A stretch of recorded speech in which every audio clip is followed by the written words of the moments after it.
Down low, up top again. Working with it. It's Patton on the half wall. He plays it up top, and a shot attempt off the glove of Venata, and it goes out of play. We'll get the whistle. That'll be the period. And we'll end the first period with the Fuel having a 2-0 lead, and we'll be right back. Thank you for watching Grove City Hockey.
And they make it 3-0.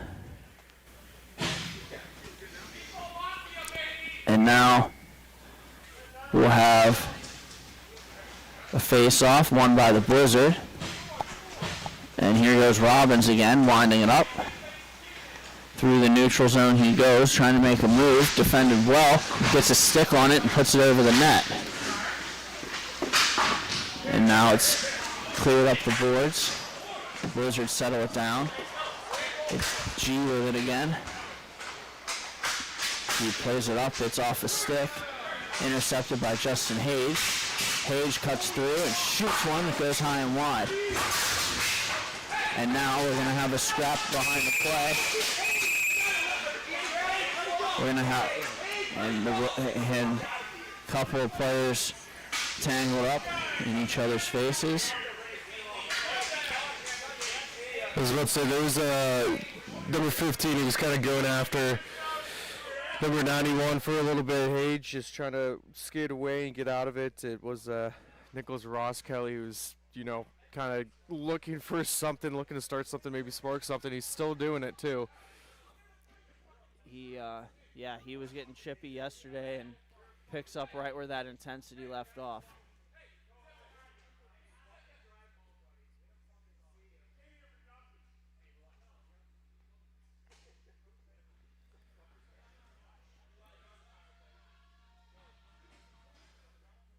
And now, Yeah, it looks like he's going to get tossed from the game here. got to do what you got to do. He had the one altercation there, and then he immediately goes and starts chirping at Kyle Nedball. And, you know, you got to keep a leveler head than that, I guess.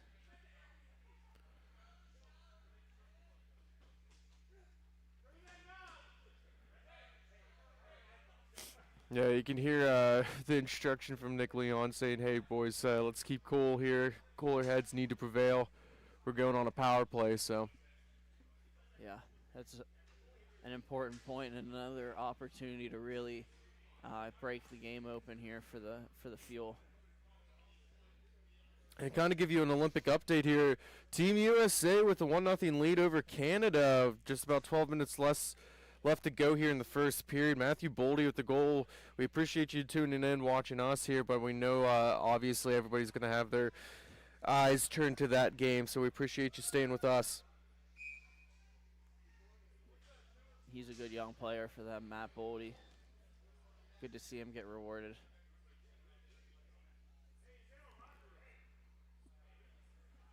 Still trying to get this straightened out here, so.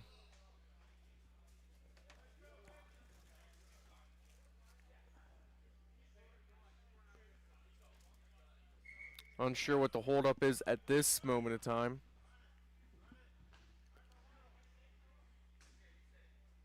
I think it just took a second.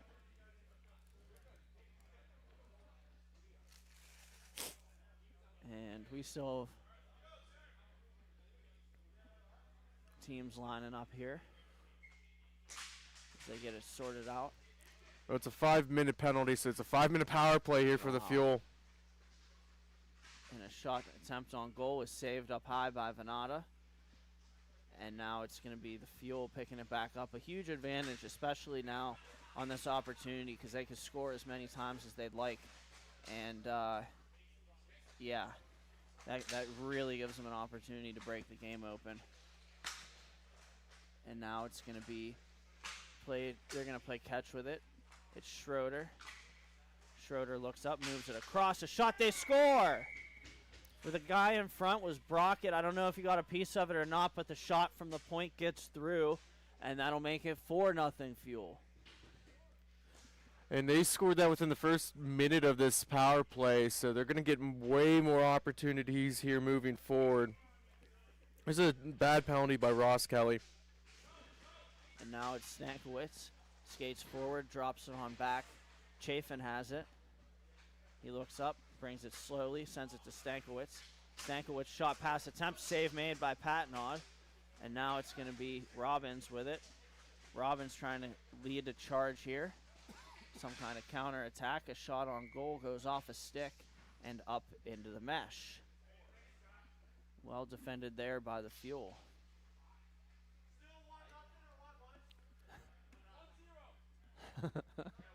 You can hear Carter yelling to even the Fuel bench to see what the score of the game is here for the Olympic side. We have a stretch pass too far for the intended receiver. Now it was picked up and sent on back to the point by Jimmy Giordano. He has one of the goals for the Fuel. And now it's going to be shot on goal. They score! And it's a second power play goal. Michael Napolitano, his second of the game. And that makes it 5-0 Fuel. Yeah, just an excellent shot there from this sidewall at the face-off dot. 6 minutes left here. I mean, easy win off that. And let's see here what happens for the remainder of the game. I mean, there's only a couple goals left here before, you know, we maybe call it quits. And a saucer pass ahead goes through everybody. It's stolen away by the Blizzard. Here's an opportunity, trying to get it to G, but they couldn't do it on the backhand. And now it's the Fuel counter-attacking. Here they go. And a shot pass goes off a stick. And now it's going to be battled for. And eventually won by the Fuel. They look to set up. Napolitano has it.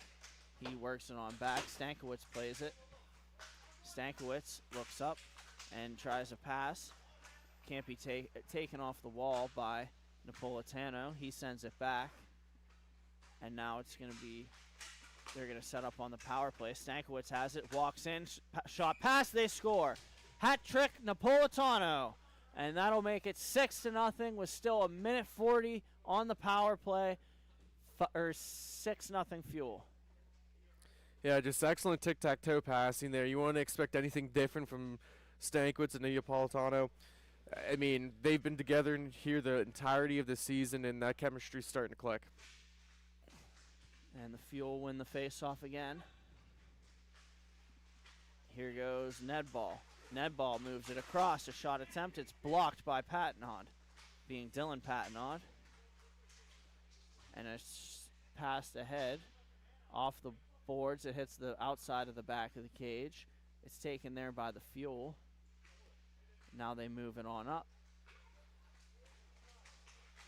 And Patnod has it. He'll send it in deep. Now it's Nedball going back for it. Yeah, they still got about 45 seconds left here on this power play opportunity. And it's going to be worked up top. And now a shot pass off a stick, battled for in front of the net. Eventually the Fuel will get the first team to it. It's Brockett sending it across. And now Schroeder. Schroeder down low for number 20. And then it's going to be worked back through the seam across, and the shot misses the net. Off the boards, it caroms back to Schroeder. He tries to pass it to the guy in front. Collects it off the wall, and it's going to be Giordano. Back up for Schroeder. Across, it's Brockett. A shot gets blocked off the end boards. And then it's going to be taken away by the Fuel. It's Nedball. He tries a pass. Doesn't connect, and then it's sent around by the Blizzard, intercepted by the Fuel. They got a guy in front, and it's Brockett, and that chance hits off the heel of his stick and goes into the mesh. Yeah, an excellent save there by Carter Patna, just to keep him in the game here. You need your biggest penalty killer to be your netminder. Didn't really work too much there on the penalty kill, but he's coming up clutch now afterwards here to keep them in even strength period. Now it's Dylan Patnod with it. He shoots wide of the net, and it's going to be taken by the Unify Blizzard. This is going to be Lucas Hill, and he plays it off the boards. It's Patnod. He stops on a dime, makes a move around one Fuel, and then sends it across. And now the Fuel getting some possession here. Shot catches the glass, and then it's picked up by the Fuel. They send it rink wide. And here is an opportunity. Stankiewicz tries a centering pass. It's off the stick of Carter, and then sent ahead for Dylan. And now Dylan with it, shooting one, and a good save by Venata, and no rebound. Starting to finally generate some momentum and pressure in the offensive zone here. Dylan Patnaud being the catalyst in this, and hopefully alleviates that defensive pressure here. It's still a long ways to go. They need to get on the board here quick. And now it's the Fuel winning the faceoff. They'll work it up the near side boards. And then it's sent across. Here's a guy open, and between the legs shot, and a good save by Patnaud. Yeah, maybe being a little too fancy there. I understand the opportunity of the game to try and pull something like that off, but, great scoring opportunity set up there by Stankiewicz. And that was Mike Napolitano with the hat trick already in this one. He was trying to do something special for the fourth. And now it's going to be battled for, eventually swatted away to the corner by Patnaud. And now it's sent back across. And Schroeder shot pass. And a tip is saved by Patnod. And now it's Dylan going back the other way. And they'll send it. And the Fuel get possession behind the net. About 15 seconds left here in the period. And now a shot from the slot saved by Carter. And then the rebound goes behind the net. And Carter swats it back towards the corner. And now it's going to be skated ahead with minimal time left. And the clock runs out. That'll do it for the end of the second period. So after 2 periods of play, the Fuel lead at 6-0. We'll be right back. And thank you for watching Grove City Hockey.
And we're back to Heatwave Arena for the third period of this matchup, the opening morning between the Unified Blizzard and the Envious Fuel. The Fuel lead at 6-0. No carryover penalties nor power plays as we start the third period. Brockett has the puck, sends it or shoots it wide, and now the Fuel working on back. And now it's net ball. Nedball carries it around his own net, looks to move it. It's off the leg the first time. The second time, he sends it all the way into the Blizzard zone, where it's Cameron G. He sends it off the far side boards. It hits off something, and now it's going to be sent on back. These boards have been very lively this weekend. Yesterday, somebody scored off of a dump-in that hit the stanchion in the glass. I can't remember who that was off the top of my head, but it was a turning point in a critical game for sure. And here's another shot on goal. They score. Nedball beats Patnod high to the short side, glove side, and that'll make it 7-0. All Fuel in this one. Yeah, we'll see how much is left here in the tank with about 12:37 left in this. One more goal will seal it for the Fuel. Here's G shooting. It's off the stick of Nedball. Nedball stays on him. And now G sends it on back. The Blizzard have it.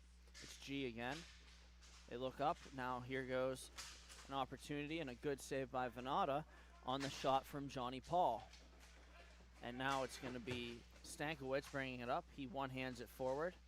And now settling it down is Napolitano. Back for Stankiewicz. And now Napolitano goes to the corner. They battle for it. Napolitano kicks it along, and it's taken away by the Fuel. Here, or the Blizzard, rather. Here go the Blizzard. Slowing, delaying, making a move. Shot save made by Venata, and he's able to cover the rebound. Yeah, maybe just held on a little bit too long. He had a 2-on-1 opportunity. He almost snuck it short side here. Tried to go 5-hole. Gave up a little bit of a rebound by Veneta. If he would have just stopped right on the front of the net, we probably would have had it. And we'll have a face-off now to the right of Veneta. And Leon sends it underneath the boards.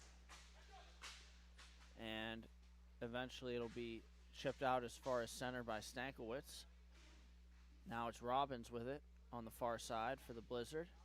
He moves it to the near side in front of the Blizzard bench. It's Patnod.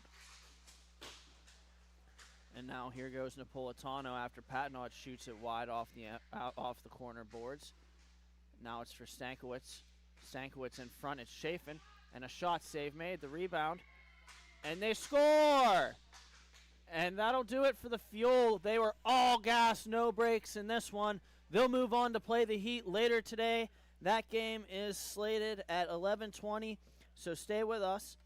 And up next, we'll have the T3 Indy Inline versus the Factory. Thank you for watching Grove City Hockey. We'll be right back.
Welcome back to Heatwave Arena here in Columbus, Ohio with this MIHA broadcast presented to you by GCH.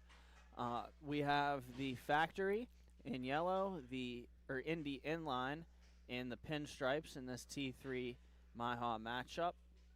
As for these teams yesterday, the Factory lost their first game 7-4 and their second game 12-4 for an 0-2 record, bringing them to 0-6-2 on the year.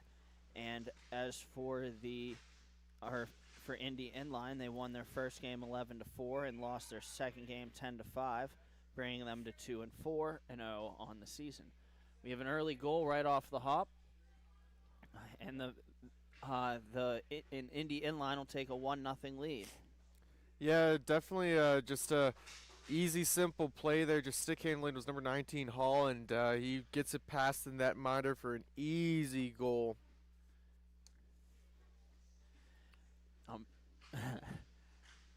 And we'll have the Factory bringing it up. Sean, the Factory, they were formerly D-Rev Black last year, correct? I do believe so. They were one of the D-Rev teams. I can't exactly remember which was which.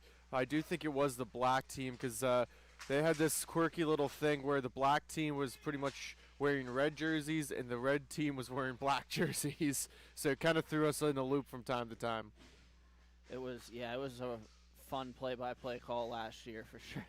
I think that was Fort Wayne where both of the teams played each other, and then we had to deal with that as this, hey, D-Rev Black is really wearing red, and, red is wearing black, and they confused, I think, all of us here at least GCH and maybe you at home. I think that's why they did it, honestly. Saves here early, and that's Devin Goodman there for Indy Inline. Good save. And now it's Ryan Spar. And he sends it over for Clark and back, and now Spar has it off the boards, making moves through the neutral zone. Now he button hooks back, protects on his backhand, and sends it back across. Now here's Digman. Digman had a big day yesterday, scoring early and often for these Indy Inline. And now it's going to be passed off a stick. Dignan still has it. They'll send it back over, and now Spar.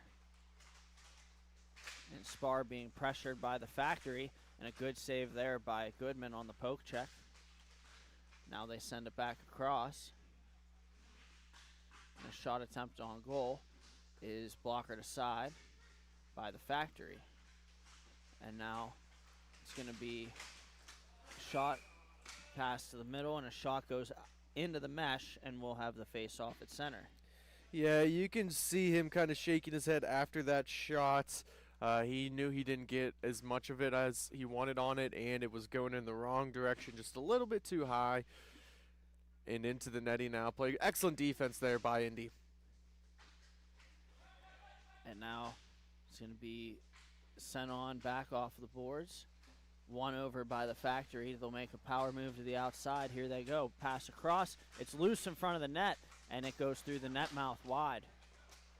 Now it's going to be Alex Courtney for the Factory.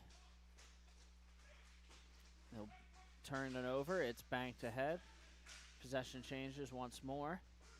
And now Indy Inline skates over to it. A pass in front. And unable to do anything with it was Indy Inline. Back the other way goes the Factory where the shot. And another one.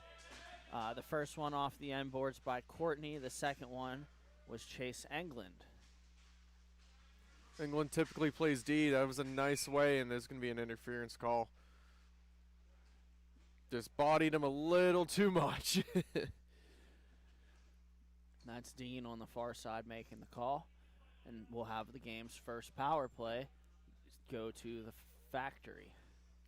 Yeah, Dean, our head of officiating here in MIHA. We have an excellent crew between him, Justin Alling, who's out there right now, going to drop the puck. We have Luke Vogel and then Scott Heineke. So we're going to have a good crew here, at least keeping games in check, as that's a easy clear to start off this penalty kill. And coming into the weekend, Indy inline was killing at a 43% clip, which may have improved from yesterday. The Factory, however, have yet to score a power play goal on the season. And that shot there goes wide by England. So you're saying they're due, Britt? Yes, that's exactly what I'm saying. Here's England with it again. He moves it across. And now stepping into the middle. And it's going to be number 91 for the Factory. And now it comes in front. They score! On cue, a power play goal. And it's Brad Barkowitz. And the Factory getting a 1-0 lead. Yeah, I thought James just held on to this puck for just an unreasonable amount of time. He got it into the slot, came all the way across, didn't shoot, and thankfully didn't bite him in the butt as him and Barkowitz came down low. They collided with each other. It caused a little bit of confusion for Clark as he was now out of position, and opened the door for him to just kind of curl back and get on that blind side. Another shot on goal. They score! Off the rebound. The initial slap shot was taken. Goodman made the save. The rebound was loose in front and stashed home by the Factory. It's quickly 2-0.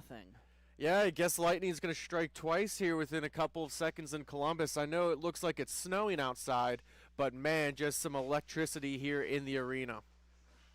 Now going back for this puck is Taylor Dignan. He plays it to Ryan Spar coming up the boards. And now it's going to be carried by Factory. A backhand pass attempt goes off Spar. And now it's going to be sent all the way down where it'll be played by Derek Recor. And now the Factory send it cross rink. It's taken away by Indy inline. Possession changes again. The pass for Indy inline was errant and picked up by the Factory. That's Kevin Shaning. And a shot attempt goes off of a body and off the glass. And then Indy inline sends it around. And they'll control it behind their own net. Ryan Spar has it on the far side again. He's carrying it. He'll play it on the backhand ahead for the intended receiver. That's Dakota Risto. And now it's going to be sent on and off the boards. Good save there by Goodman. The rebound picked up by Indy. And now Indy come back the other way. And a shot attempt on goal. They score! Indy inline gets on the board with a beautiful finish. And that'll make it 2-1. Yeah, this puck just has a seeing eye. I'm not too exactly sure. And here's the thing, from what I've noticed, Britt, here, with this being our smallest arena that we go to, especially with goaltenders, can be a little bit tough on their angles. So some of these shots that might typically not go in are going in because they're feeling a little bit of that squeeze there. Yeah, the narrow rink definitely adds to a challenge in terms of squareness, angle, depth for goaltenders here. And it definitely sometimes takes a second. And players here know that. There's a lot of very smart players that'll see the different angle and just throw it on net because why not? Yeah, it's just a relapse in time here. And, here's another opportunity for the Factory. That was, I believe, Keegan Sussman on the goal there for Indy inline as well. Let's call that out. And now it's Spar with it. He's got Courtney on him. He backhands one up the boards. And then it's eventually going to be taken momentarily, poked away by Indy inline. Now Indy inline gets stick lifted. And eventually it's off the stick of Clark, the Factory, pick it back up. Possession changes another few times. And now it's going to be carried the other way by Aaron Dobrzanecki. And now the puck goes out of play. Excellent opportunities. Just great defensive zone work for Indy to get that entry zone and exit zone. Because, obviously we just talked about the small rink. Just some tic-tac-toe passing. Clark works it over, and then a one-touch pass to Dobrzanecki, and that creates that scoring opportunity. Here's the factory going forward off the ensuing faceoff. A wind and a shot attempt squeaks through the pillows of Goodman, but the official lost sight of it on the far side, and he blows it dead. Yeah, Goodman is going to probably kind of thank Dean for that early whistle there. That just went right through his 5-hole, just kicked off the back of his skate, that back wheel. Almost a goal here, Britt. We're talking about this depth in net. Those squeakers can be scary too, and we're going to have a penalty coming up. Maybe 2 penalties.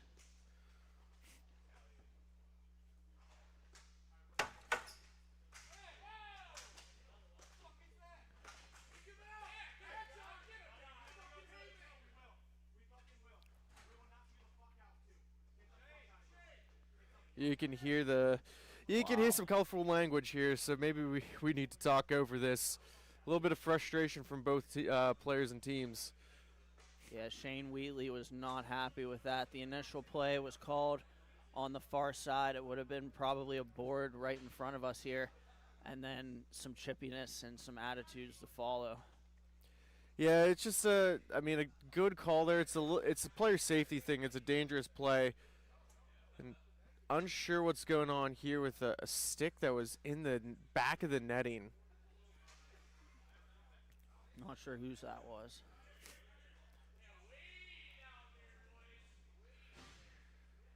And you can see Dean instructing them. They'll go all the way down to the other end. It was a penalty on the factory, so a little bit of confusion there. A good opportunity here for Indy Inline. Face-off is won. Digman sends it across. Now it's a loose puck, eventually poked free by the factory. Here they go shorthanded. 1-on-2. Shot attempt, save made by Goodman with the blocker. Now it's Digman. He sends it across for Tyler Schofield. And now it's going to be sent back for Dignan again. Schofield. And now across. Indy Inline controlling the possession on the power play. And until now, where it's taken away by the factory. And a pass over is going to be back to the seam. A shot goes off the post, shorthanded. Barkowitz almost had his second of the game for the factory, just off the iron. He had all the room to hit the back of the net, and he hits the one place that doesn't go and touch that twine. And a shot attempt goes on goal. Taken away, the rebound taken by Indy Inline, and the scramble by the net mouth, and what an excellent block and excellent save by Record, just getting that body down in the nick of time. Good save there indeed.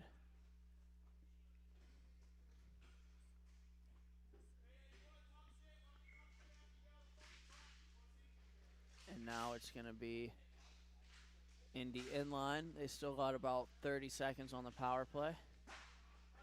And it's going to be battle forward. Now it's Dignan with it. He plays it up to the half wall, back across, and then it's going to be controlled on the far side by Dakota Risto. And now it's Schofield. And they send it ahead for Risto. And Risto has it poked away from him. Followed on was the factory. Oh, here's an opportunity, shorthanded. And here you go, right, and they score. It was a 2-on-1 with the guy coming out of the box, and that'll make it, I believe, 3-2 factory. Yeah, I mean, just sprung like a chicken, came rushing out of the box, hits the one-touch pass, and I mean, you can't draw it up any better for a penalty kill. And right in front of the horn, we'll get the end of the first period. And we'll be right back after these messages with the second period. Thank you for watching Grove City Hockey.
Welcome back to Heatwave Arena for this MIHA broadcast presented to you by Grove City Hockey. We have the start of the second period. And Indy inline has opening puck control. They'll move it quickly on the rush. A shot sticked away by Recor. And now it's battled for in the corner and can eventually be taken by Risto.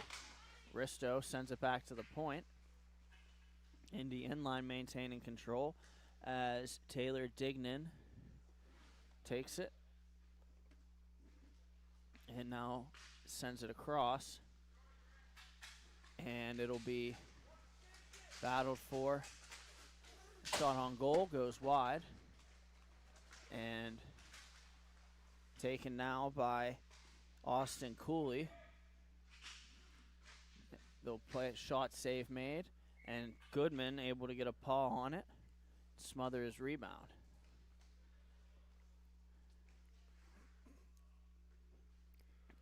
And now we'll have a face-off to the right here early in the second, just under a minute or just over a minute into the period.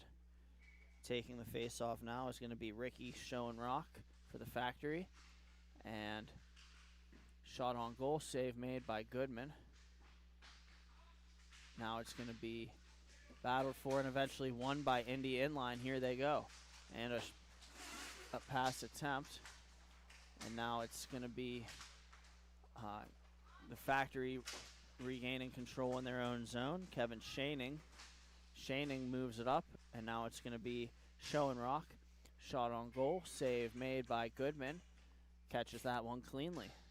Yeah, good opportunity there. Had a little bit of a 2-on-1 working.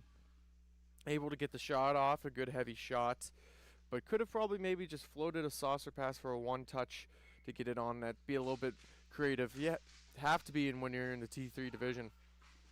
And this one is sent around and now taken by the Factory. They'll keep it going. And now D to D they go. Played ahead and taken away by Indy inline. They'll move it on back. These teams having a time sustaining puck control. And now it's Schofield with it. Schofield, nice pass, and sitting on it was Recor. Sticking it away. And now it's going to be sent as far as center. And number 91 brings it ahead. He shoots. And a good save by Goodman. And now battled for on the far side in the corner. Sent around the net. Behind Indy inline on the far side. And now it'll be sent back around again. Staying with it now is Indy inline. Making a move. And having it taken away was Aaron Dobrzinecki. And now Lone tire. 91 takes a spill in the corner. And they have the puck, trying to work it out front now. It's the Factory. Shot pass goes off a stick, and now it's going to be carried ahead. Here they go. Shot goes off a stick, bounces up off the base of the corner boards, and now battling for it and eventually winning it is going to be the Factory. They take it away. It's Shane Wheatley back for taking it back for Indy inline. And now Indy inline will make a move. Got somebody going. Pass through the seam. Goes through the net mouth and out the other side. And now it's going to be Andrew Crawford carrying it. He sends it ahead. Controlled momentarily by Courtney before it's taken away by Indy. And now Courtney, what a dangerous pass. And they score! The pass by Courtney was intercepted by Shane Wheatley, and he makes no mistake on that one. And that'll make it 3-3. Yeah, just a careless play there. Trying to go back, thinking he has defensive support coming behind him. No one was there. Wheatley, he was trying to get to the back check, and it just goes right to his stick. He's got to bury it, and he did. Now Indy inline brings it back the other way. Shot on goal, save made, and the rebound covered by Recor. This has been the Factory's best game so far, at least I've seen for the season. They're in this game. They got plenty of time here. They just got to continue working on these small things, close puck support, and they might get their win. And here goes Kevin Shaning. Shaning moves it up, shooting one. There's a good save there by Goodman, and he freezes it. Yeah, no rebound there. He's not going to let that up. He's having a strong weekend, and he's having a strong season and keeping Indy in this game too. And Indy in line winning the faceoff. They'll go D to D. And controlling it now is Taylor Dignan. Dignan moves it across. Taken there by Indy in line. Back for Dignan. And a shot again. They score! And it's going to be Ryan Spar with the goal on the pass from Dignan, and that'll make it 4-3. An excellent shot there. Seeing eyes. Got the netminder working from right to left, and then using that momentum and body weight against him to score that goal. And now a loose puck off the faceoff. Shot off a stick by the Factory. And Indy inline. Plays it off of a stanchion in the glass. And then the Factory shoot and score. No. A second goal off a stanchion this weekend. And I think that was off a foot, Britt. You're right, but the initial pass was off the stanchion that turned it over, was what I was trying to get at. And then it's stashed home unexpectedly, and we're tied again at 4. Well, I apologize for interrupting. I thought you were talking about the actual deflection and, just an unfortunate play to hit off the skate. But, I mean, a smart play to use those backboards, I mean, with how short this rink is. And now it's the Factory with it again. Here you go. They turn it over. It's Indy inline. And then it's turned back over to the Factory and back over to Indy inline. They'll send it across. A shot attempt. They score! And it's going to be Drew Johnson on that one. That'll make it 5-4 as goals are rapid firing here in the second period. Yeah, there's a reason why it says Bury Moore on the back, because he's Bury Moore Johnson. He doesn't go by Drew, and he just proved us why he goes by that nickname. And now Wheatley steps in on the faceoff against number 91. And here goes Wheatley. He lays it on back. A shot, good save by Ricor. And then it's going to be taken ahead by the Factory. Here's Andrew Crawford. He moves it over and tries to get it back. The pass is off the stick and doesn't make it to the intended target. And now it's sent back over. Skating ahead up the boards with it is Austin Cooley. He shoots one and scores! Austin Cooley, and we're tied at 5 here with 5.5 remaining in the second period. Yeah, he beat Goodman glove hand, and I guess defense is kind of optional for this early morning in both T3 games. We got a barn burner on hand. Both teams are sniping and shooting real well. We've had like 4 goals in the last 2 minutes. Big question is that going to be the last here? We still got 5 minutes left to go in the second period. And now it's going to be Indy with another opportunity and trying to get a shot away. It can't do it. And now pass across doesn't connect. And it was intended for Wheatley, who raced over to get it in the corner, now has it. And the Factory send it around the boards. And now it's going to be Cooley again with a shot. It gets blocked. And then battled for on the far side. And eventually taken by Indy inline. Now here goes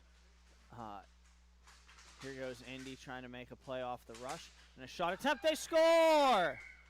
And it's going to be John Hall who banks that one in, bar south. And that'll make it 6-5 Indy. Excellent play there by Wheatley to set up Hall. He was able to keep possession and just a nice little saucer pass to Hall. Got it on a stick and a little bit of a flick of the wrist, and he gets it past the netminder. And now it's going to be played by the factory, and then Indy Inline takes over. We'll move it up the boards, and now backhanded across the center. It's Taylor Dignan with it. He sends it around. Following on is Ryan Spar. And Spar carries ahead. Looking up. And he'll slow it back down. It'll be played by Spar again. Spar holds it and sends it ahead. Now cutting into the middle, winding, faking, and shooting. A good save there by Recor. And now on the it's taken by Indy Inline. And they'll look up. It's Dignan down low, trying to step in front with a backhand, and it doesn't go. Now it's going to be Ryan Spar carrying ahead. He'll button hook back. Now skating over the middle, makes a pass, and it's knocked away from Indy Inline. Here goes the factory. With a shot, goes off the glass, and that was Chase Englund on that one. And then it's brought ahead and working across the middle with a shot, and it goes off a stick and out of play. There's been multiple opportunities. Spar has gotten into the slot and gotten close. He seems very hesitant to like shoot the puck. He's got to let it rip from time to time. I know it might not be his game here, but the Factory are starting to just pick up on the fact that he's just going to carry it in and then carry it back out. And face-off is won by Indy. Skating with it is going to be Aaron Dobrzinecki. And then he lays it on back for Tyler Schofield. Schofield looks up and sends a stretch pass. It's cut by Andrew Crawford, and then he lays it over where Brad Barkowitz sends it back to Crawford. And now they look up, slow it down, and it is Ricky Schoenrock on the far side. He moves over the red line, protects, and now feeds the slot, and a shot attempt doesn't go. And now it's going to be passed over by the Factory. There's Crawford sending it over to Courtney. And then it's going to be taken now by Schoenrock again. He plays Courtney, a shot, good save by Goodman. The rebound passed across and nobody there to bury it. Couple of great opportunities there for the Factory. Again, maybe just getting a little too cute. There's some plays here to be made. There's a wide open guy on the far side. And they get it to him. Back across, and unable to get the shot away was Courtney. He has the puck now. He's trying to make a move with it, and instead sends it back to the point. And now Brad Barkowitz tries to make a play, but it was defended by a sliding player of Indy Inline. And now here we go. 25 seconds remaining in the second period. And they send it back across, and a good save there. And now the Factory pick it back up, send it over to Indy Inline. And then it's going to be taken back by the Factory. Cooley shoots it, and then it's off a skate. The Factory, the first team to it from a bad angle. They shoot it again, and Goodman shuts it down as time expires. And we'll be right back after these messages with the third period. And thank you for watching Grove City Hockey.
Welcome back to Heatwave Arena for the third period of this T3 matchup between Indy Inline and the Factory. We are 6-5 here in this one. Indy Inline leading. And they have the puck now. And it's Sussman sending it ahead. And a juggling attempt by Dignan on the far side. He did that a couple of times yesterday. This is the first time he's tried it this morning. And a shot is punched with a blocker aside by Goodman. Like a boxer in a heavyweight bout, just throwing that jab in there. And then it's Wheatley with it for Indy Inline. He moves it back across for Sussman. And Sussman moves it back across, was looking for John Hall. But it's going to be struggled for, and now possession. Here's an opportunity for the Factory. They score! And the Factory get the breakaway. They beat Goodman 5-hole, and that'll make it 6-6. Yeah, that's the last person you want to leave all by himself out on an island, and James isn't going to miss, but goes right through the 5-hole on that. Just an excellent shot. Indy's got to tighten up their defense here. Again, get these close support passes. Stop trying to be too cute with the puck. Just simplify. And now it's going to be Schofield sending it across. Here goes Spar the other way. Spar makes a move to the inside. Looks up and plays it to the back door where the shot goes off the post. And now another shot attempt and a good save by Recor. Here goes a backhand pass to Schofield as they'll slow it down for Indy Inline. Now Spar picks it back up. Spar is going to have it turned over momentarily, at least to the Factory, who are in on the forecheck. And now it's going to be carried ahead by Risto. And a collision at open, and we have a penalty that's coming up for sure. It's going to be a cross check, and it's going to be Schofield. He didn't like the contact from Chase England, and he shows his displeasure to his team's detriment as they'll have to kill one. Yeah, I mean, just a bad penalty to take. I know it looked bad because it looked like just a clean hit. Both players skated into each other. Both players are allowed the same, rink space. It wasn't, intentional, at least from my opinion here in the booth. But you can't just go and get a retaliatory cross-check. And a good breadbasket save there on the early penalty kill by Goodman. And now it's going to be a face-off to the right once more. And won by the Factory. They'll play it across up top. Back to the far side half wall. And down low, trying to split the seam. And they'll move it across.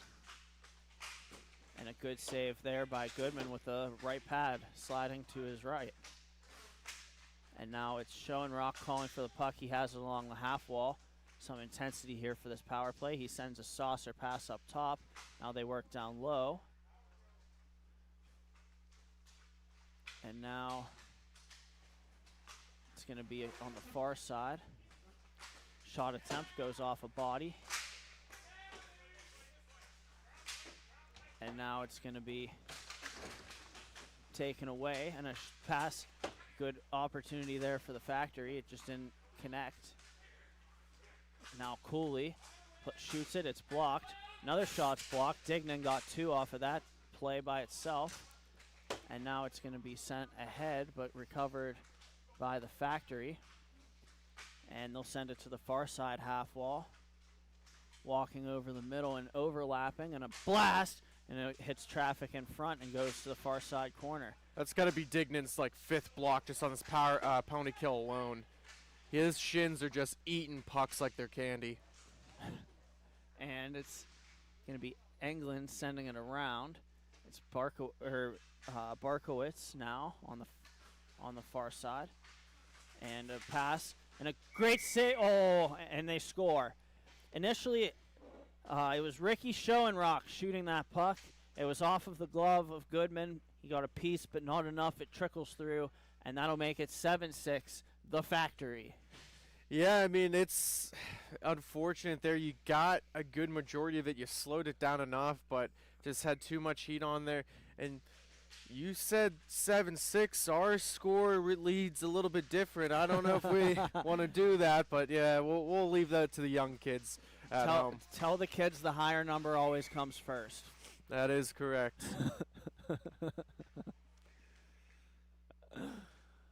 And we'll have a face-off here to the left of Goodman. It's going to be Barrymore and 91. Face-off is sent on back. Controlled there by Kevin Shaning. He twists one, and then they'll send it in deep. The Factory have it off this possession. A shot, they score! What a cannon shot that was. High short side by Alex Courtney, and it's now 8-6, the Factory. Yeah, I don't think there's many goaltenders that are going to stop this shot from that point. Courtney's just an excellent shooter. Anytime that puck is on his stick, he's a dangerous man. He got all of that slap shot. Olympic update. It's still 1-0 here in the second period with 7:25 left to go. USA on top of Canada. And here's a carry up from Aaron Dobrzinecki, and he plays it on back. So now it's Schofield behind his net. Looks up and gets his legs going north. Over the red line he goes, trying to make a curl and drag move. It's taken away by the Factory, and then it's carried or passed ahead, and now back. Nobody there for the Factory. It's Schofield with it again. Schofield looks up. He leaves it there, and now it's going to be knocked away by Shaning on a good defensive play. Shaning plays it up off his stick, and it caroms all the way up where it can be played by Austin Cooley, who drifts back with it, and then they go D to D. Now Shaning on the far side, and it's going to be loose to the left of Goodman, and eventually raced 4-1 by Indy. And now it's Indy inline on the far side. And here goes Sussman with it. Keegan Sussman shooting. Good save by Recor. And the rebound is covered. This game's starting to tighten up here just a little bit. It's a 2-goal game with 6:25 left in the third. The winner is going to move on and take on the Thunderbirds. We have an interesting kind of dynamic here with the brackets this week. There's 2 teams that for top 2 teams get a bye. There's 6 teams here, so a couple playing games. And another nice power move, and they score. It's Brad Barkowitz is the second of the game, and that makes it 9-6 in favor of the Factory. Yeah, I mean, the Factory are manufacturing a lot of goals here so far. It's going to be a timeout here. Probably the best time to take a timeout, giving up 3 consecutive goals. We'll step aside here to Mr. Britt. Yep.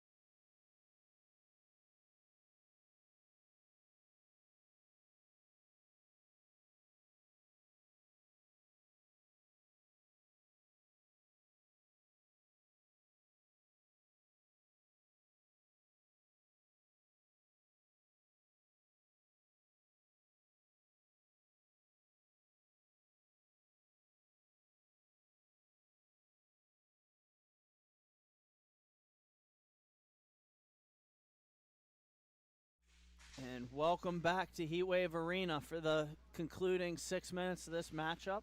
It's the Factory leading 9-6 over Indy Inline, who's going to try to mount a comeback. And now it's going to be played on the far side, turned over. Here's a shot for Indy Inline, and a good save there by Recor. Yeah, tell that timeout was a well-taken one. There's a little bit of pep in their step. Indy knows they got to put some gas on that pedal here and get going. The face-off is going to be taken forward by the factory. They'll chip it off the boards, and then eventually it's taken, but falling down was the member of Indy Inline. That was Ryan Spar. Now Taylor Dignan has it. He plays it off the boards, and then it's going to be taken away by Ricky Schoenrock, and now sent back around, and now it's going to be played ahead and taken by Dignan. One more big stretch pass and didn't connect for Indy Inline. And now the factory take over. They have a guy down the rink. It's Schoenrock. Sends it back across. Barkowitz has it. He's below the goal line, and he'll work it all the way back where it can be played by Andrew Crawford. Crawford plays it up, and then they send it back around. Here goes the factory. Backhand chip up the boards. Now bringing it ahead, shooting, and a good save there by Goodman. And that's going to get a face-off to his right. Yeah, this is they're going to have to get possession here, go and get down into the offensive zone and just sustain something, because eventually they're going to have to start thinking about maybe pulling that netminder. And a good shot attempt there, and the save made. The rebound, they score. And it's Alex Courtney again in front of the net. And that'll make it 10-6 in favor of the factory. Yeah, just a missed assignment in front right off the draw. It wasn't like a clean win or anything. The puck just kind of goes right to the slot. And Courtney just went right to that soft area. Just good hockey knowledge to get to the right spot. And it's going to be Risto with it now for Indy Inline. He moves it across and gets it back. A shot attempt. It's off a stick and goes to the corner. Indy Inline picks it up, and it'll be taken now by Barry Moore Johnson. And now it's going to be Clark sending it up the far side boards. It's Risto, and Risto shoots one. He scores! Dakota Risto. And that'll make it 10-7 now with about 2:45 in this one. Risto with the wrister right past the netminder. What a beautiful shot. I mean, again, just got to that area. Just let it rip. These players are way too good to just not shoot the puck. And now it's the factory battling for it again. Taken away now by John Hall. He sends it cross rink off the board. And then it's going to be taken again by Indy Inline. Hall has it. He shoots. And good save there by Recor. Yeah, coming up on the 2-minute. It's still not stopped clock. So, I mean, if you're the factory, I would take your time going to this face-off dot. They didn't, of course, but, you know, that's just me. And then it's going to be sent ahead. The factory have it knocked down by Indy Inline. They'll get it back. They'll send it around. Now it's Kevin Shaning. He chips it ahead. And now it's going to be taken away by Hall. Here goes Hall the other way. Shooting one. It goes wide. And now it's going to be Dignan on the far side. They battle for it. And eventually he gets overtaken. And then Indy Inline maintains control of the puck. Trying to make a move was Hall, but it was well defended by number 21. And now it's going to be carried ahead. A shot on goal. Good stick save there by Goodman. Courtney has it again. Courtney sends it all the way back. We got a minute remaining in this one. And then it's going to be sent ahead but cut by Indy Inline. They'll send it across to Sussman. Sussman trying to make a play with it. And then eventually wins it further down the boards where Hall can play it. Tries a curl and drag move, and then a shot is blocked by Barkowski. And then it's going to be, or Barkowitz rather, and then it's going to be played, shot to the net again, and then cleared. Goodman coming to the bench, so we'll get the extra skater on. It's going to be Ryan Spar, and now eventually it's going to be battled for. Spar had a chance at it, and now he lifts the stick nicely of Schoenrock so that the Indy inline can get the puck back. Shot on goal from an angle, and a good save there by Ricoeur. Oh, get this shot off. Oh, man. And with 10 seconds left, the shot for the empty net goes wide. And now teams are going to let the clock run out, and that'll do it. So the Factory, make no mistake, no refunds, no returns on this one. As they win it 10-7, they'll go and play the T-Birds later today. That game at 12:10. Thank you for watching Grove City Hockey. We'll have some T5 action after these messages.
Welcome back to Heatwave Arena for this T5 matchup between the Lakeside Storm and the Columbus Heat. I'm Brandon Britton. Alongside of me is Sean Takachi. Sean, what do you expect to see in this matchup from these teams? I expect to see a lot of scoring. I think these teams both played yesterday, and it was a little bit of a high-scoring affair. I don't see too much changing in this aspect. Both teams have some subs, some guys that they probably won't see come May. So we'll see if, how they shine in this contest. And they'll make a move. Shot on goal off the backhand. A good save there by Wagner. Or I'm sorry, that's Corey Morden there for Lakeside Storm. Regardless, a good early first save on that one. And give you a quick update. If you've been with us since 8 a.m. here, we know that the gold medal game is going on. It is 1-1. Canada does tie the U.S. here, and it's the end of the second. So going to be a big third period coming up. We'll keep you updates here. But, you know, back to you, Britt. And then it's going to be the Heat turning it over. Pass too far for the intended receiver. And now they'll try to make a move. Shooting one, and it's off of Morden again. And they're going to back skate with it. This is a very active netminder here. You'll see this a lot in the game as Columbus's netminder. He's not afraid to come out and play the puck. He's calling for it. I've never seen a goalie call for it in a situation like this. And here's an opportunity for Lakeside. And they try to attack from the corner. And now Stuff attempt and a good save there as they shut it down on the short side. That's Michael Williamson for the Heat. And now it's going to be carried ahead by Nick Barga. And then a shot saved by Morden. And then it's going to be carried ahead. Passed up, Lakeside has it. And now a blast and a good, they score! And it goes off of the body through Williamson. And that'll make it 1-0 as the Lakeside Storm break the ice. Yeah, an excellent play there, Britt, to set that up. Just some seeing eyes here. You got to shake it off. You can see Cantali waving to our camera down low. And now it's going to be battled for, and a good poke check there by Williamson. Going back the other way is Cantali, and he shoots, and it goes off a stick and wide. And then it's going to be played ahead and taken by the Heat momentarily. Now Lakeside has it. And then it's going to be sent around the boards, intercepted by the Heat. That's Jack Bowden. And they'll play it. Here's the Heat maintaining control. Nice skating there.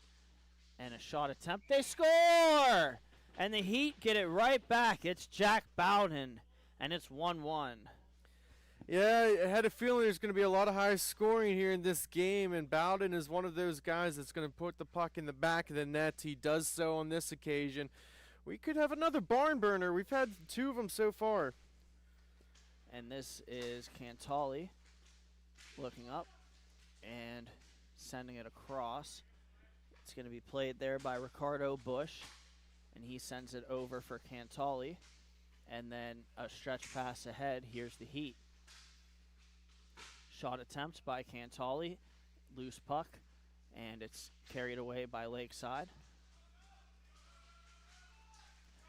And it's going to come to Williamson, who leaves it there for the defenseman. They bank it off the boards. Up with it is Jack Bowden. Bowden shoots and scores! His second of the game. Jack Bowden gives the Heat their first lead in this competition. And it's 2-1. Yeah, it just, again, another snipe right underneath that right leg pad. And Bowden, he's got 2. I know there's a rule in MIHA, especially T5, T4. You can only score a hat trick. So, I mean, he's using up a lot of his opportunities here early. And the Columbus might need to get some help, some other options on their roster. And as for these teams, yesterday the Heat won their first game, actually over the Lakeside Storm here 9-2, and then the Heat won their second game in a shootout 4-3. As for Lakeside, in their second game they lost 6-4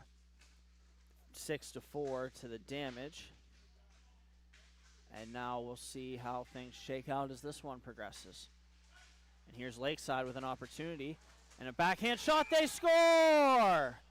A good opportunity by Adam Bennett on the backhand. He slides it 5-hole through Williamson, and we're tied at 2.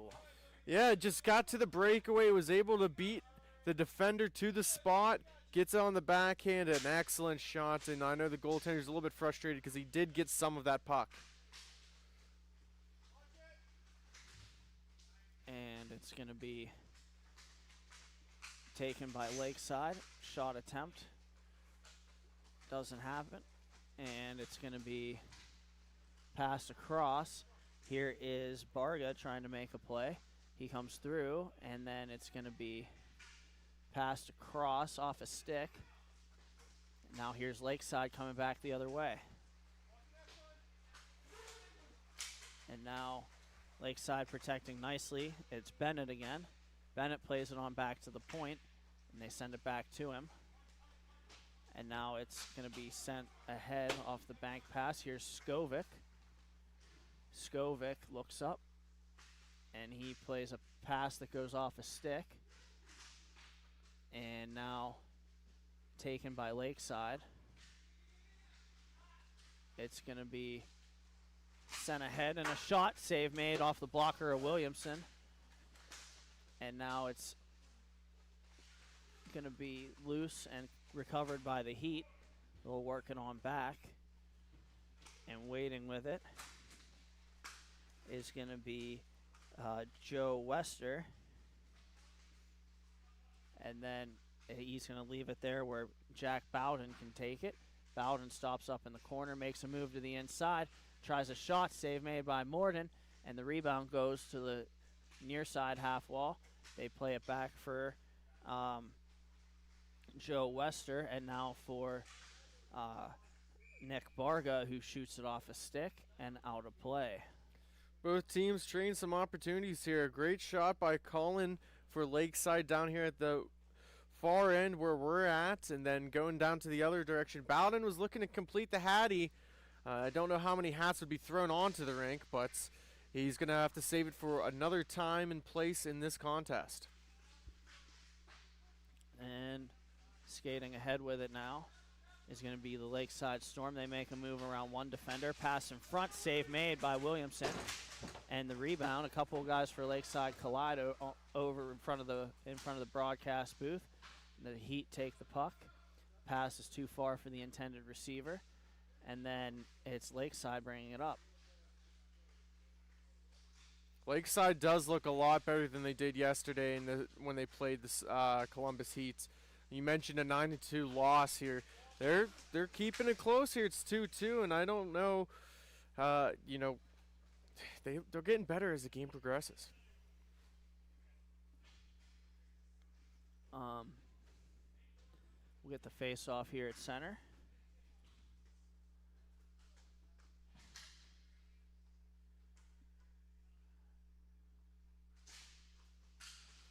And it'll be won by Lakeside, looking for it in their skates, unable to find it. It's turned over by the Heat.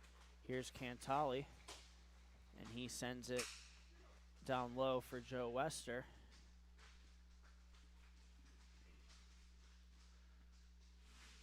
And now it's going to be played by Bowden. Now turned over. Here's the Lakeside Storm. They got an odd man if they hurry. And passes too far ahead of the intended receiver. That was from Austin Rackett. And then it's going to be taken by Ricardo Bush. And he plays it ahead. Cantali has it. Cantali back for Bush. And then it's going to be played towards the middle. It's Jack Bowden. He sends it back for Cantali with a shot. He scores. That went Off the post to the other post and stayed down in. Oh no, he's saying no goal. It's down low. It got deflected into the netting. That's why the referees get paid the big bucks, and I'm over here calling the game. I swore that went in too. Oh my God. Must have been post out. And it's the Heat with an opportunity stolen away by Lakeside. And Lakeside have it. They're bringing it up. A good shot on goal. Save made by Williamson. The rebound goes to Skovic in the neutral zone. He sends it across looking for the player on the far side, and they score. Well, now they score. That was bang, bang, boom, right in the back of the net. Just a great tic-tac-toe pass and in play. And I believe that was Petrov who put that biscuit in the top shelf with the cookies. And we'll get a couple of changes for the Heat. On come Joe Wester and Nick Barga. And that's Wester sending it in deep.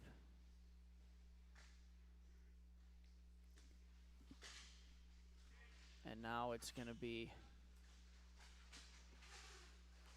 poked free, and the Lakeside Storm have it. Shot on goal, and a good save there from Williamson as he's well out the top of the crease. Yeah, a little bit of that chicken wing action. He was just hugging that elbow in tight, kept it in, made that excellent save. The Heat win the faceoff, and they skated ahead. It's Barga. He shoots one, and it's off the stick of Morden and into the mesh. A lot of non-stop action. Now it's slowing down. It seems like every other shot's going into the netting here. So we'll see. I don't think it's going to change. I don't think it's going to stay like this. It's going to change here soon. And then it's going to be taken by Lakeside off the face-off. And they'll pass it up through the neutral zone. Stolen away by the Heat.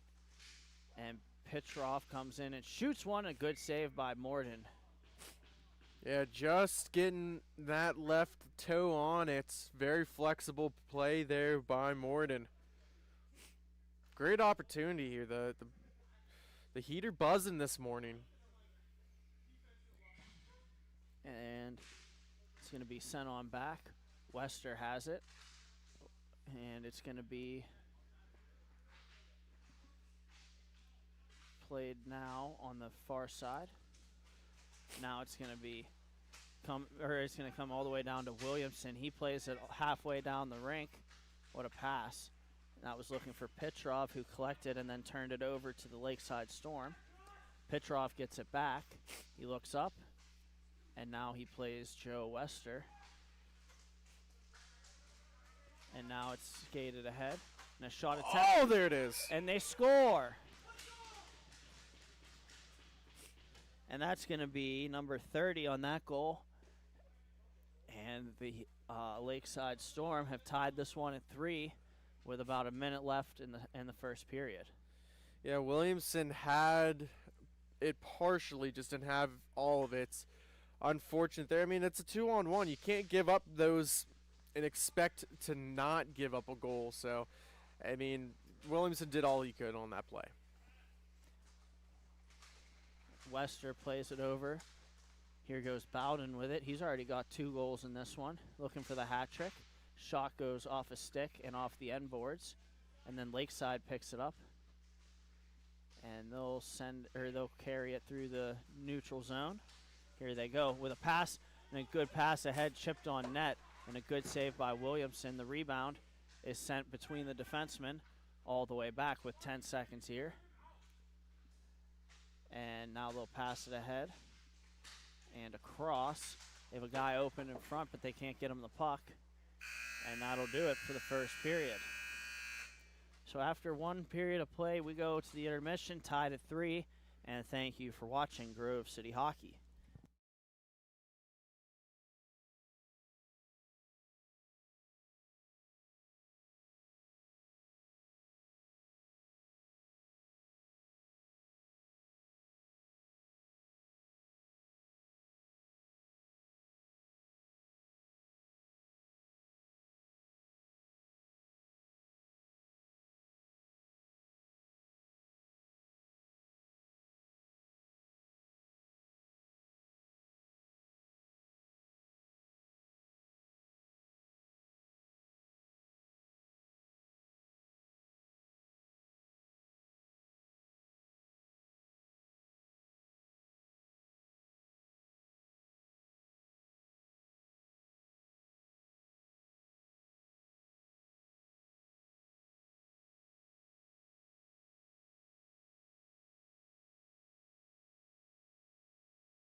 And welcome back to this MIHA matchup live from Heatwave Arena between the Lakeside Storm and the Columbus Heat. And we're tied at 3 going into this one. And here's Lakeside with the opening possession. And now it's going to be carried ahead. Cross and drop by the Storm with a shot and a save by Williamson. No carryover power plays nor penalties in this one. And we'll have a chip ahead. It's going to be battled for and then eventually won by Lakeside. And then it's going to be loose and won by the Heat. Here they go. Shot attempt. Good save. And frustrated is the Heat with that opportunity from Petrov. And a play down low, and it's intercepted by the Storm. Here they go the other way. And a pass across. Unable to control the pass was Lakeside. The Heat pick it back up. Here comes Stefano Cantali. And Cantali passes it across. A good save there by Morden on the shot from Petrov. And then a shot attempt again. Good save there by Williamson, and he clenches onto the rebound. And that'll get a whistle.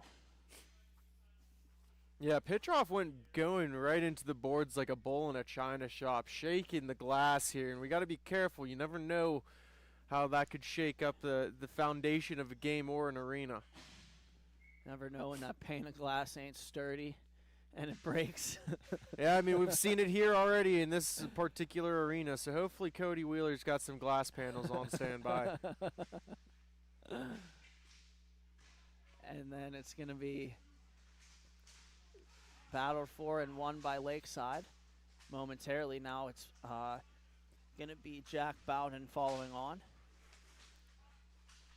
And now Bowden trying to make a move to the net. Leaves it off there. And a shot, they score. What a sneaky shot that was by the Heat. And it's going to be Nick Barga giving them a 4-3 lead. Yeah, I mean, again, just get shots on net, simplify, attack. That's what the Heat are doing. And, man, Barga's got a heck of a shot there. He's going to get past a lot of netminders in this league.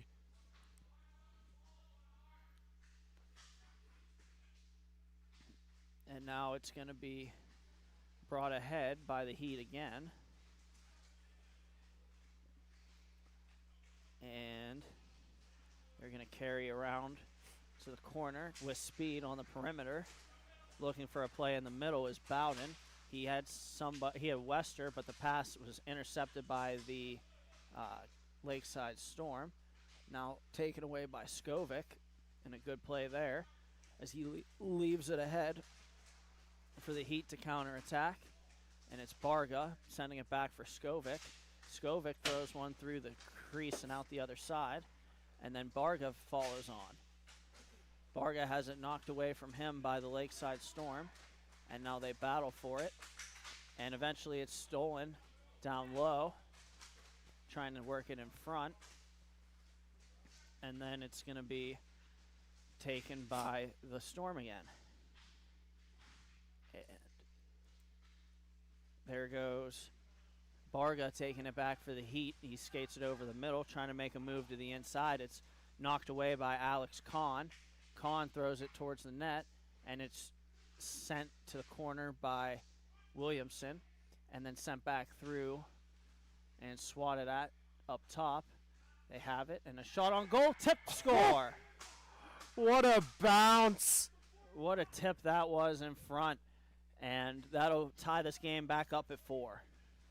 And that's exactly what Lakeside needed. They went to the doctor, he filled out the prescription, and bam, they get a goal.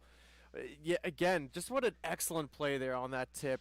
Position, no one was getting it, no one was boxing him out there. What do you expect? You can't be upset besides, at your own self. And now it's going to be taken by the Lakeside Storm off the faceoff. They'll pass it ahead too far. Stefano Cantali plays it. And Cantali sends it ahead, and now the Heat trying to get something going.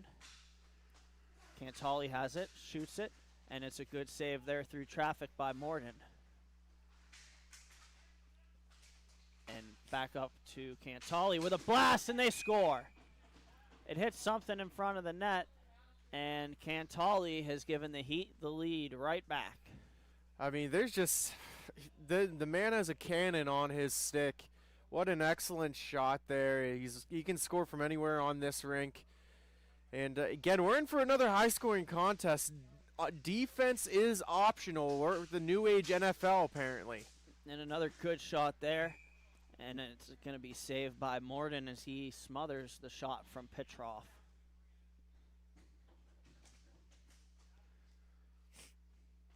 Let's see here. We'll get an update. Still 1-1 that we see for Canada and U.S.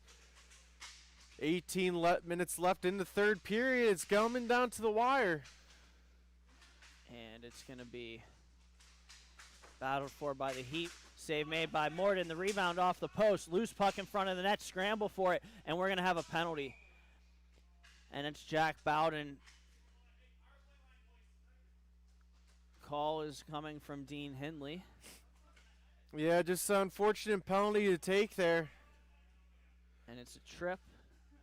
And that'll be giving Lakeside the next power play of this game. And again, you're down by 1. This is exactly what you needed. Get your best guys out there. Go and tie this game. It's still anyone's contest. To put it in perspective on this upcoming opportunity, the Heat penalty kill is at 50% on the season. And the Lakeside Storm power play is also at 50% for the season. So we'll see how we do on this one. I can tell you one of these two units is not going to be at 50%. Both of them won't be at 50%, but who's going to get the higher ratio? They throw it through the net mouth, and it goes off the boards. It's collected by the Storm. They send it up top. That's going to be Trevor Cullen. And then it's taken away and cleared by Skovic.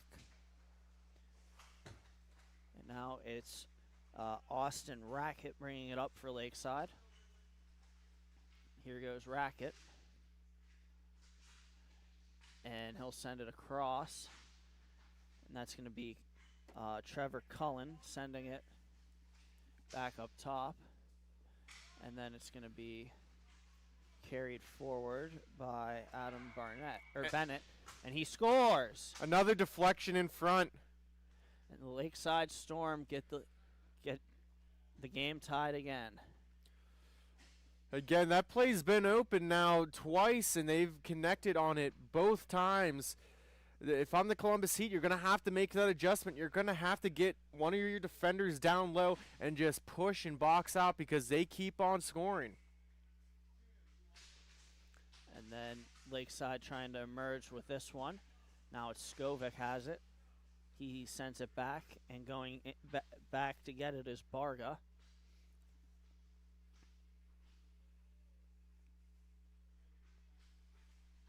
And now it's going to be played ahead. Here's carrying it. It's going to be shot off of Alex Kahn and then behind the net where Skovic picks it up. Skovic sends it back to the point, and then the shot goes wide of the net. Skovic races over to the rebound off the corner boards and sends it on back. And now it's going to be played ahead, and Skovic on the backhand tries to feed it towards the front of the net. And then it's going to be maintained by the Lakeside Storm on the far side. Pass goes off a stick. Williamson goes to play it. He banks it off the boards. It's intercepted by the Storm. And then it goes to the corner. And a shot attempt and a good save there by Williamson. And he smothers it. Couple good opportunities again. Let's see if Lakeside can capitalize. They're playing a little bit better defensively. Kahn was picking off Petrov in front of the net, making it difficult for him to get any kind of stick on.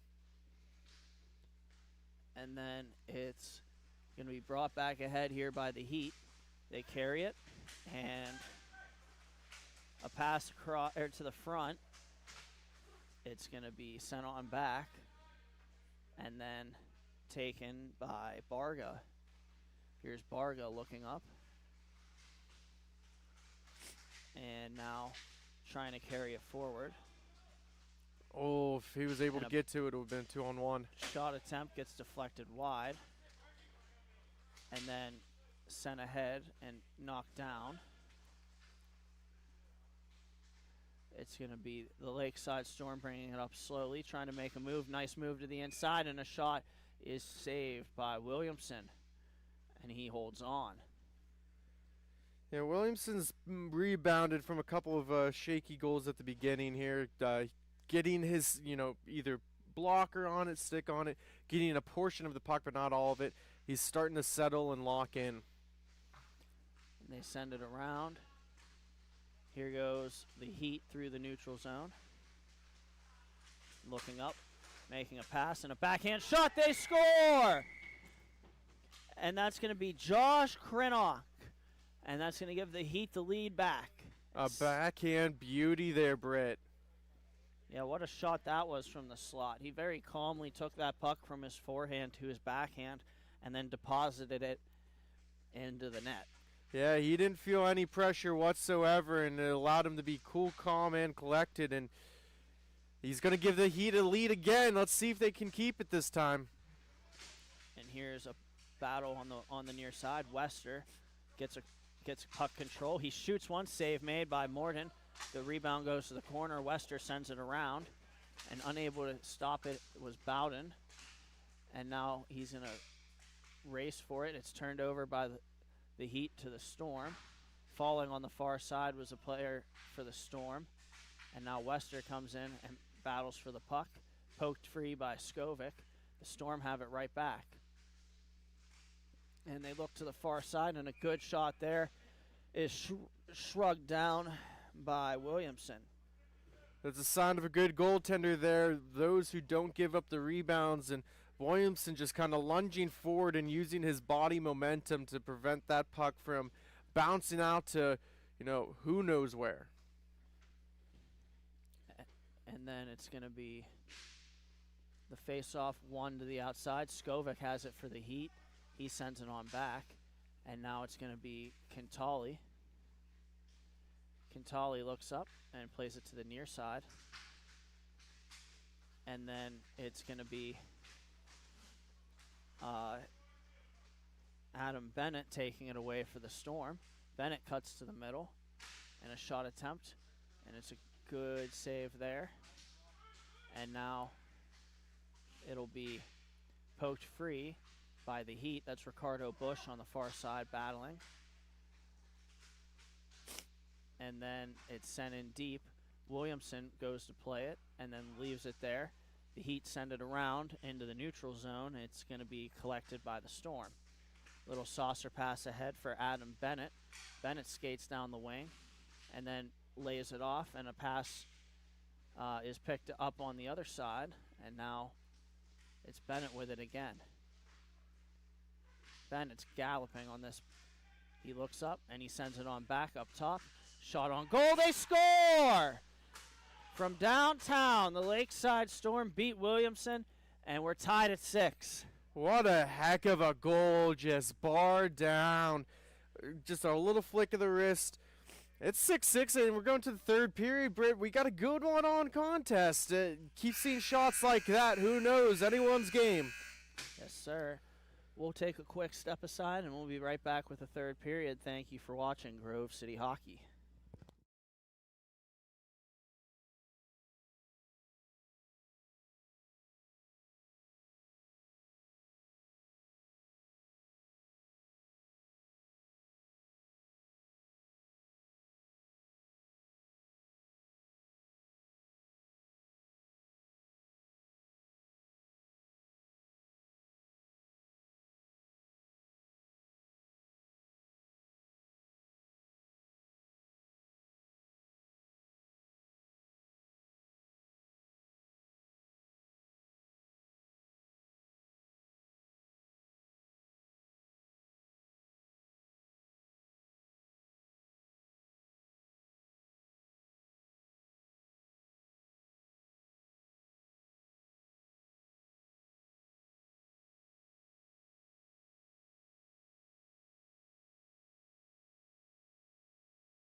Welcome back to Heatwave Arena for the start of the third period for this MIHA matchup between the T5 Heat and the T5 Lakeside Storm.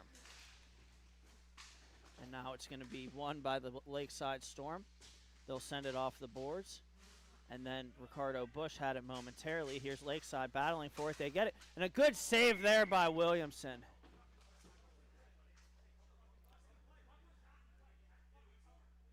Yeah, you can see a little bit of friendliness getting there, trying to swat at the rebound if there was one. There wasn't. An excellent save by Williamson. Again, the Heat are going to have to clean up defensively, stop preventing these slot shots. And now a battle off the face-off. The Storm have it. A shot and a good save there by Williamson. And then it's going to be battled for. And eventually taken by Cantali. Here's Cantali. And here's the Heat trying to make a move to the middle, and a shot, good save there. And the rebound is sent to the point but past the intended receiver. So Cantali will recollect in his own zone. Sends it over for Bush. Bush overskates, and now it's taken away by the Lakeside Storm. Here they go. Back the other way. Trying to make a move and unable to do so momentarily. It was swatted away there by Cantali, and now the Storm have it back. It actually hit Bush kind of in the face. Good thing he has a cage on, because that clearing attempt went right to his face. Here's Cantali starting, and he emerges with it. Now past the near side, and a shot, and a good save there by Morden. I don't think he realized that he had it, but he did. Referee Dean Henley waving it off. 11 minutes to go here in the gold medal game. It's still 1-1, so if you're with us here, we're going to keep on giving you periodic updates as it's coming down to the wire. This Mike Sullivan U.S. team trying to hang in there. Yeah, they had a 1-0 lead, and now they're tied at 1 on the goal by Cale McCarr. As here we have a face-off won by the Lakeside Storm. And here goes a shot attempt and a good save by Williamson.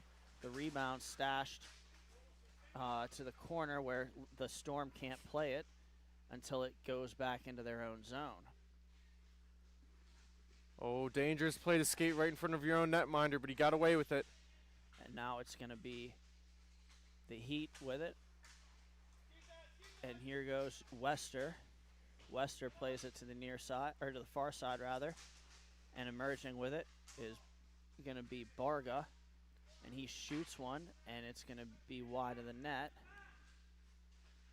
And then it's going to be taken away by the Heat again. Looking for Skovic in front. He can't take the pass. And now the Lakeside Storm emerge with it the other way. Here they go. And then it's going to be a shot on goal saved by Williamson. Wester has it now. Wester in the corner looking to make a play.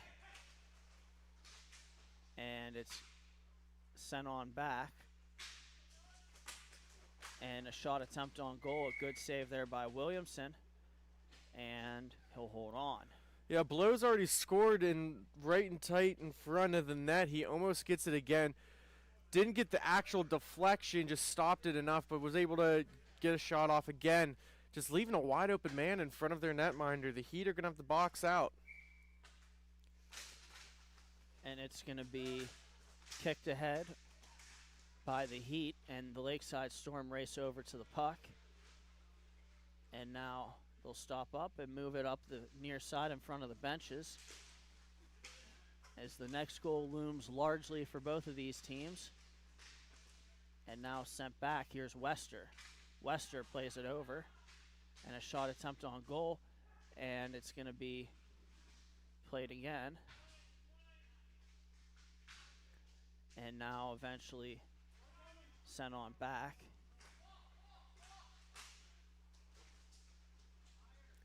Takes a funky bounce off the board. It's going to lead to a turnover here for Lakeside. And now shot goes over the net, taken by Wester off the rebound. And now they'll play catch with it. It's at the side of the cage. It's actually going to be covered there by Williamson. Yeah, they're going to give his team a little bit of breather as they go off for some changes. And now Cantali coming on the rink for the Heat.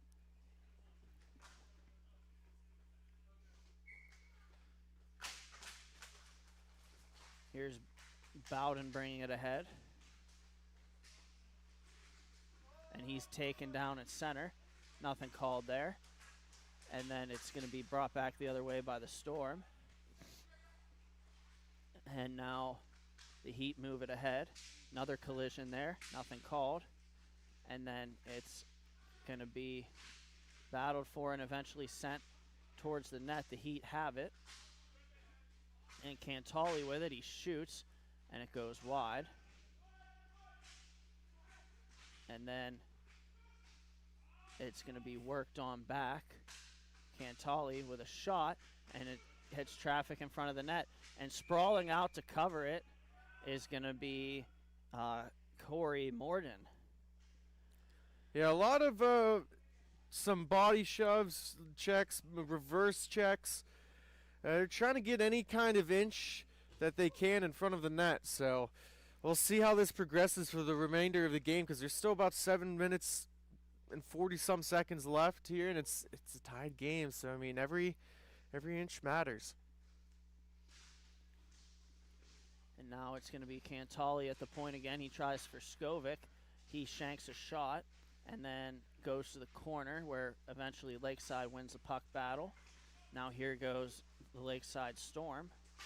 Shot on goal, save made, the rebound, and it's whiffed on by the Lakeside Storm. And here goes Cantali the other way. And now it's going to be sent ahead. And they'll look for the guy open, and it's not going to get through as it goes wide of the net. Lost a wheel, and it's going to be an advantageous change here.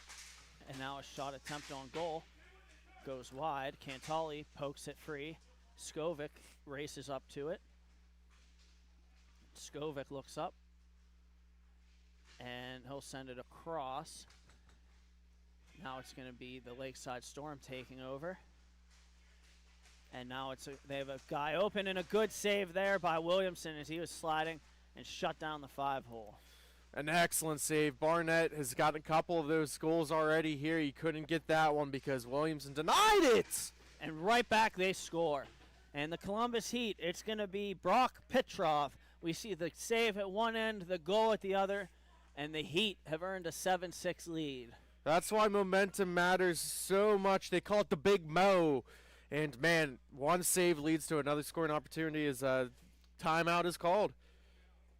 And we'll take a quick step aside and be back with the conclusion of this one after these messages. Thank you for watching Grove City Hockey.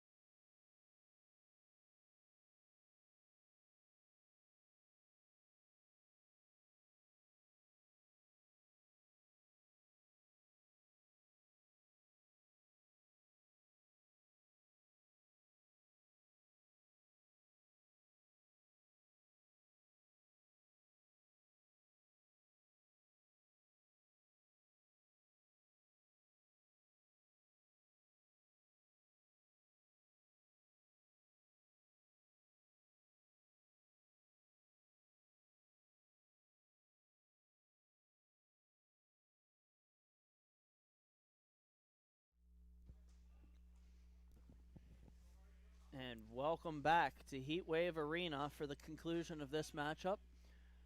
Clock about 6 minutes to go, and the Heat have won the faceoff. They have just taken a 7-6 lead, and now it's the Lakeside Storm trying to answer. They send it to the far side, and now it's going to be D to D for the Lakeside Storm. They'll bank it off the boards. Skating with it is Adam Bennett. And now he'll get the puck on the far side, cutting across the middle. Bennett coming in, trying to shoot, and he doesn't get a shot away, but he stays with it, carries it around, and then his pass is intercepted by Joe Wester.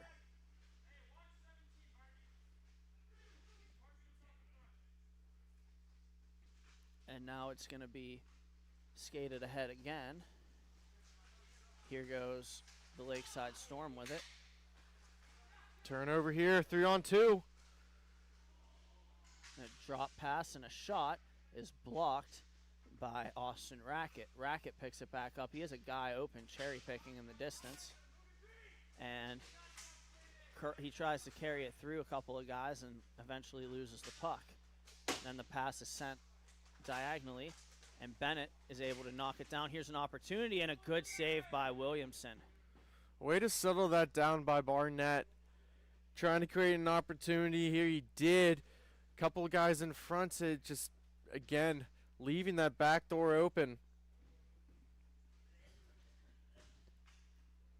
And we'll get a face-off to the left of Williamson. And they send it back. It'll be Skovic on the far side with it. He plays Petrov. And Petrov trying to make a move to the outside. And here goes a shot attempt, tipped, and it goes wide. Skovic has it, tries a pass, pops up in the air off of the paddle of Morden, and now Lakeside brings it back the other way. And the Storm shooting one, it goes off a stick and into the mesh.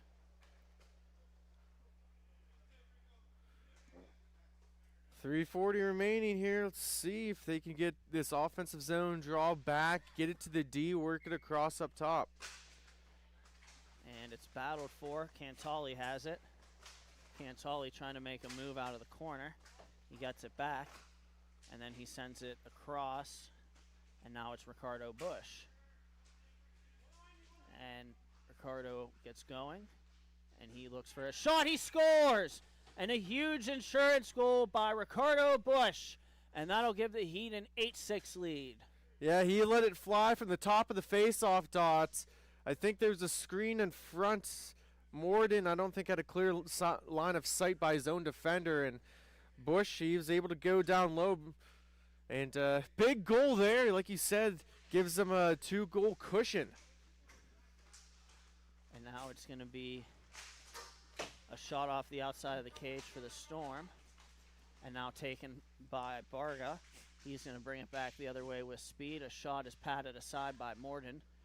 And then it's going to be one over on the far side by the Storm. They bring it back the other way with a shot, and it's into the glove of Williamson, who freezes it.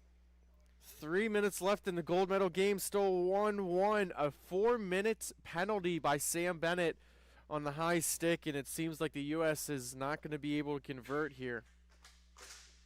And then it's going to be battled for. And face-off is possessed by Joe Wester. And then a pass goes too far for the intended receiver. And then a shot attempt and a good save there by Williamson. The rebound goes behind the net. Falling down on the far side was the Lakeside Storm. They had the puck, and then the Heat take it away. And now it's going to be a shot wide of the net. And now the Lakeside Storm jump to the loose puck. And a pass attempt is going to be directed into the corner. And now the Heat will bring it back the other way. And a shot attempt on goal goes wide off the glass, and now the Storm will have another opportunity. The pass attempt doesn't connect yet. And score! It did connect on that one. It was the initial pass slowed down, and then they received it and got it back to the middle quickly. And now it's 8-7 with 1:07 remaining. Blow was able to recover. He pivoted those hips, settled the puck down. Barnett went right to the slot, that trailing third guy. And it's a 1-goal game. We'll have a face-off, and it's going to be swatted into the Lakeside Storm zone by the Heat in front of the doors. And then it's going to be sent across. The Lakeside Storm have it. Look for the goalie to come out here. And now it's going to be sent ahead, but counterattacking are the Heat. Here they go. And a shot attempt on goal. They score! And the Heat get it right back. Just 27 seconds after the Storm pulled it within one, the Heat reopen a 2-goal lead. Yeah, and there's technically 40 seconds left here, 40.9 in this 2-goal game.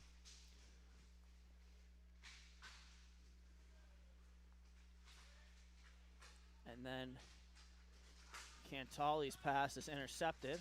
Here's an opportunity for the Storm. And now it's going to be played across. And back a guy open there, and a good save by Williamson. The rebound loose in front of the net. There's a scramble for it, and they clear it to the glass. And then it's going to be the Storm battling for it. And Ricardo Bush following on. And they'll send it all the way down. And that'll do it for this one. The horn sounds, and the Columbus Heat defend their home rink, and they'll move on to play in the T5 Championship at 3:30 later today. Thank you for watching Grove City Hockey.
Welcome back to Heatwave Arena here in Columbus for this T5 matchup between Indy Inline and the Chicago Damage.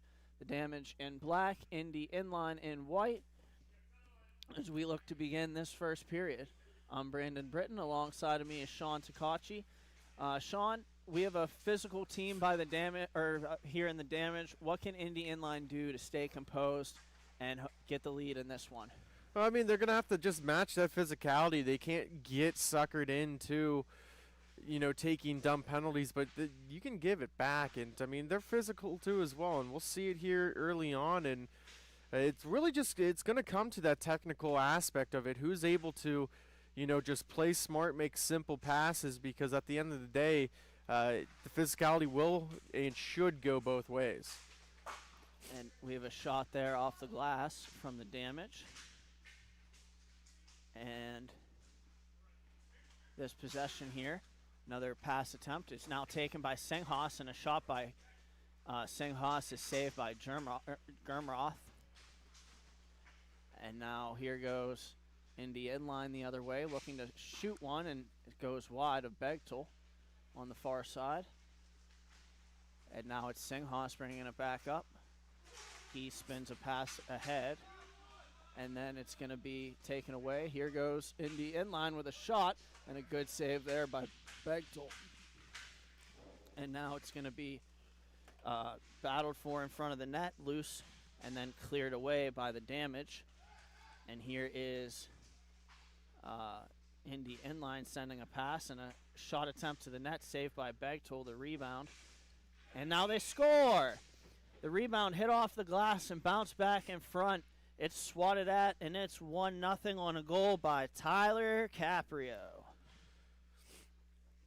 Yeah, he just was able to get it off the back of the boards. He gloves it down and just gets it settled enough to get a shot off, and it goes in the back of the net. Begtel did not know where it was at, and he buries it. We'll have a battle for the loose puck. And then eventually taken away by the Damage. They'll clear it up the boards. Weeks in to go get it. And it's Watkins getting there first. And now it's going to be brought ahead by Joseph Mulvey. And now eventually taken by Begtel on the far side. And then it's going to be chipped ahead. Racing after it is Weeks. Weeks gets there. He shoots one. It's off the outside of the cage. The rebound gets gloved down by Caprio, and he looks up, and he finds Watkins. Indy Inline with it, sending it back across. Pressure coming from the Damage.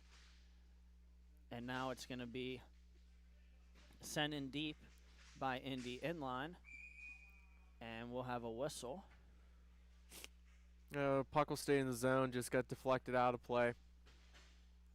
They're trying to throw it back in right now, and they'll just use the door to make it easier. The Chicago Damage yesterday lost their first game 5-4 to this Indy Inline team in a shootout, and then won their second game 6-4 over the Lakeside Storm. Indy Inline, having won the shootout 5-4 over these Damage, then lost their second game 4-3 in a shootout to the Columbus Heat. I do want to get a correction. That is actually Dylan Freakin with the goal, number 70. And now it's the Damage having it. And looking for Singhas. It's taken away by Spar. And Singhas pokes it free. He's going to go catch up to it. That's actually Tyler Glow. And now they'll move it on back. Big rebound. These boards are lively. Cruzman trying to clear their Singhas, taking the puck away. And then it's going to be battled for, and eventually Indy Inline is able to take it and clear it as far as center. Here's Singhas with a shot. He scores!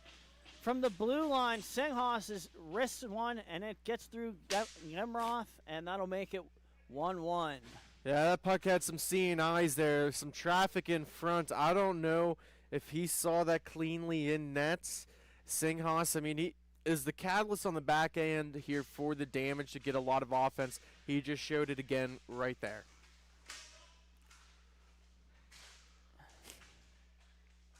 It's going to be sent back to Singhas. And now it's going to be carried by the damage. They'll drop it back. Looking up, Singhas spins back. And then it's going to be carried forward. Here he goes. Singhas making a move around the corner and has it stripped away from him by Indy inline. And now it's going to be sent rink wide. And throwing a hit on the far side was Binion that didn't get called. And now it's going to be sent across. And now now Indy inline will send it on back. And Binion takes one away. Here goes Binion. And a shot is off the blocker of Germroth and then taken by Indy inline.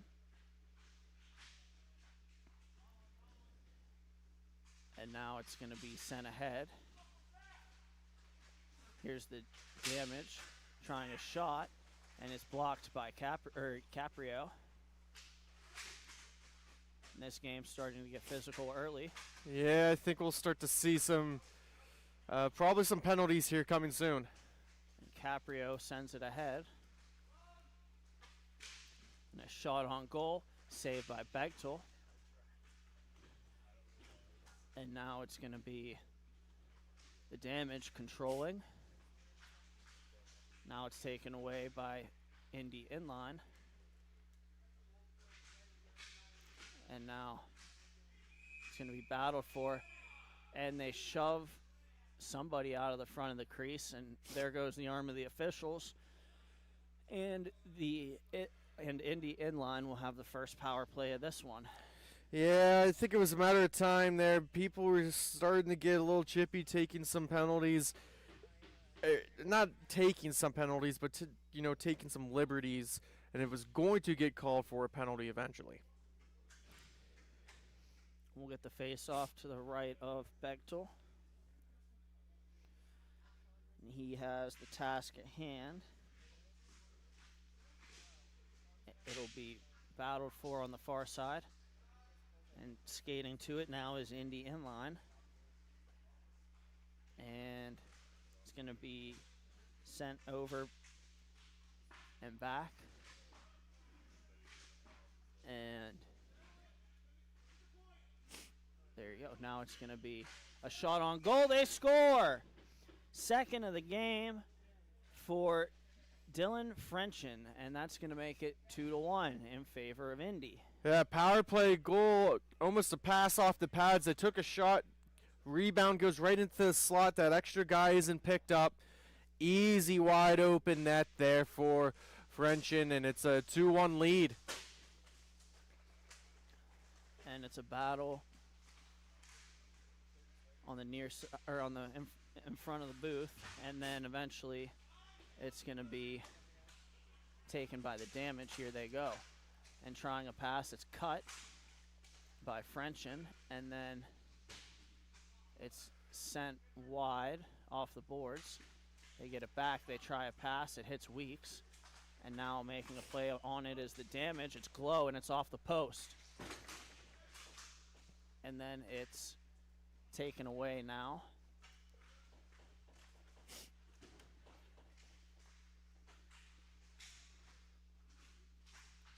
And now they'll battle for it. It's the damage. It's Singhas spinning out of a check. And now Weeks has possession of the puck. No turnover there. Too hard of a pass. And now it's going to be shot grazing off the outside of the net. And then battled for on the far side. And now it's poked free, and Singhas plays it. Battled for there by Indy inline. As these teams continue the physicality, we'll get another penalty here. Looks like this one's going to be on the damage again.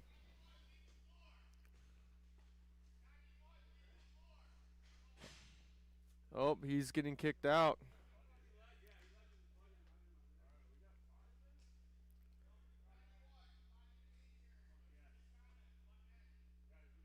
Oh, Wow. butt end. That's, wow. A good eye by Scott Heineke, the official. And yeah. It's a game misconduct, 5-minute power play here for at least the remainder of this period. Carry over to the second. And here is an opportunity for Watkins. Watkins brings it ahead, shooting one, and they score off the rebound. And a quick one for Indy inline on the power play. And that, I believe, is Rich Moitke on the far side. And they're gonna get multiple cracks at this. It's for the duration of the penalty, and it's not necessarily that, they score and it gets wiped off like a, minor or a double minor. And it's going to be Singhas winning control off the faceoff. And they'll send it down. And now it's going to be taken by Caprio. Caprio plays it ahead. Now they'll send it across. And a shot attempt is smothered by Bechtel. And we'll get the face-off. Just over 2 minutes remaining here in the first period. The score 3-1 Indy. And then it's going to be sent on back, and a shot attempt, save made by Bechtel. And then it's Caprio with a shot tip try by Pruitt, and Bechtel able to find the rebound. Yeah, good box out by Singhas there. They had two guys down front. Moitke was coming in on the back door. Bechtel gets some support there, and the puck stays out of the back of the net. They still have another 30 left to kill in this period, and they're probably still going to have another 2 minutes to start the second. And it's going to be poked free by the damage. Now they'll have it Singhas bringing it back the other way. And then it's going to be taken from him by Caprio. And now sent across, and it's off the stick of Bechtel. And then eventually it's going to be sent on back for Indy inline. They'll move it back up. Caprio on the far side. And then played across the rink. Pass doesn't connect, so Germroth will play it behind the net, dig it off the wall for his penalty or power play. And then the puck gets to Caprio. Caprio brings it ahead. A shot is blocked. And now it's Watkins. And a shot attempt is gets knocked down by Singhas, who clears. He's going to have to hurry. He's got 20 seconds left in the period, maybe one last opportunity. And here's a look for Watkins. He throws it towards the net. It's blocked. And then Glow is going to send it the whole way down, and that'll kill the rest of the period. So they'll still have 1:48 in the second. And that's the horn, and we'll be right back for these messages. Thank you for watching Grove City Hockey.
Welcome back for the second period of this T5 matchup in the semifinals. We have the Chicago Damage and the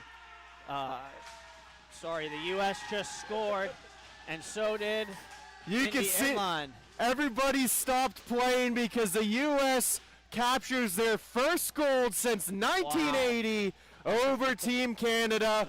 As the game is done at this point for this moment in time, as everybody is sitting here celebrating.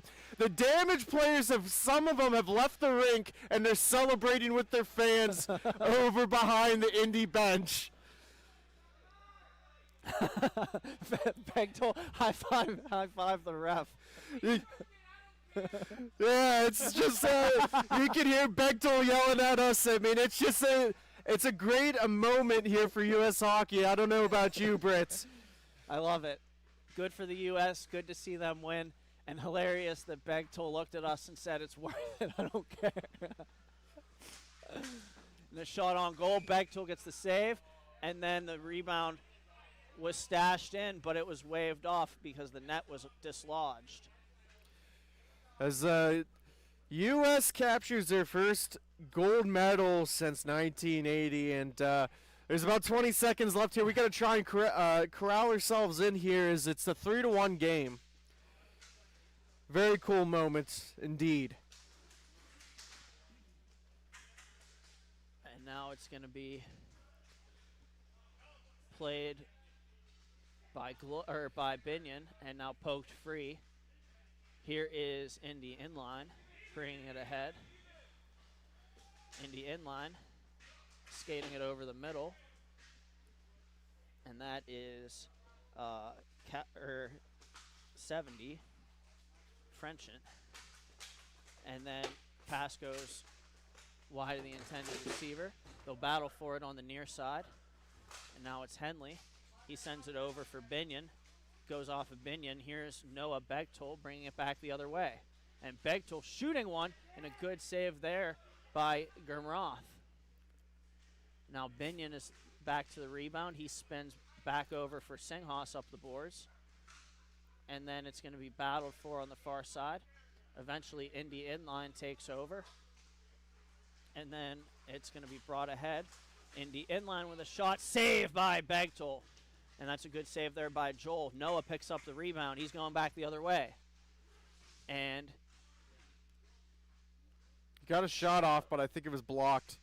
the rebound goes to the corner, picked up by Singhas diagonally to the point. And then it's shot wide, and it'll carry him all the way back into the neutral zone. Pass off the boards intended for Singhas off his stick. And now sent in deep by Indy Inline and taken away by Henley. Henley moves it up for Singhas, trying to make a play. Cuts to the outside and shooting wide. And now it's Bechtel. Bechtel looks up, and he's going to play it back. It's Henley. Henley turns it over, and here's an opportunity for Indy Inline perhaps. And a shot attempt, they score! Indy Inline with another goal coming from Joseph Mulvey, and that'll make it 4-1. Yeah, just a blistering shot there. The Damage got to get their game back in there. Bechtel has got himself ready, but a 2-on-1, you can't help the netminder when there's not enough people back. So they're going to start playing man. They got to figure something out. What an excellent shot, though. Just a great placement. And now it's the Damage looking to mount a comeback. And don't count them out. They are a resilient bunch as Hilty has the puck here. And then it's going to be shot on goal, and they score! It's going to be Moitke, and it's going to be 5-1. Yeah, just I mean they're gonna have to get some momentum, stop the bleeding a little bit. It's just if it's slowing the puck down and just being able to sustain some offensive zone, like 4 goals in inline hockey is not a lot. Not at all. And then it's going to be sent off the mesh out of play. And now it's going to be a face-off to the left of Bechtel. And now a shot goes wide of the net. Racing to it is Frenchin. And then loose puck poked by Frenchin, but Singhas takes over. Singhas cuts to the outside, and he gets going north. Cuts to the inside, nice move. And a shot attempt, good save there by Gerberoth. And now it's a pass for Hilty, but he was drifting back and can't take it. And a shot, they score! And it's Moitke again, his second in a row. And now 6-1 in favor of Indy. Yeah, just, again, it's a one-on-one. There's a turnover that was in the defensive zone of the damage, just overskated. It gets picked up. The trailing player gets right into the slot, and no one identifies him, and an easy shot on that. And now it's going to be sent in deep. Here goes the damage back to get it. It's Heckman. And Heckman finds Glow. And now the Glow is going to get it going. They'll play it back to him cross rink. And now it's going to be sent ahead, too far for the intended receiver. Begtol keeps it behind the net. And a good stick there with the paddle to take away that pass by Begtol. And then it's going to be turned over and sent through the net mouth by the damage.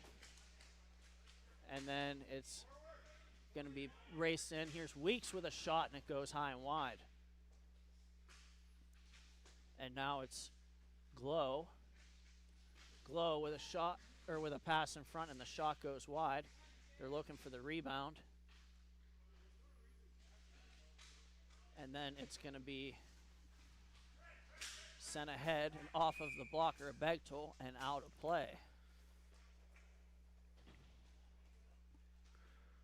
Yeah, see, it's 6-goal deficit. There's still plenty of time here. They're just going to need to start simplifying this game. They can get something going. I mean, they just need to get a play and then stack a couple plays and, you know, give it till the end of the period, see how it goes. And it's moved behind the net and passed up, looking for Binion. Didn't happen, but Binion's going to win the race to the puck. He's trying to get a shot away, but he couldn't do it. And now it's going to be battled for on the far side. It's Binion, and it's taken away by Indy. They find Miller in the corner. Miller shoots and shanks it, and now it's Hilty. He plays it ahead. It's too far for Noah, and now it's going to be sent all the way back down out of the reach of Singhas. Singhas cuts to the outside, and now he's going to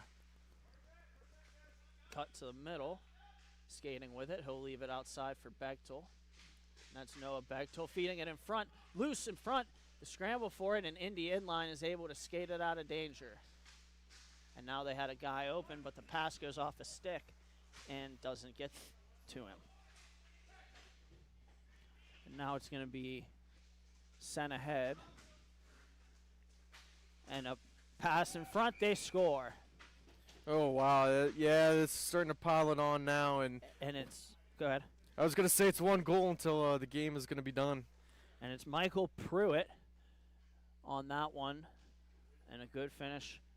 And, yeah, the damage all but appear to have the wind taken out of their sails.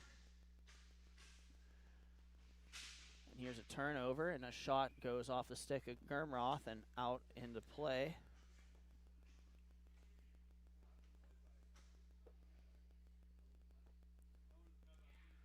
And then it's going to be a face-off to the left of Germroth.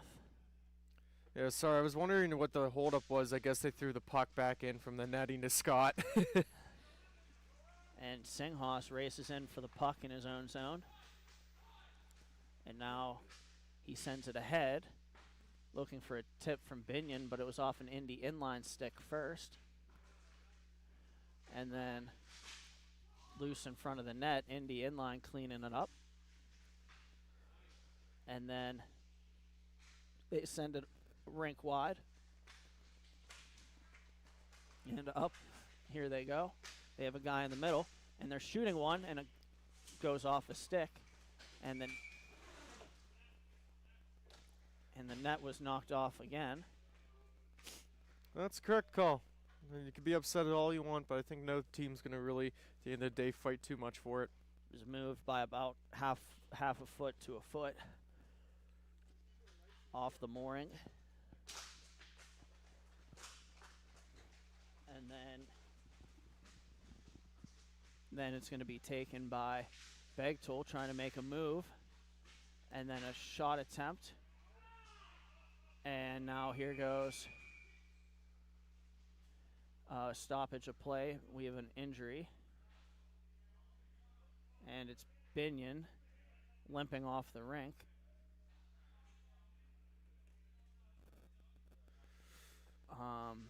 We'll take a quick step aside. Thank you for watching Grove City Hockey.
And welcome back to this MIHA matchup live in Columbus between the Chicago Damage and Indy Inline.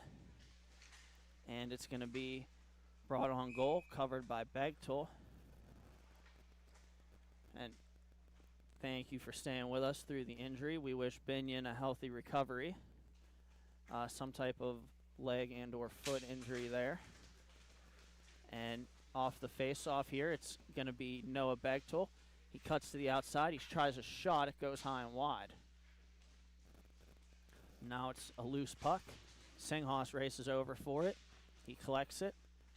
And then it's going to be poked free. Here's Begtool with it. And then it's going to be stopped behind the net by Germroth. And now Indy Inline has it. And they move it ahead. And a blast and a good save there by Begtool. And then the rebound sent in front, but off the paddle of Begtool and out to center. And then it's going to be Caprio on the far side.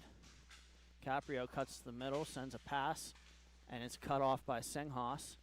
And now his pass is for Glow. A shot on goal, they score! Tyler Glow gets one back for the Damage, and that'll make it 8-2. Yeah, just a clean beat on the glove side. And, I mean, statistically, throughout, the NHL, AHL, you're going to beat the goaltender glove side more times than not. I know it's a really weird statistic, but that makes sense for this goal. It's just great placement of a shot, and was able to get enough stank on it. And we have Indy Inline playing it. They'll move it up the boards. Again, it's cut off by Singhas. He looks up, fakes, and then sends it across for Weeks. And then another shot and a good save there by Germroth. Now they have a guy open behind the play, and here's an opportunity on the breakaway, and they score! And it's going to be Joseph Mulvey, and that'll make it 9-1 as Indy gets it right back. Yeah, you can't give that up just after getting a goal. I know it seems insurmountable at this time, but that's the last thing you needed. We're right back to where we were a minute ago here, and one goal can, end it early. And we have the Damage taking the puck. They'll send it around, and it's Weeks. He walks, shoots it, and it's going to be knocked down by traffic in front. And the horn sounds, and that'll do it here in the second period. We'll be right back with the third period after these messages, and thank you for watching Grove City Hockey.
Welcome back here in Columbus at Heatwave Arena for this T5 matchup. We have the third period of the Chicago Damage versus Indy Inline. And the Damage facing a 9-2 deficit as a shot by Weeks is gloved by Germroth. And we'll get the face-off to his right. Getting some corrections on the on the scoreboard up there. Just wasn't ready to start the period. Happens from time to time.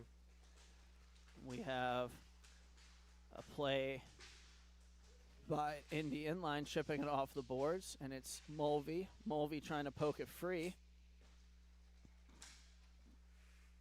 Indy Inline has it. It's Moike. And then he moves across rink where it's Frenchen. Frenchen carries around the net. He looks up, sends it on back, but it was knocked down by Glow. And now Moike goes back to get it in his own zone. And now it's going to be sent over for Frenchen. He makes a move and leaves it off. It's Mulvey. Mulvey pressured by the Damage, and he escapes with it. He'll skate it around the net, stopping up in the corner. And he overskates the puck, and it'll be taken by Zach Singhaus. And they play it back. Singhaus brings it forward. Shot attempt on goal goes off of Germroth and out of play. Yeah, he blocked that beautifully. Goes right into the net, and you guys start just getting as many shots off as possible here if you want to climb back into this one. We have seen crazier things. Yeah, I mean, anything can we've seen crazier things. The U.S. just won gold. I mean, that proves our point there. So, who knows? And, the Damage, they need to start channeling that inner comeback. And we have another puck out of play.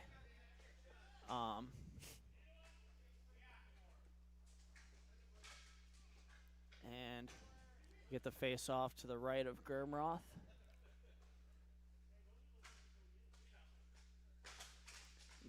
Damage win this face-off. They send it on back to the point. Shot is deflected off of the glass. And then Hilty in his own zone. Hilty for Noah Begtul. Begtul has it around the center circle. Now backtracks into his own zone. And then it's going to be taken by Indy inline. They'll go back the other way. And long shot on net by Caprio is blockered aside by Begtul and then is sent through and intercepted by Indy inline with a shot and a good save there. The rebound scramble for it, and Begtul is able to find it. Puck bouncing around, just a good way to seal that off. And now we're going to have Pruitt and Weeks in the face-off for their respective clubs. And then it's spiked on back off the end boards. It bounces out in front and then hits something and goes back behind. Now it's Indy inline with control up top. And a shot goes off the end boards. And then it's going to be taken there by the Indy inline momentarily and then cleared out by the damage. And then it's sent ahead. Here's Indy inline. Trying a shot. They fanned on it. Weeks follows on for the damage. Indy inline takes it right back. Shot towards the net. Blockered aside by Begtul. And then it's sent ahead where it can be played by Glow. A saucer pass and a shot attempt. And a good save there by Germroth. Yeah, Glow was able to get his stick on it, got a good scoring opportunity. Germerhoff just was able to see it, read it, react properly. Excellent opportunity. That's what they're going to need to get back in. We'll have a face-off. It's going to be Kruzman and Glow. And Glow wins this one back. Singhos will hustle over to go get it. And then he'll play it up the near side boards, but no receiver in the area. And it's taken away by Watkins. And Watkins comes in and sends it back. The damage takeover, and now it's Begtul. Begtul shooting one, and a good save there by Germroth. And now a pass to the slot off a skate of Singhos, and now taken away. Possession changes again. Singhos winds and passes it to the side, and a shot, they score. And a good shot there from Glow on the pass from Singhos, and that'll make it 9-3. They're starting to pick up. I mean, hopefully it's not a little too late there. Just a good pass from Singhos. Gets it right on the tape of Glow, and Glow rips that bar down.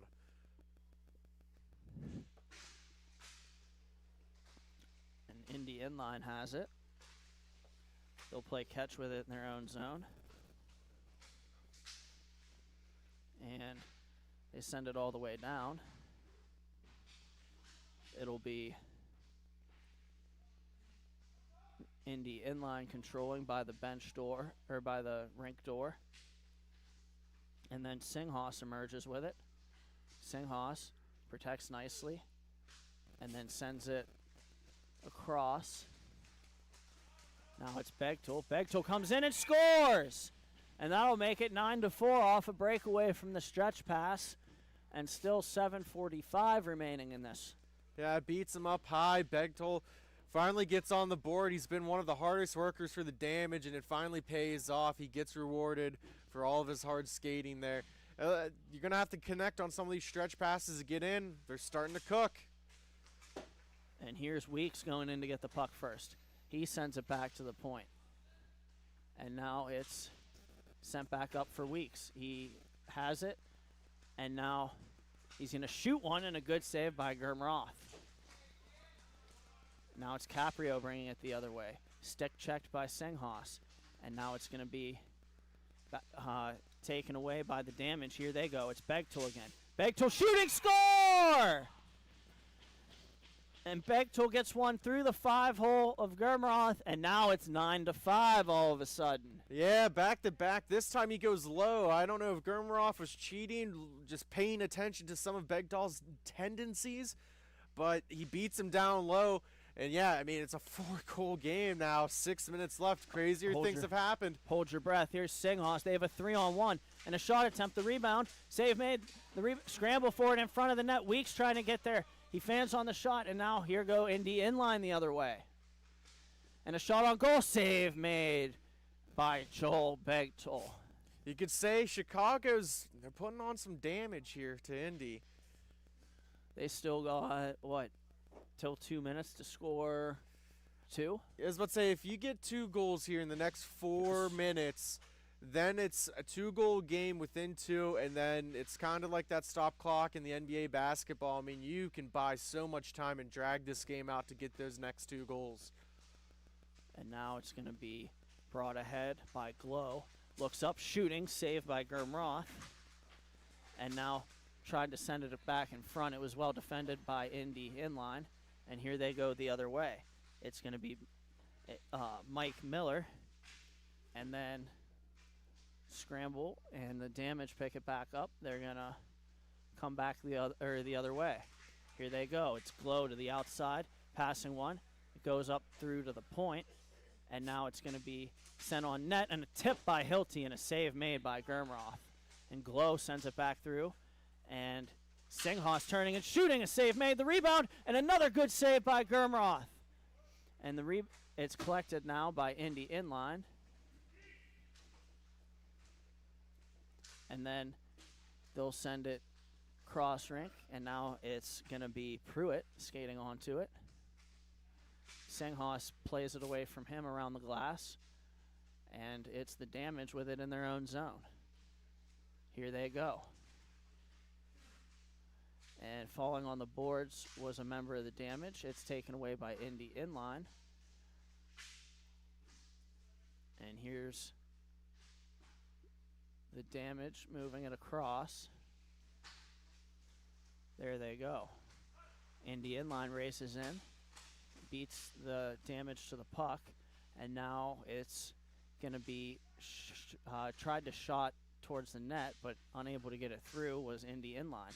Now it's Moike up top. He moves it back across. And now it's waiting with it is Watkins. He plays it to the near side boards.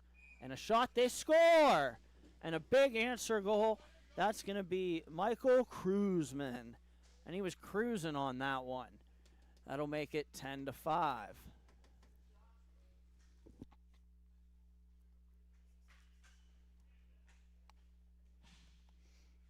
We'll have a face-off at center.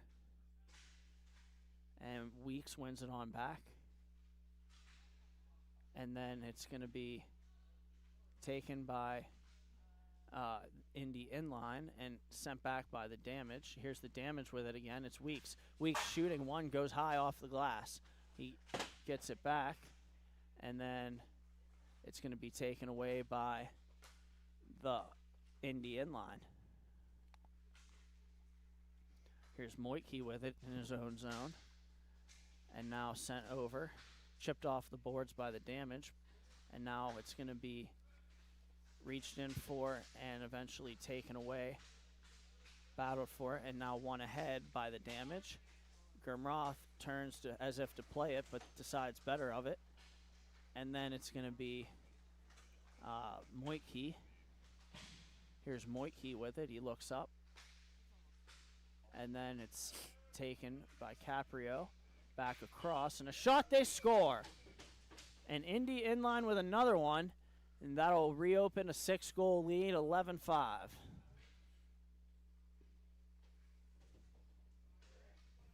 Just an excellent shot there. They were getting a little bit of pushback. It was 9-2, gave up 3. Now they're getting 3 back. So, and face-off is won. Singhos has it. Here's the Damage trying to climb again. Here's Singhos bringing it ahead. Passes it, and it's nobody home. Here goes Indy inline. And sent ahead by Indy. Save made by Begtol. And then it's going to be stashed home on the rebound, I believe. There's a little bit of a conversation there. Looked like kind of a broken play off that one.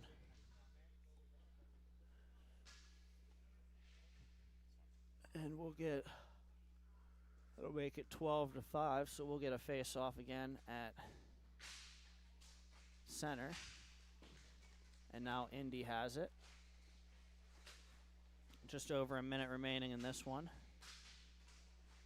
And now it's going to be brought ahead. Shot attempt is save made. And then taken by Caprio. He'll send it across and now back. And they'll bring it behind their own net where they're content to let as much clock run as they can. And then Indy inline moves it across. Shot on goal, stick saved by Begtel. And then it's going to be sent around on the backhand. Singhas has it. He plays it across. And now it's going to be sent towards the middle. Shot, or a pass attended for Hilty, was defended away by Indy. And a good shot on goal. Another save by Begtel. And they're going to call it here. Indy inline will move on to the championship game here for T5 against the Heat at 3:30 later today with a 12-5 win over the Damage. Thank you for watching Grove City Hockey. And when we come back, we'll have the T3 Heat versus the Fuel. Thank you for watching Grove City Hockey.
Welcome into beautiful Columbus, Ohio, the home of the Buckeyes, as we see the Columbus Heat taking on the Envious Fuel in the T3 division. The Heat had a bye. It's a kind of weird circumstance where there's 6 teams. There's 2 teams that got a bye coming in. The Heat were one of them. My name is Sean Takachi. Joined in the broadcast booth with me is Jacob Drzezinski. Jake, what have you seen from these 2 teams here, and what can we expect for this game? Well, Sean, you'll see some games throughout the weekend where it's very clear that physicality is the game difference maker. Speed is the difference in this one. Both teams are very fast on their feet, very quick to move the puck as well. A lot of passing opportunities, create goal opportunities, and there's the first one of the day. An excellent shot there by number 92, Cody Wheeler. You could say he was wheeling and dealing. An early 1-0 lead for the hometown Heat. 1-0, 13-18 left in the first period. And, man, that's kind of a sucker punch to the face of your Fuel to give up a quick one like that. Well, it's also a little bit of a double-edged sword, Sean, because the Fuel had a great look not 5 seconds before that goal. Just missed the net a little bit wide, and it broke out the Heat the other way, and they made them pay. Working on your screen from right to left will be the Fuel. They're in the purple and the white. Left to right will be the Heat. They're in the black, pink, and blue trimmed jerseys. A 3-on-2 gets turned over the other way. Here comes the Fuel, drops it off. Stankiewicz with a touch pass into the back of the net, and it's tied 1-1. 12:36 left in this first period. Back-to-back goal.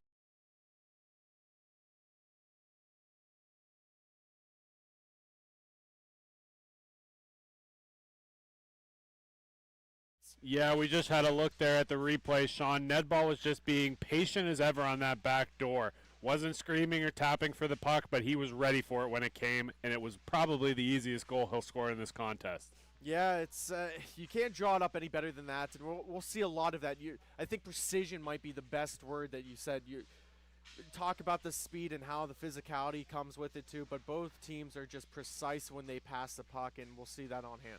Yeah, and Sean, I'm not trying to call out a mistake here, but on your call you were saying it was a 3-on-2 coming back. I thought it was a 3-on-2 as well. It turned out to be a 3-on-1. They just had all kind of space and time on it, no defensive back, and that's probably a testament for how quickly the Heat want to move up the rink here. Well, I think, yeah, it was the Heat that was on the 3-on-2, but it was the 3-on-1 coming back because of a turnover. Cody Wheeler, who had the goal for the Heat, turned it over in that instance. And, I mean, like you said, they're so fast. I can't always call that and keep up with it, you know. So I appreciate the correction there.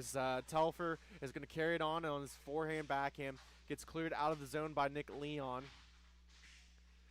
Holding on to it is Giordano for the Fuel. They're going to work it behind the net, so they're going to slow it down and reset. Starting netminder is John Vanetta for the Envious Fuel, and then for the Columbus Heat, we have number 1. True plays the body, gets the puck, works it to his D-man, Nehe. Long stretch pass off the boards to Telfer. Trying to work around Leon, he can't. Leon slows it down. He's looking for a long stretch pass himself, and he connects. 2-on-2 action. Brockett looking to get one off. Oh, that's going to get deflected into the ceiling and go out of play. Referees for this contest will be Justin Owling, and then we also have Scott Heinege for this contest. Thank you for tuning in to Grove City Hockey on this beautiful Sunday morning. We do appreciate you tuning in. Quick reminder and congratulations to Team USA for their gold medal earlier today, probably about 30 minutes before this game started. Yeah, Sean, it's just been an awesome day of hockey.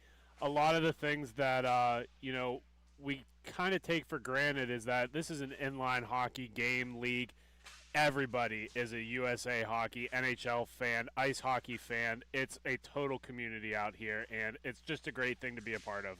Yeah, and we do have a clip that was posted to our Facebook page to check it out of how that golden goal played out here in Columbus. Oh, as the puck goes right onto Cantali, and he's able to cover it up. So look at our Facebook post and kind of see how that broke down here as in the arena. Or go back on the broadcast and watch it because we have a clip there too. Face off one down low for the Heat. Wiggins works it to Hintmeyer, who now passes off to Wheeler. It goes between his legs. Right-handed shot, slows it down, curls it back to Hintmeyer. He's going to get some pressure. Holding on to it, and he still has it. It's going to get chipped all the way back down. Wheeler backs it to Wiggins. Gets some help from his netminder. Stankiewicz on the forecheck. Napolitano now on it. He's going to force a turnover. Napolitano is working around there. He throws Hintmeyer into the boards. Works it all the way back. They're going to slow it down now as McKinnon, probably one of the few guys in this arena that did not want to see Team Canada lose, but he's going to have to swallow it up as he's looking for an opportunity here. Thrown on net, looking for Schroeder. Wiggins from his D spot now has to push it forward. He's getting harassed by Ned Ball. Around the net, looks all the way top slot to Wheeler, throws it on. That's going to get deflected and out of play.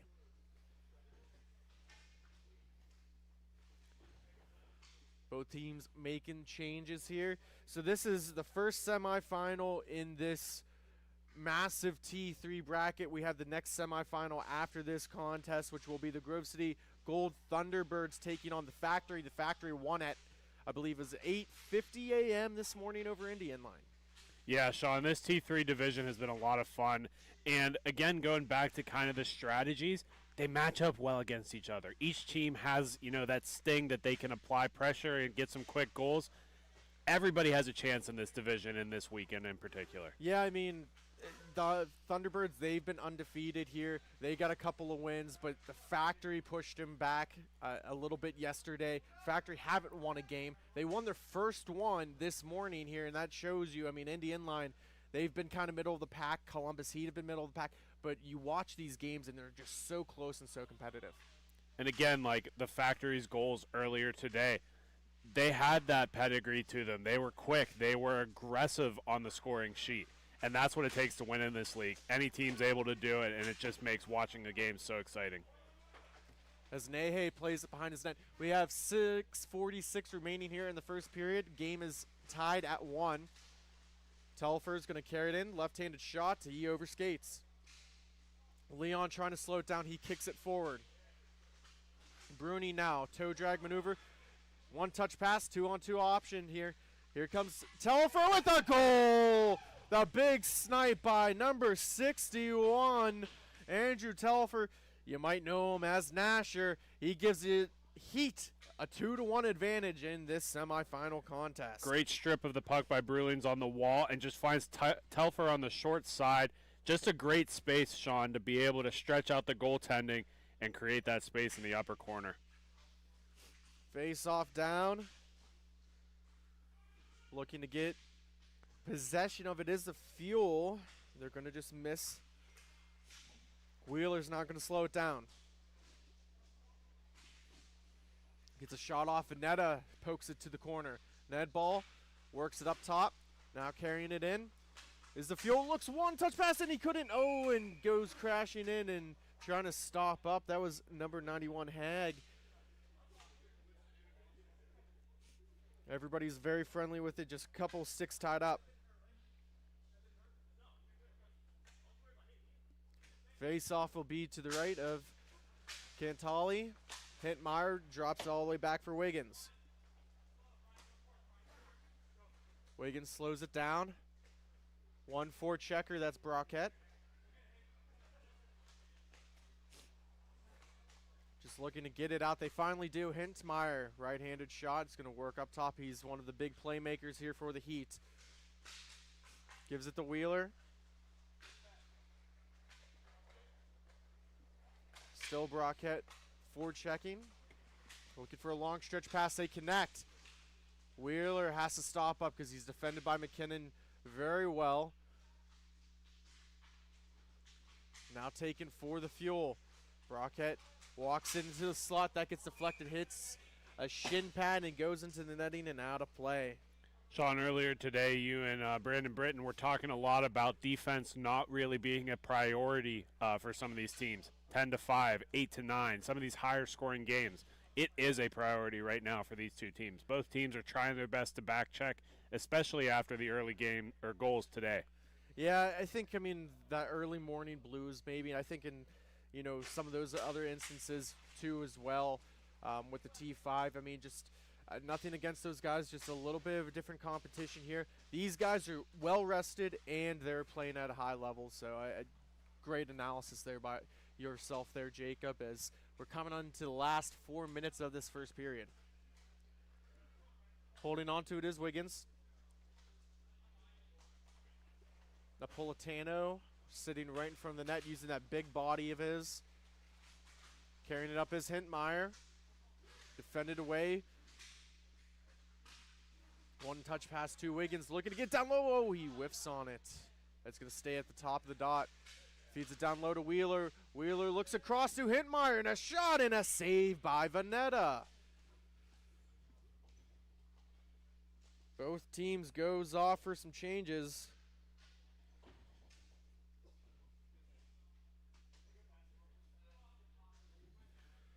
Face off to the right of Vanetta in the fuel zone. Face off down. Possession will be taken by Stankiewicz. Carries it into the neutral zone on the far wall. Trying for the toe drag. He overskates. Now here comes Telfer. He's going to carry it in. Stick handles beautifully. Goes off the post into the corner. Yeah, nice little mitts there on him. He was able to get on the outside of the defense, just not able to find the back of the net. Couple of players collide down low. They're on the same team. It's a 3-on-2 for the Heat. Bruning now in the slot, takes a shot, hits the glass and wide, stays possession with the Heat. Telfer looking to drop it in, and Vanetta is going to swallow that up with his legs. 2:15 remaining in the first period.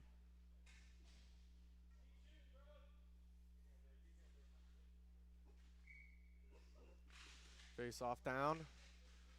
Won by the Fuel. A quick up, trying to work around that long body of Nehe. Just that 6'7" frame plays a massive factor on the back end. And that's on street shoes, Sean. The wheels add an additional extra length to him. He is the tallest guy out here by far. Definitely makes it difficult as Leon is trying to defend True Crew as he's getting a little bit of a stick in the guts. Nothing called. They're laying at play.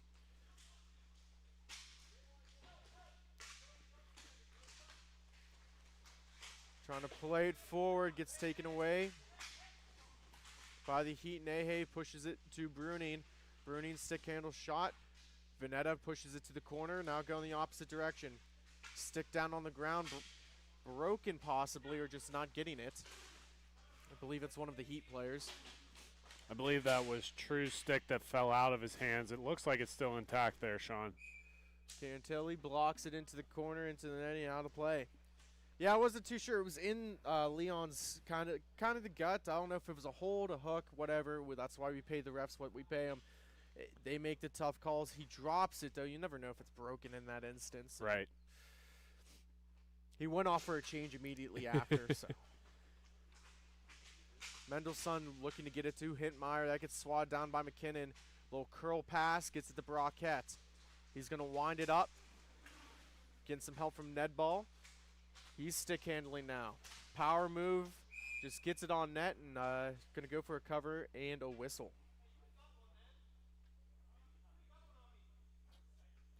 You can hear your Cantilli kind of chirping at Nedball saying, you already got one, you're not going to get a second.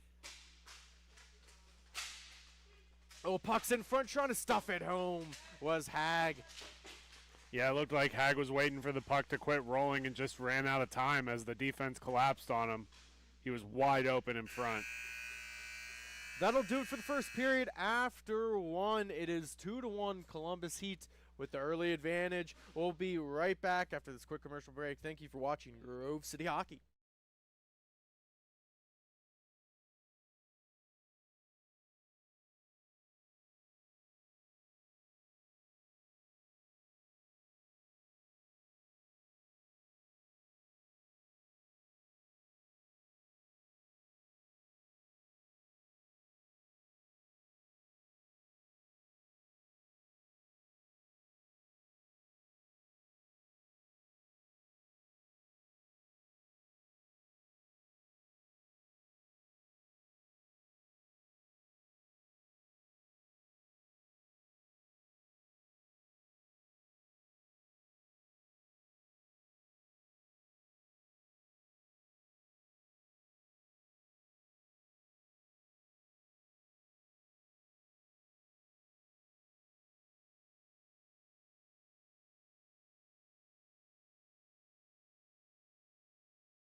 Welcome back for period number 2 between Envious Fuel and the Columbus Heat. 2-1 is the score. The Heat with the early advantage in this semifinal matchup in the T3 division. Join with me in the broadcast booth is Jake Drzinski for our color commentary. Oh, what a goal! Hintmeyer with the snipe bar down. I was about to bring you in for something else. Talk about that goal. Yeah, Sean, he just put it right over the blocker of Veneta. And I think that's, again, you talked about the early Sunday morning blues. There is a part of that of coming out of an intermission, just not being quite ready for that puck drop. Yeah, I mean, Hintmeyer is one of the most dangerous players you can have on the rink, and he definitely made the Fuel pay. Another shot, and Veneta sees this clearly, and he gives a nice little windmill glove action for that. Coming into at least this weekend, we have for the T3 division, like I mentioned, you had a couple of games here for the Fuel. They went 1-1, won 7-4, then lost 5-3, and then for the Heat, Look out here, Sean. oh no! Oh, what Big a save by Cantali. I appreciate you calling that out there.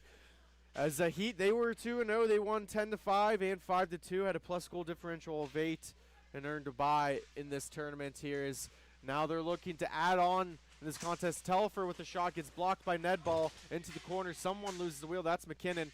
Napolitano now stick handling. He's going to get a shot off, and that goes into the corner. Save made by Cantelli.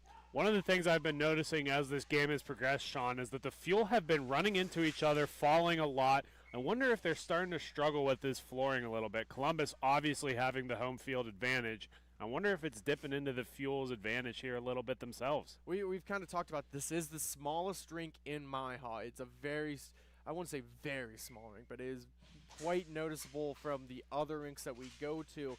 It has Stillmat floor. I think Stillmat is one of the better floor mats for tiling, but when you don't play on it often and now you're shrinking the size of the rink, there's going to be a little bit confusion. You just feel that pressure that there's more space than there really is.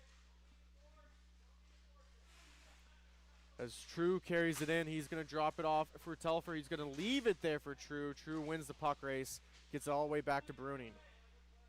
Good forecheck here by the Fuel, Sean. They're not out of this game by any stretch, but they're not leaving it to the third period to fight back in it. Look at that. Just absolutely fighting him off the puck right now. Great effort here by the Fuel. And there's going to be a penalty called. It's going to be, and they're calling it on the Fuel here. I'm interested to see. I think that was more of a takedown maybe on MIHA, but I mean, again, from our vantage point, we're all the way at the very far end here. They're saying they caught him in the moneymaker and giving him a high stick on that one. I think that's just a result of how they fell down to the rink together, Sean, but regardless, it is going to be a penalty. Well, see, that's the thing. I didn't catch that. I'm seeing the tanglement, and he saw the stick, and a great call there by Scott Heineke. And we're going to see a power play opportunity here for the Fuel. Maybe what the doctor ordered is Schroeder looking to get to the point. Good forecheck by Mendelson. He's making it a tough task to just get possession. Finally settles it down at center rink. A little bit of breaking the third wall here, Sean. Again, want to thank Steve Stosenfeld for the shout-out for USA Hockey. Big gold medal win today. Earlier today, these two teams that are on the rink currently were just outside in the lobby watching that game together as fans of one team, and now they're going to battle on the rink here today. Yeah, it's the great sport of hockey brings a lot of people together here, and you can be foes on the rink, but off the rink could be the best of buds, and we'll see how it goes now. The Fuel are not feeling very friendly. They're down by 2. They're on the power play. They're looking to at least get within 1. An excellent forward check and penalty kill here by Mendelson and this PK unit. Shot on net and into the corner. Chafin now lets one go, and he buries it. Power play goal by number 5, Ronnie Chafin, and it's going to be 3-2. The Heat still hold the advantage, but now the Fuel climb back.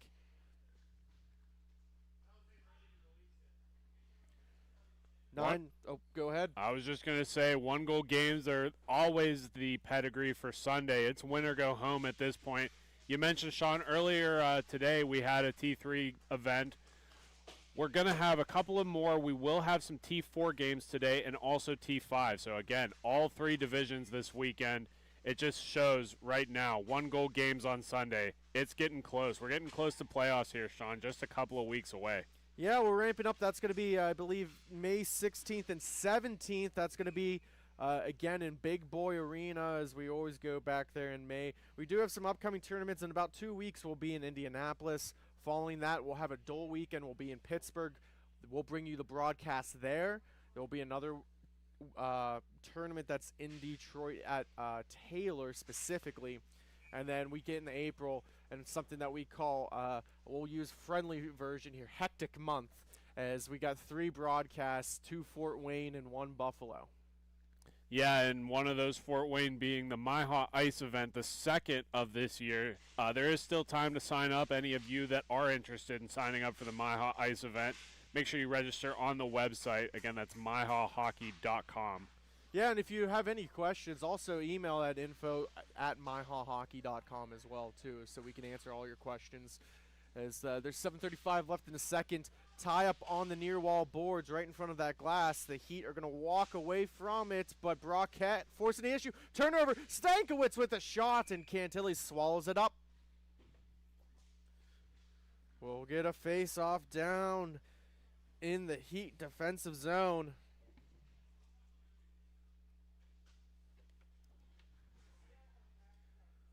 Face-off will be down at center. Napolitano in the face-off dot for the Fuel. Face-off 1 forward by the Heat. Nehe jumping up from his defensive position. He's trying to go around Ned Ball. He almost does. Now we have the 2 big guys going after it. Trying to pick it off is Stankiewicz. True one-touch pass left there for Bruning. Bruning with a shot that misses wide. On the far wall, works it back to Nehe. Across the rink to Telfer. He's going to walk in, harassed there by Stankiewicz, and he shoots, he scores! Just an absolute rip right above the hash marks for the face-off dot. Again, when you get in that tight and that close, you got to just collapse on that puck and not allow that shot in. Let them shoot from out high, and if they beat you that way, so be it. Don't let them walk right onto the doormat. Face off down 1. Nicholas Leon now on the puck.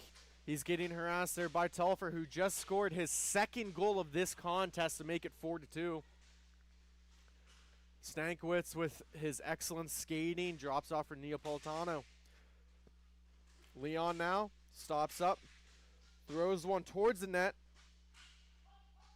Puck bouncing in the air, was floating like a butterfly right over Cantelli. Now some mass bodies down in the low corner. Bruning comes away with it. He's looking for at least one way to go. Oh, Nay trying to slow it down. Almost had a lane to the net. And now here comes Stankiewicz on the backhand, goes to his backhand on the shot. Nehe picks up the loose biscuit. He's going to wheel it up the rink. Near wall, stretch pass, intercepted. Chafin, who had the power play goal for the Fuel, picks it off. Leon supporting. Trying to get, turnover. There's a shot on. It's going to be gloved. It's in the air floating, trying to battle for it. Leon comes away. Leon skates, bounce pass off the boards to himself. He's going to walk in, shoots it off. Rebound looking for it was number 77, Schroeder. Leon has it again, trying to force the issue. Crew with it. True now walks in. He shoots it high and wide. The play is starting to open up a little bit, Jake. Leon now 2-on-1. Off the post! I'm just letting you roll, Sean. They've been going back and forth, north and south, so quickly. There's not much time to add any commentary. As quickly as I try to call one play, goes back and forth. Another one-touch. Hintmeyer 2-on-1. Looks to shoot, he scores! He'll make that one count there, Sean. Just an absolute great goal. NASA is going to be calling him because that was an absolute rocket of a shot. His second of the game. Him and Telfer both have 2 goals. They have combined for 4 of the 5 goals against the Fuel here today.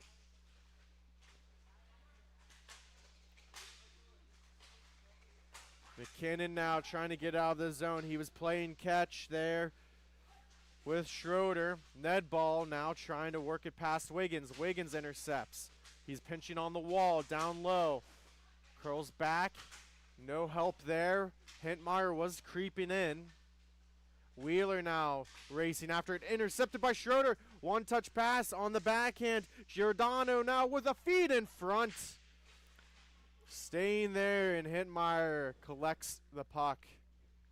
He's going to slow it down. He's going to decide to give the announcer's voice a little bit of a rest. Yeah, Sean, they've just been doing a great job passing here. There's another breakthrough. Great toe save by Veneta. It's just been a great movement of the puck. You talked about the small rink here. This is how you have to beat teams, is move faster than they can skate, and you do that by great passing. Brockett, bank pass off the boards to McKinnon. He's going to throw it all the way back around for Nedball. Nedball looking for someone to cut. Hintmeyer picks it off. Backhand is now going to slow it down. Wiggins curls back. Throws it around the boards to be intercepted by McKinnon.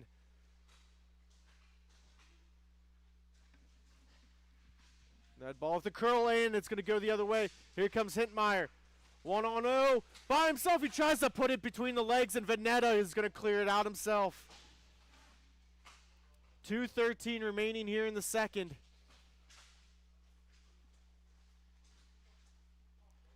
Slowing it down is Hag. Then ball with a shot. Easy save by Cantelli. Coming up after this game, we have the other semifinal in the T3 division. We will have the Grove City Gold Thunderbirds taking on the Factory, a rematch of yesterday. The Gold won over the Factory 12-4. Factory did have a big game earlier this morning. They won at 8:50, won 10-7 in a barn burner with Indy Inline. Telfer drops it back for Wiggins. He will wiggle past the Fuel. Carries it up. Long distance shot, misses wide. Apologize, that was Bruning. True now with it. Looks back to Bruning. Gives it to Telfer. Stankiewicz intercepts. Finds it between his legs. Veneta now is going to be that 5th man. He drops it there for Chafin. He has a goal in this contest. Give and go by himself. Can he get around one? He tries to tuck it, and he can't. Nehe now with it. 3-on-2. He's got Telfer going straight to the net, hits the netting, and goes out of play. Just under a minute left to play here, Sean. 3-goal deficit for the Fuel. Looks like they're going to say this is pulled all the way back out to center as well. Anyways, continue. You're in the middle of a thought. Yeah, Sean, so like when you talk about coming back from a 3-goal deficit here, you got an entire period to play. They came off of that last intermission and let in a soft one. You got to come out of this period being ready to get to work, get those 3 goals back, and the first one's got to come from speed. You've got to earn it. You've got to work hard for it. That's going to get the team frustrated and deflate the morale they've built to this point. Oh, what a play, looking for a give and go. Touched pass by Veneta, gets cleared all the way down, and that should do it. After 2 periods, it is 5-2. The hometown Heat are putting on the heat over the envious Fuel, and we'll get the recap and final period when we come back. Thank you for watching Grove City Hockey.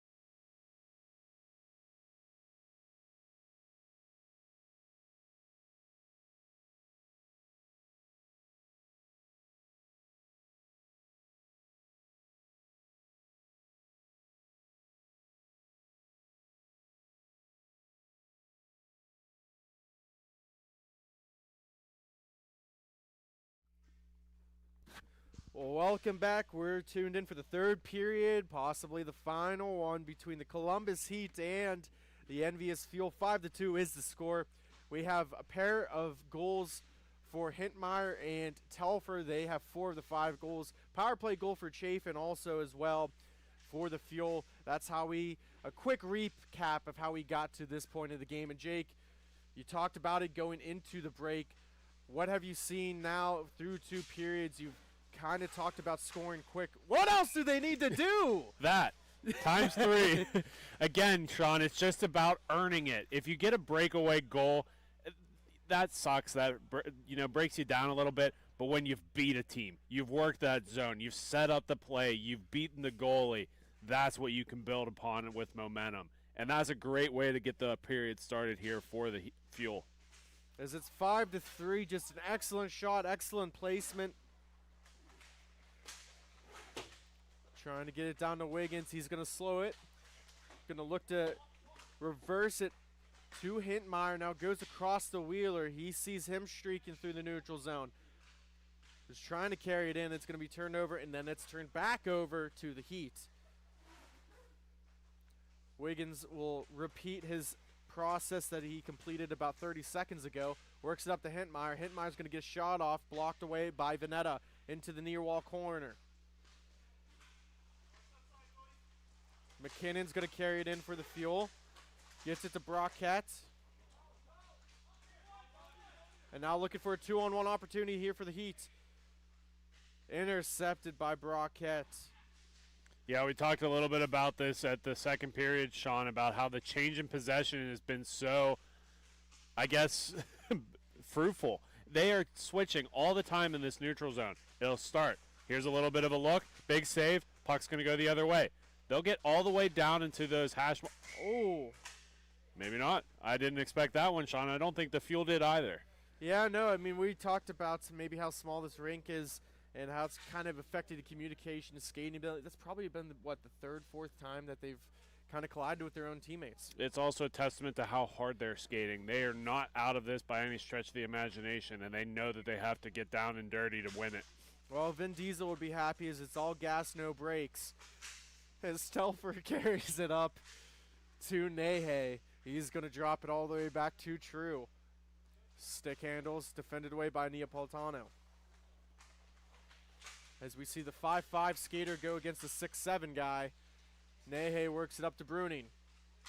Through the neutral zone, trying to fake out Nasher with a shot, and that's going to hit off of Venetta's shoulder behind the net, picked up by Stankiewicz. Now he carries it up, right-handed shot forward. Slows it down. He has Leon trailing. He takes a shot, and that's going to go straight into the netting and out of play.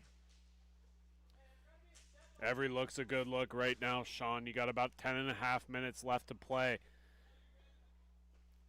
Chafin was officially credited with that third Envious Fuel goal. That would be his second. So he's having a big game here in this semifinal contest. Stankiewicz trades positions with Leon. He's now got Chafin supporting. He gets dropped back. Telfer on the forecheck. The Heat break into a 1-1-2 defensively. And overskated. Here it comes the Heat. Telfer now gets pushed into the wall. He still holds on to possession. Looking to settle it down. He can't. He's just going to throw it around the boards where Nehe is going to slow it down. Drops it off for Telfer. He leaves it for True. Gives it to Nehe now. The forecheck increases. Two players collide. Nothing there. Incidental contact. Now a one-on-one opportunity. Backhand feed. Telfer was looking for the Hattie. Big aggressive save by Veneta. Came all the way across and attacked that puck. Oh, an opportunity there and gets denied. Bruning picks it up. Gets it to True. True stick handles. Throws it on to Veneta, and he's going to glove it down for a cover as we're coming up on the 9-minute marker here of the third period. Yeah, Sean, I've liked the play I've seen out of the Fuel so far this period. Again, they need another 2 goals to get this thing tied up. One gets them to stop clock, which would be helpful.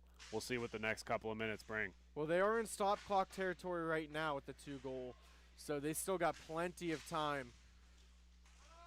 Puck coming all the way around. It's going to get cleared and out. Face-off will be at center. Changes being made by the Fuel. Bruning to take the draw against Brockette. Tied up, won by the Fuel. Ned Ball works it to McKinnon. Far wall, off the boards. It's going to get played there by Hintmeyer. Him and Wheeler looking to communicate. Now drops it off for Bruning. Heavy forecheck by Hag. Wheeler now, bank pass off the boards to himself. Here comes McKinnon now. He forces him around the net. Now one hand block by Hag. He collides in the boards with Mendelson. Mendelson looks to get it up to Bruning. He's going to throw one on into the corner now. Played there by Brockette. Two guys on the puck defending by the Heat. Brockette able to beat both of them. Still getting defended away. Now Hintmeyer forces the issue. Looking to carry it in. One-on-one. Looks to go for the toe drag. Played away by Ned Ball. Now he gets checked into the glass. They're really testing those stanchions this weekend. Temperature's starting to heat up too, Sean. Sense of urgency is weighing on the Fuel. Brockette collects it between his legs. Stick handles, tries to get to the slot, drops off for Ned Ball. He's got a man in front looking for a redirect in front, not there. Mendelson now drops it off. Hintmeyer picks it up. More changes being made by both teams. Left there by Neapolitano, and a cover and catch by Cantali. Again, way out at top of his crease, attacking that puck, and so sure on that save. No rebounds, no second chances. As we'll see Telfer and True go up against Stankiewicz and Neapolitano. One back by the Heat. Wheeler trying to settle it down, gets it to the wall for Leon. Leon slows it, gets his Stankiewicz in the slot. He's going to roll it. Oh! That was a good look, Sean. Just missed by a matter of inches on the near side. Carrying it up is Wheeler, drops off for Telfer. He plays it in between his legs, curls it back. He's had a fine afternoon so far. Nehe back skates into his own zone. Gets thrown around for Wheeler. Now trying to slow it back down is Nehe. Here comes Neapolitano.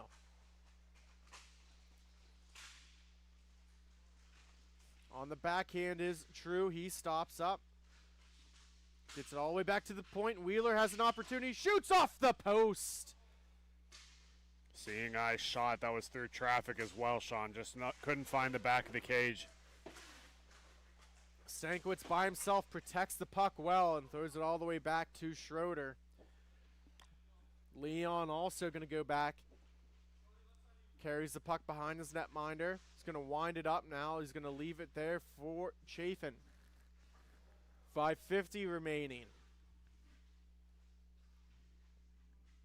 2-goal game. A trip to the championship for the Columbus tournament on the line. Playoff stakes on the line for the Heat. Leon with a shot, and that gets deflected into the netting and out of play. Faceoff will stay in the Heat defensive zone. What have you liked defensively from Columbus? Again, we made mention of how tall Nehe is, and he's able to get that stick and poke check. He's really good on the corners and able to go in after those loose pucks. But again, Sean, once the turnover happens, it doesn't stay in the zone very long. They're breaking it out north, and they don't give the Fuel a second chance to get that puck back and set up the offense.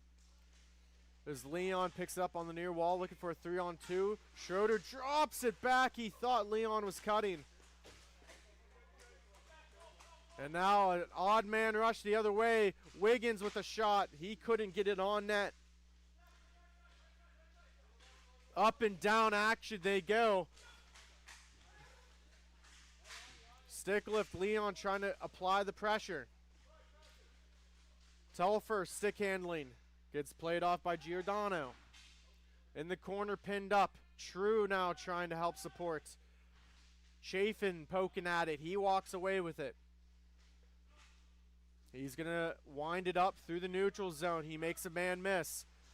He's going to look to make a second man miss. Drops it off, and what a chance. Had him on the back door. Got his own rebound, though. Look at this. And there it is, Sean. Chafin completes the hat trick. It's 5-4. He's got 3 of the 4 goals for the Fuel. And, oh, we're coming down to the wire, Jake. We're in for a good one. Misses the first look, just wires a shot right under the glove side of Cantali and puts it to within 1. 3:47 left to go. One of the best games so far today. Nothing against the previous ones, but I think it speaks to the talents of these two teams. It's 1 goal. We're coming down to the wire. Ned Ball with a little hesitation move. He makes a guy miss.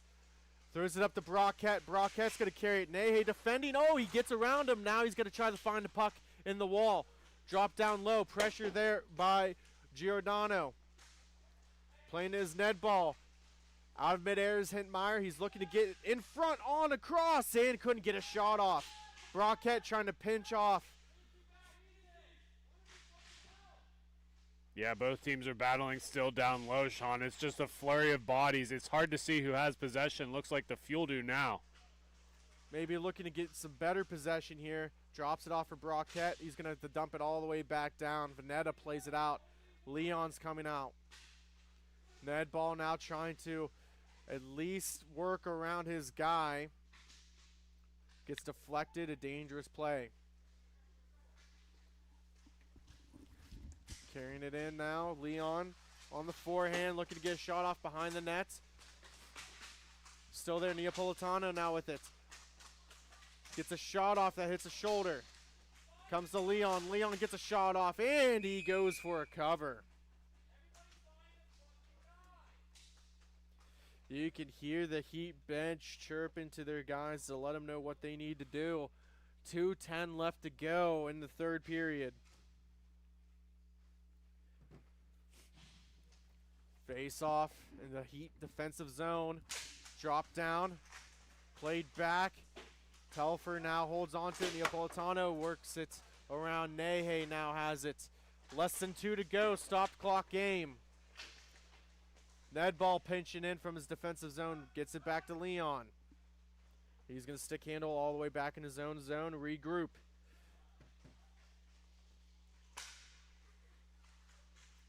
Neapolitano drops it off for Stankiewicz. Gets it back to Neapolitano, and now it's going to go 5-on-4. Yeah, this is how it happens here, Sean. The Fuel are doing a great job being patient. They battled back to get within 1. They're not willing to give this possession up right now. Goes into the corner. Leon now has it. Slows it down. Plays there for Bruning. Gives it back to Leon. Looking for a slot feed. It's intercepted by Bruning. He's looking to get it through, and he does. It's going to be 6-4. The Heat now increase it to a 2-goal lead, and we'll see if that will hold with the last 58 remaining. Looks like they'll keep the timeout rolling here, Sean. Veneta is still on the bench. I wonder if he'll stay there. We'll take a quick break first, though. We'll be right back.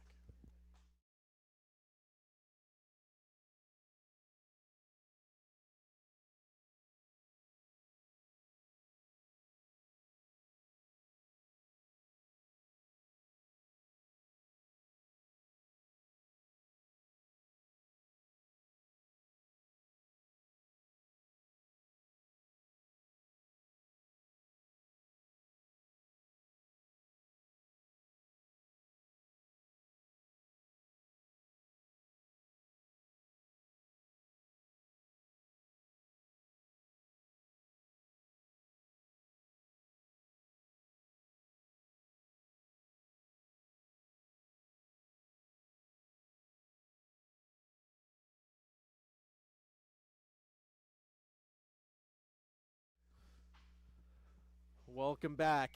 The scene is set. 58 seconds to go. 2-goal lead for the Heat. They're looking to hold on to get to the championship. 5-on-4 empty net for the Fuel. They work it up top. Stankiewicz now has a man in front. That shot's blocked by Telfer. Wheeler now going to try to push it in front. Looking to clear it, and they do.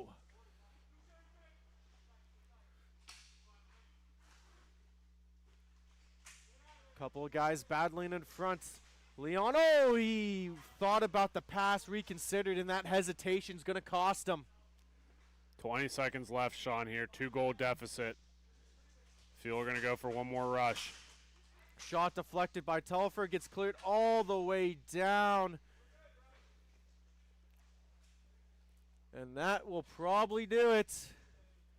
Both teams just going to line up. They're not even, there it goes. All right, so the Heat will move on to the championship in their home arena. They're going to take on the winner of the next contest. Stay tuned between the Grove City Gold Thunderbirds and the Factory. We'll be right back. Thank you for listening to Grove City Hockey.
Welcome back in live for our next semifinal in the T3 division. We have the Grove City Thunderbirds and the Factory.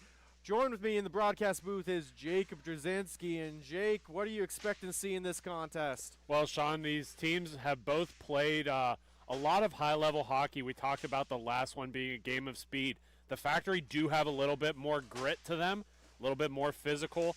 The Thunderbirds have equal amount of grit, but also that speed and that touch of scoring. This is just a team who loves to score goals. We're expecting a lot on the offensive sheet here today. In the gold will be the Factory with the blue trim, and then in the black, gold, and silver, working from left to right on your screen, will be the Thunderbirds. As holding on to the puck is Barkowitz. He works it across. Long distance shot intercepted there by DeBicaro. He's going to look to try and wheel it up. Comes cross rink to McLean. McLean drops it for Chantos. A quick shout out here to Skylar Hetrick tuning in from the chat. Hetrick, again, a big part of Bonus Accounting, one of our beloved sponsors here, and he's in the thick of tax season. So make sure if you guys do need somebody to take care of your taxes, reach out to them at bonusaccounting.com. Chantos tied up. Gets swooped in at the last second. Picked up by Schoenrock. He misses wide. That was Courtney with the shot. 3-on-2 opportunity here for the Thunderbirds. Chantos has it, drops it off for Palumbo. Palumbo shoots, and that hits a man in front. That hits Shaning, I believe. Intercepted now again by Palumbo. Gets pushed forward for DeBicaro. Weekly at the top of the point. He's going to let it. That gets blocked in front. Shaning one-hand stick check. On the far wall, gives it across. Here comes James. James with a poke check by Chantos. Chantos looking to get it out. Courtney with possession. He works it all the way back to the point to be played by Crawford. Puck gets deflected in the air. Forechecking as Dushek. Touches of James. He's going to work across. James walks in with a shot and covered up by the starting netminder, number 12. That's going to be Paul Schreiber. Again, back to the Factory real quick, Sean. James just had a wide open look there. Schreiber with a great save and just able to keep that rebound nice and close to his body. James is a dagger. You can't allow him to have that much time and space to shoot like that. Thunderbirds need to collapse in on that a little bit better. Carrying it up is Oliver. Oliver getting harassed there. Looking to take it away is the Factory.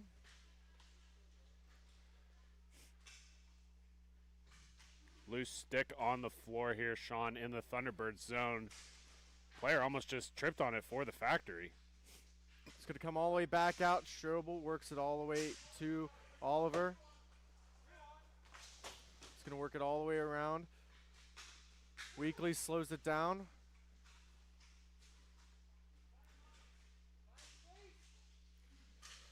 Strobel now holds on possession, going slow and methodical.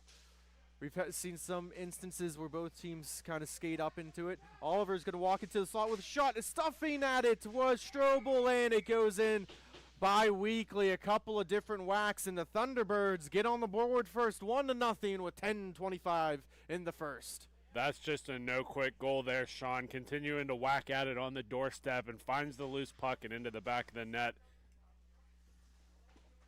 That will be Weekly from Strobel and Oliver as they go off for a change after that goal, and we'll have a face-off at center.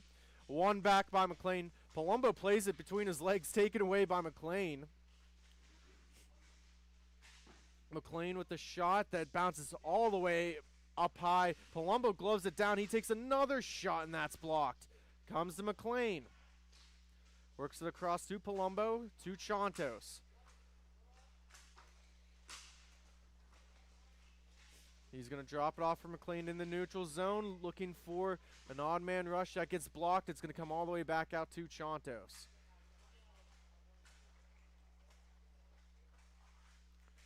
Saucer feed to DeBicaro. He stops up behind his netminder, Schreiber. He's going to look over his options. Throws it to Palumbo. He slows it down. Little hesitation move and pretends to whack it out of the air, and he doesn't. For checking is Schoenrock.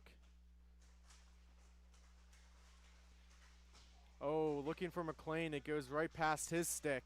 And now it's going to be taken all the way back by Barkowitz. Shaney now has it. He carries it through the neutral zone from his defensive position. Protects the puck, intercepted by Palumbo. Chantos now has it. He's got a 2-on-1. 3-on-2 now. Gets to McLean. He can't slow it down.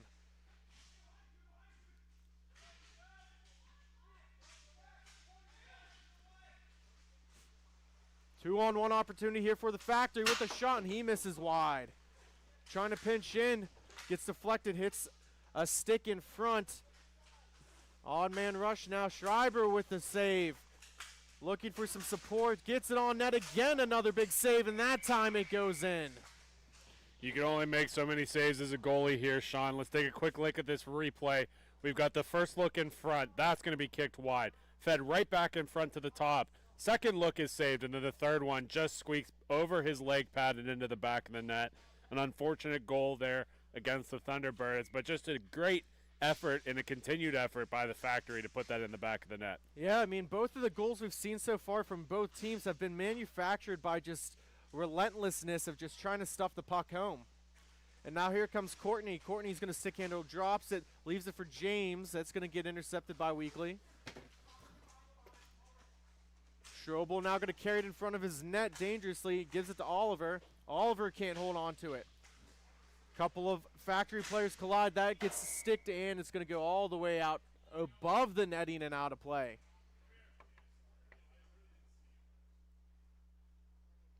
Face-off will be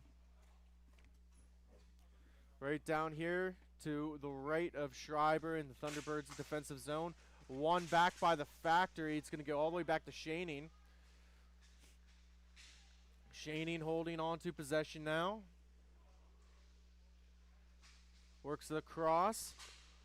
Get to the slot. James now walks in. He's going to take a shot. That's blockered high behind the net. Strobel settles it down. Gets some help from Oliver. Weekly trying to one-touch pass to the center. That gets directed down low. It's going to get played by the Factory. Courtney holding on to it. Dumped all the way back down. Oliver now has it. Oliver carrying it in. Shot gets blocked, goes into the corner. That goes out of play. Yeah, there's a little bit of a chess match going on here, Sean. We've seen a lot of really long stretch passes, and those are probably a little bit easier on this rink. We've mentioned it's a little bit shorter than most rinks that we play at here. But the thing that I don't like about it is it's a little bit chaotic. It's not setting up the offense, really. It's just getting rid of the puck because the pressure's on you. Yeah, you got to think and react quickly. As here comes an opportunity for James. He's going to try and skate around one player. He does. He skates around two. He goes into the corner, but then he has to stop and hit a wall. And now it's going to be taken away by James again. And a couple of players get kicked out. The puck is sprawling loose. That was a big save by Schreiber. I think that was on net, Sean. Yeah, I mean, just a great reaction from Schreiber to get just enough of it. And defensively just collapsing. And if you're the Factory, you'll still take those chances. One of them will come. James drops it across for Barkowitz. Barkowitz tries to feed it in front. It's going to be taken away, and Dushik has an opportunity. He's got no help, though. He's all alone right now, Sean. And trying to battle for it, and he scores on the deflection. He falls up on his own rebound. What? Tate Dushik, number 3. What a goal there, Sean. Again, we talked about both of the previous goals being a no-quit effort, and there's just another example of it. A bouncing puck finds his stick somehow in midair and right into the back of the cage. Dushek gets rewarded for all that hard work. And that's 2-1 with 4:44 left in the first. Crawford now works it to the center where it's going to get picked up by Cooley. Right-handed shot forward, gets it on net. Glove save, but Schreiber leaves a rebound. Trying to hold it down low was DeBicaro. He gets some help from Palumbo. Palumbo now carries it up. Gives it for McLean, and there's a lost stick in front. It's going to get deflected, come all the way back out to Chantos. Saucer feed to McLean, and it goes over his stick. Crawford picks it up to Coley. They connect again through the neutral zone.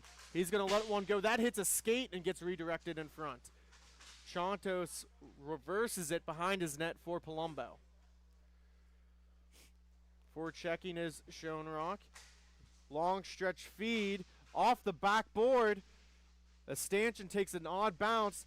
Looks to give it in front for DeBicaro on the back door. Can't connect. Coley now carries. Overreaching was McLean from the slot. Very up high. Reaching for it was Schoenrock. Yeah, it didn't look like Schreiber knew where that rebound was. He's able to find it now as he had a little bit of a glove effort on that save.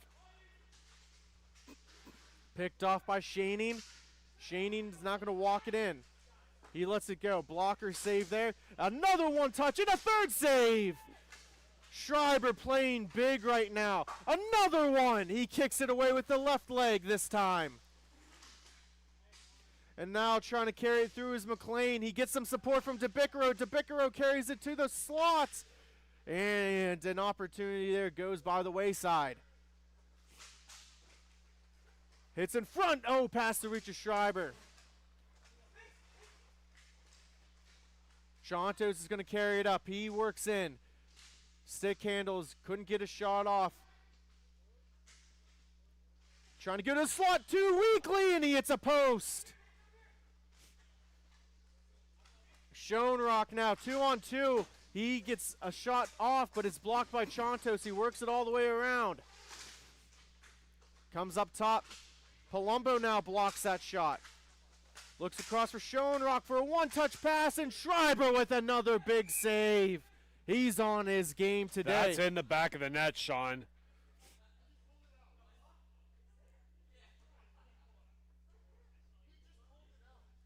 They are saying that this did make it in the back of the cage and that they pulled it out. They are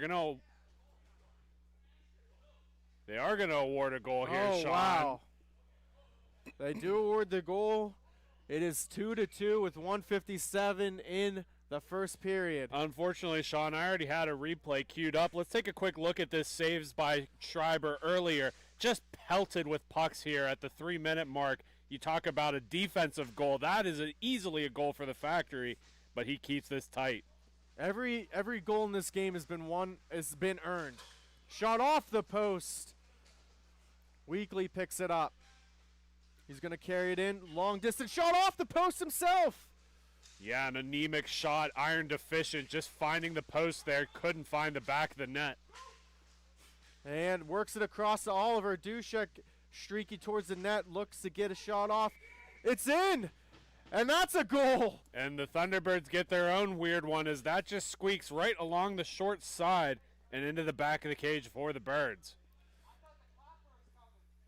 Man, it's been high intensity, high octane offense so far, and we try to queue up replays, we try to talk about it, and both teams are scoring at will, and both goaltenders have made a lot of excellent saves. It's just been that fast-paced. Yeah, Sean, we talk about the tenacity and sticking with the puck here.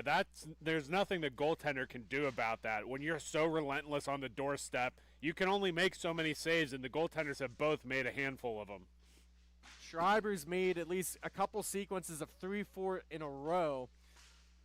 Carrying it in now is Barkowitz. Barkowitz gets it to the slot. That gets blocked by Oliver. Oliver battling for it. Strobel clears it out. Holding in is Crawford. Crawford's going to carry it. He's got an open lane. He shoots it. It's going to go up all the way in the air. Didn't touch anything. Still No. live. And Strobel's going to carry it up. 7 seconds left here in the first period. Looking to get a shot off and maybe too much stick handling. Great defense by the Factory, and that will do it after one period. 3-2 is the score. The Thunderbirds with the early advantage. We'll be right back. Thank you for listening to Grove City Hockey.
Welcome back for the second period. 3-2 is the score. Thunderbirds over the Factory. It's been a hot contest so far.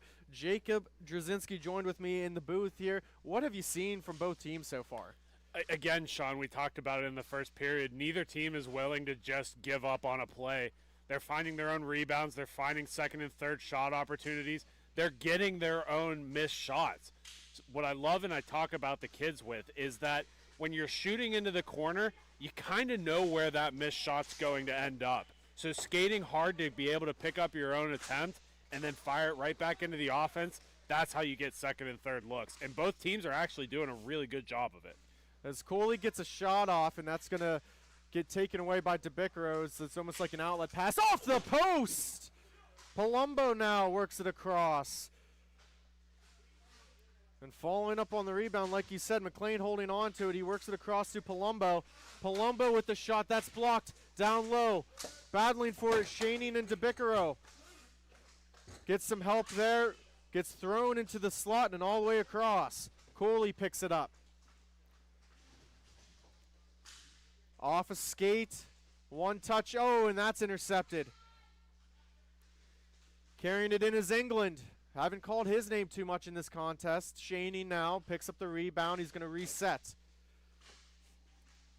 England now gets a shot off, and that hits the post. That's going to go around the net. Schreiber without a stick right now. And holding on to it. Oh, no, it's Pride free. Another big save, another shot and digging for it. Man, without a stick and just absolutely shoveling it into his pads and covering it up on the doorstep. The hard thing there, Sean, is when you're really in tight and on those low shots, that's when you need the stick the most. It's not those high, hard shots. It's when everybody's grinding down low. And without a stick, that makes it a much more difficult save for him. Yeah, and I mean, he came up to the task. He had to use his body, he had to improvise, and he's got his twig back now. But we'll have a face-off down in the Thunderbird zone. It's going to get one back cleanly by James. Bartkowitz works it across to Crawford, and they play catch now. They're going to play four corners with it. They finally get the breakout going, but Bartkowitz slips up as he was trying to cut through the neutral zone. Yeah, a couple of these pucks have been knuckle pucks, too. They just haven't passed real cleanly. And here comes Strobel, drops it off for Weekly. Weekly trying to corral it. Oh, and he tried to reverse it to Strobel again. Now carrying it up is James. James looking to stick handle through. He can't. He picks it back up on the far wall, works across to Crawford. Left-handed shot defenseman, carries it in. Looking to go in front, stick tangled up. Still holding on to possession. The Factory have it. Just mass confusion. Both teams working extremely hard. Intercepted by Dushek. Weekly trying to pick it out. England reverses it. Oliver now looking for a stretch pass to Weekly. He's going to come all the way around. Crawford plays it. Bounce pass off the boards, and here's an opportunity. Long shot off, and that's going to go all the way around. I'm not sure, Sean, but I thought I heard iron on that one as well. There have been so many posts hit in this game so far by both teams. It's a little bit more difficult from this end as it's all the way on the very far wall. Stopping it up is DeBicaro. Drops it for Strobel. Strobel takes a shot. Gets on net. DeBicaro holds on to it. Holding on the boards for Weekly. All the way back up top for Oliver. He leaves it for Weekly himself too. Defended by James. Protecting the puck. Gets it across. DeBicaro with a shot. Oh, that gets sticked down by James. Look out here. We got a breakaway. Oh, but Strobel gets back in time. Gets down to one knee and clears it out. Possession will stay with the Factory as Courtney picks it up. Players sprawling down. Again, just chaos. Players running into each other on their same team as there's a couple Thunderbird players collide. Funky pass off the boards. Comes to James for the Factory. Gives a Clausen, trying to stuff it home. Could not complete. It was Courtney. Yeah, that was put on Thunderbird's net by their own player. Good save there by Schreiber to keep it even. And that's going to be a penalty call against the Factory. It's going to be holding.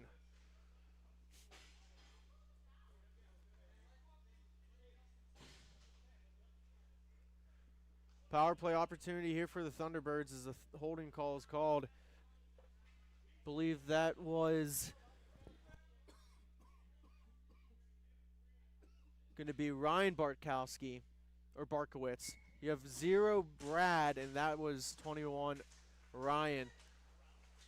8:30 left in the second period, 1-goal game. Clearing attempt by number 0 Brad Barkowitz. I'm going to have to look. I didn't realize there was 2 brothers on this team, or maybe a father-son duo. Certainly by age, it looks like brothers or cousins. Palumbo trying to work it across to McLean. Heavy forecheck here for the Factory. Some low one-touch passing, works it across to McLean. McLean with the shot, that gets blocked. Stick down, comes into the corner. Shaning's going to just clear it out. Intercepted by Chontos at center rank. He fakes the slap shot, gives it to McLean. McLean drops it off for Palumbo, back to Chontos. Tries to give and go. Chontos trying to play the possession, and now it's a 1-on-0 opportunity. McLean back checks. It's a 3-on-2, 3-on-1. Palumbo with the shot, and he scores. He'll make that one count, Sean. He just, a burst of speed, is able to spin right out of this pass. Look at this. It's a turnover. Great back check to create the loose puck, and then just burns with it. Skates the whole way in, places the shot perfectly. Nobody picks him up as he comes into the zone, and just a well-placed, well-earned shot. It's 4-2. Face-off will be at center. One back by the Factory. Crawford holds on to it. He's going to carry from his defensive position.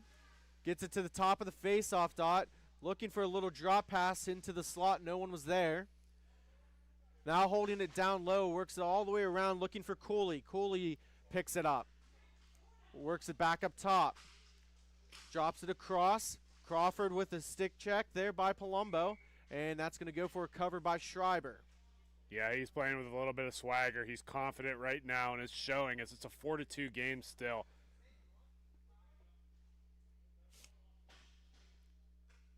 Looking to get a change here for one defenseman.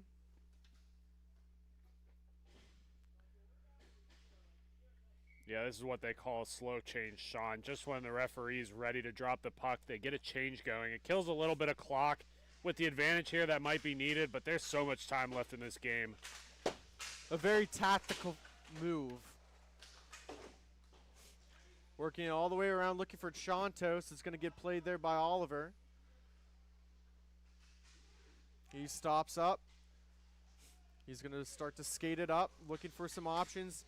Connects to Chontos. I don't know if Chontos was able to read it off the boards correctly.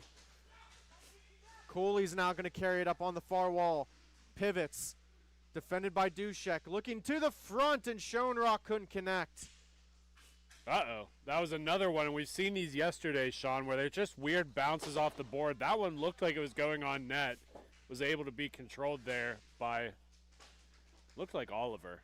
Dumped back down in. Oh, intercepted by Dushek, trying to get through it. And there's going to be a penalty called. And that's an easy one, Sean. Yeah. That happened right in front of the official there, and it was blatant and obvious. Touched up.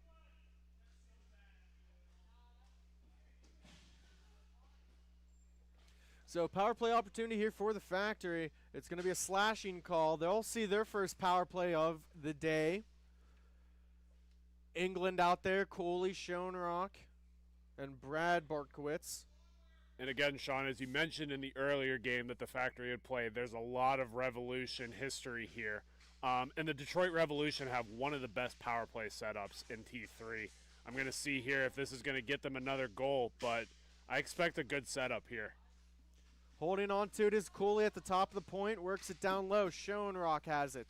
Reverses to England. Going with a diamond power play, that misses wide, hits off the net. And an opportunity, I apologize for the cough. But it's just going to be reversed back to Cooley.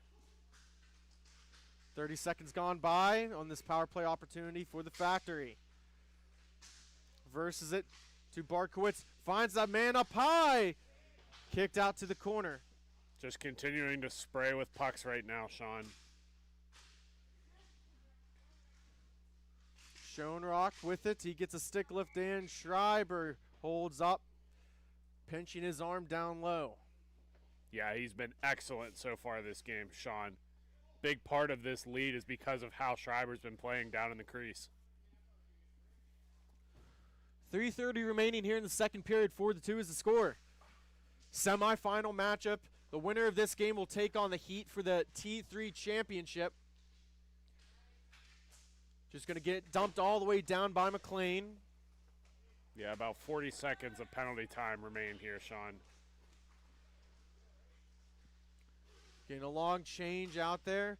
Dropped in for Cooley. Blocked. And it'll be a face-off down in the zone.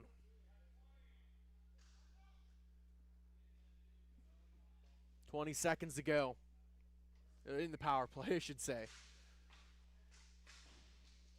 Another clear here is that penalty has got just about 10 seconds left on it, Sean. James goes to pick it up. He's going to carry it in. And we are back to even strength as Paul Schreiber covers it up once more. And we'll get another face-off. Tell me if you heard this one before. And Sean, just something from my goalie days, that is such a difficult shot to read. When you have a redirect, it's changing, direction.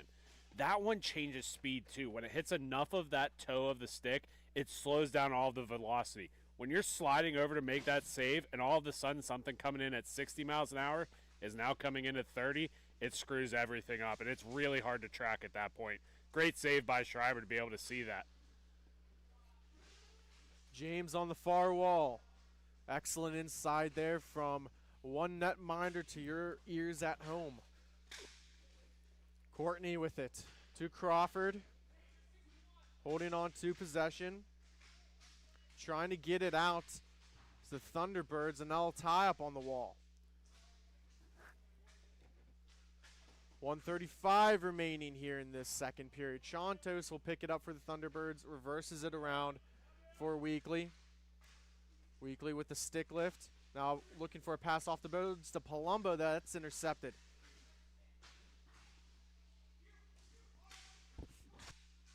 Oh, a trip there, and trying to play the puck. Possession will go with the Thunderbirds. Weekly now has it. He's going to carry it in, gets a shot off, but misses wide. Palumbo, one touch pass between the legs all the way back to Chantos. Reverses it back. He was thinking about taking it all the way down, but has to hold on to it for Chantos. Through the neutral zone, defended by Crawford. He's going to take a shot that hits a post.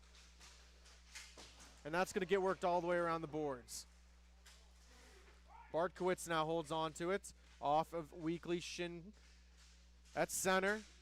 Dushik looking to get it to Chantos, but Weekly picks it up. Drops it down low. James now has it. He was looking for Chantos in the corner. Just Chantos had skated back on defense at that point, Sean. 15 seconds left. Look out here. Picked up by Dushek. Looking to get a redirect or a rebound. DeBicaro has it. Stick handles. Looking for a drop in. That hits a skate. That's in the corner. Now James has it. Long distance shot, and Schreiber with the cover. That'll do it for 2 periods. 42 is the score. Thunderbirds over Factory. We'll be right back.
Welcome back in live here to Columbus, Ohio.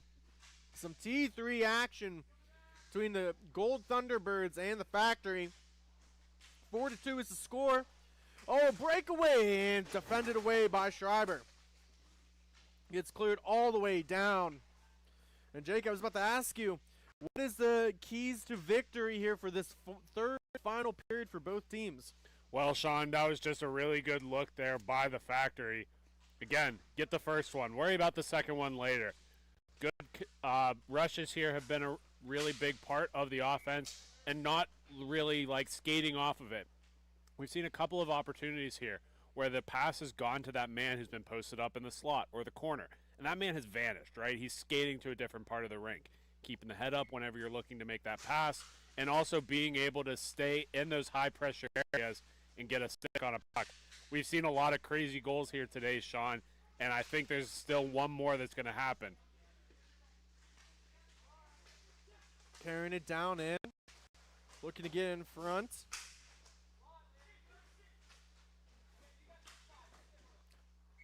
Another big save by Schreiber there.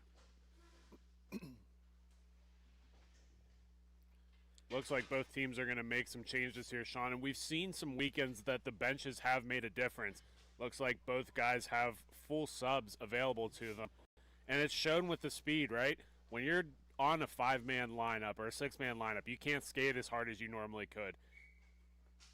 Yeah, and we'll have a face-off to the left. That's a great point there, especially in this case. If you're the Factory, you potentially play 3 games today. Taken away by Oliver. James is trying to skate in.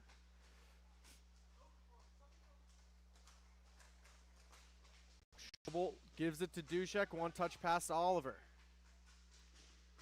He shoots it, and that's going to take a funky bounce, cover it up, and we'll get a cover and a whistle. 11:51 remaining here. It is the third period.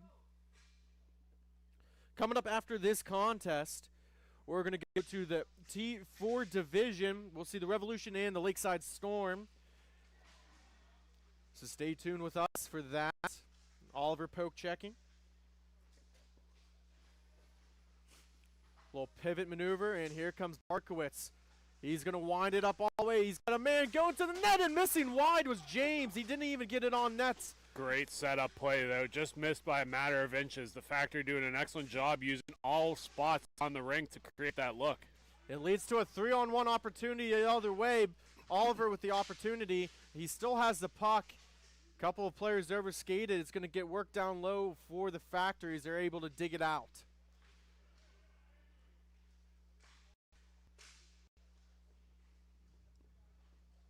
Crawford just slowly carrying it. He's hoping to like drag Weekly in. It took a second for him to kind of bite on it. Fakes the slap shot, drops it for James, looking for a redirect, and it's going to go into the netting and out of play. We'll have a face-off. It'll stay down here in the Thunderbird zone. Yeah, about 10 and a half to play here, Sean. Factory still have a 2-goal deficit. Getting it down in this zone is going to be good for them. They do set up the offense really well. It's just been absolute performance of the day by Paul Schreiber right now. Shot missing wide. Palumbo off the back of the net. Wins it to himself. He's going to stick handle and slow it down. Curls it for Chontos. Chontos is going to carry it up. Battle in front of the net. Takes a shot. Misses wide. Stays in. Pinched off by DeBicaro. Gets it to Courtney. Courtney now by himself. 1-on-2. Chontos picks it up. Drops it for Palumbo. Reaching for it and missing was James. Here comes Palumbo. Palumbo's going to drop it in down low for McLean. Give and go. Goes to the slot. Can't connect. Intercepted by Courtney. Right-handed shot. Trying to pick it off. And DeBicaro pinching in. He's going to carry it into the slot. Going to drop it off for Chontos. And that gets blocked. Back and forth action. Here comes James. Looking to swipe in. Palumbo with an excellent pickpocket. If this was NHL 25, that would have the Stickum X factor. Chontos now with it. Holds on in center. Works it across to McLean. McLean gets a shot off. and that's going to go for a cover.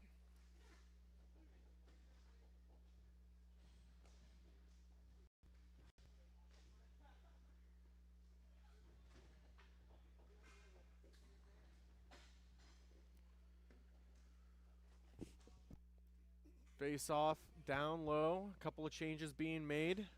8:40 remaining. Face off won by the Factory. Bank pass off the boards. One touch to the center. Schoenrock skates into it. Lets a long distance shot off, and Schreiber covers it up. It's been eerily quiet the last couple of minutes here, Sean. I don't know if it's focus or exhaustion, but it's just been awfully still. There's been a lot of speed on the rink and a lot happening on the rink. It just isn't a lot of talking going on right now. Dushek carrying it one-on-one, takes a shot off and goes for a cover. Yeah, I think it's a little column A, column B. I mean, you're in the third period here. Obviously, you've gone through 2.5 periods of playing some high-intensity hockey. And at the same time, you're just looking to focus because it's still a 2-goal game. Like, it's anyone can still win this at any given time. Thunderbirds do hold the advantage at the current moment. Dushek picks it up. He's going to walk in. Goes to the toe drag. Leaves it for Strobel. Uh-oh. Too soft of a one-touch pass. Blockered away by Schreiber. Dushek now picks it up again. He's got Strobel going to the net, drops it off for Weekly. Weekly's going to walk in and he shoots. Right leg save.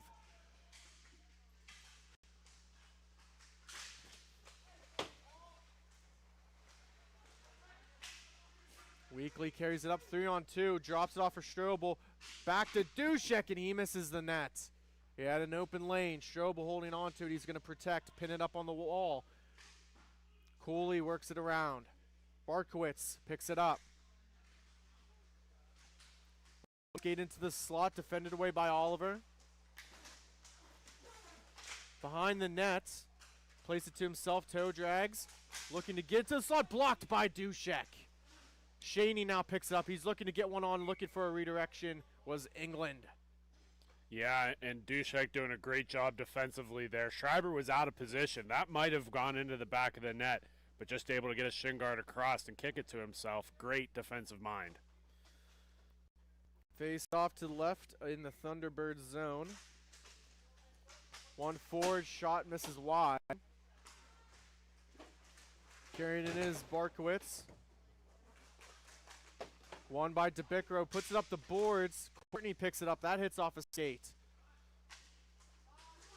Palumbo trying to go around one. One touch plays it. DeBicro gives it back to Palumbo. To Chantos.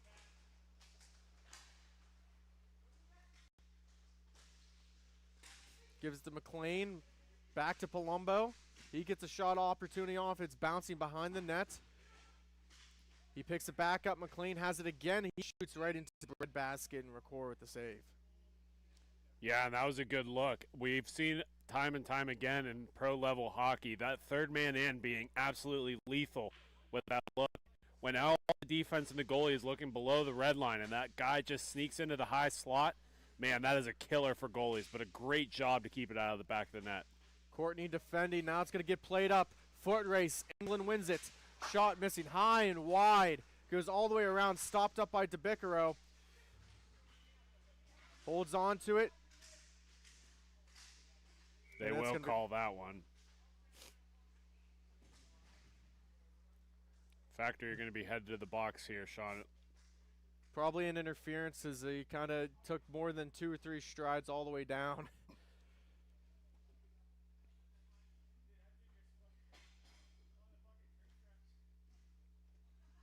Power play opportunity here. 1-for-1 on the power play is the Thunderbirds. Both teams have only taken 1 infraction until this point. This was the second penalty the Factory have taken. Looking to kill it is James. Tried to play it back to himself and couldn't. Weekly picks it up. Looking to reverse it to Palumbo. No one there. Chantos picks it up. 4 minutes left. And now he's going to wheel it up to make it a 3-on-2 opportunity. And he's going to stick handle, shoots it, looking for a rebound. Weekly was there. Gives it all the way back up top. One-touch pass from Palumbo to McLean. McLean's going to walk in. Gives it to Palumbo. Takes a shot. Blocker save. Weekly has it now. Looking to wrap it around and couldn't stuff it home. That was a good look there by the Thunderbirds, Sean, right on the doorstep. One touch to McLean. Left-handed shot, drops it back to Chontos, all the way at the point. Looking for a redirect in front, digs it out, was Weekly! And it's still there. He was falling to the ground. He almost had it. Just missed a little bit wide there, Sean. Puck goes into the netting and out of play. 44 seconds left on this power play opportunity. 2-goal game, so how it stands right now, once we get to the 2-minute mark, any stoppages or any whistles will result in stoppages, I should say. So 2 minutes or less in a 2-goal game. Palumbo now works it across to McLean. McLean shoots it, and no good. Waved down by referee Dean Henley. Palumbo plays it to himself, and now through the center to James. James against Chontos, deflected into the netting and out of play. The good thing for the Factory here, Sean, is that puck out of play is probably going to spring full ice right now, and that will expire the clock. So we're going to go back to 4-on-4 hockey with about 2.5 to play and a 2-goal deficit. Full change out. Shot off the face-off into the net.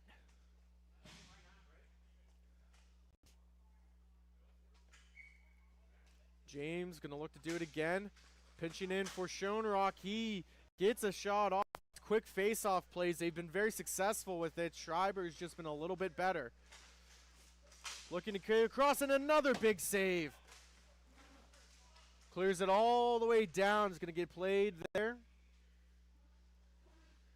By Ricoeur. Finally throws it up to James.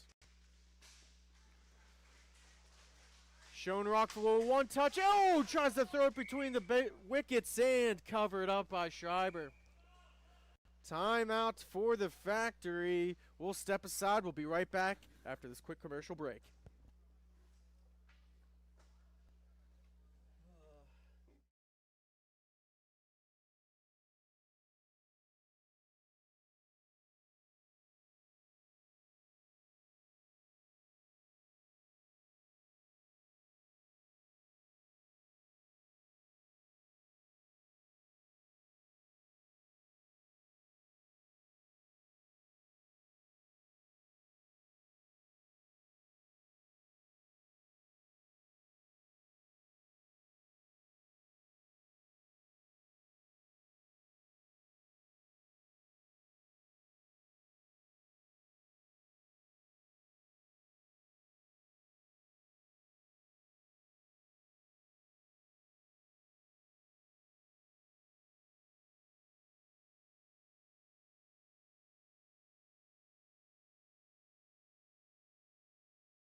We're back for the resumption. 137, empty net, 5-on-4.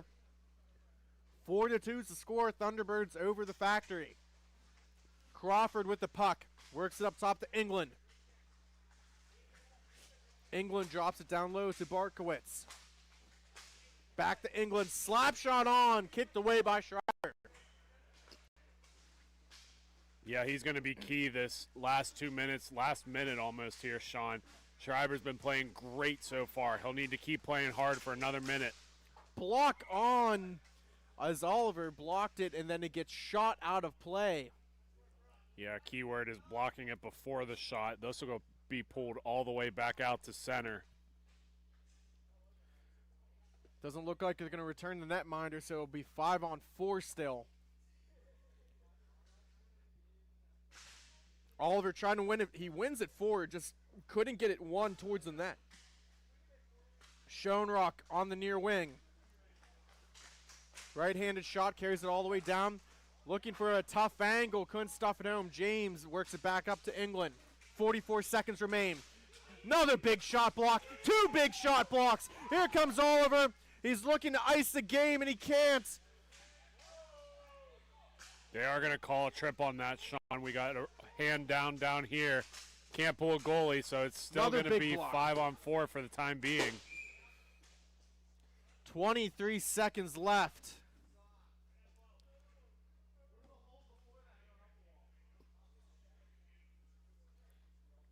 A little bit of barking from the Thunderbirds at the referees.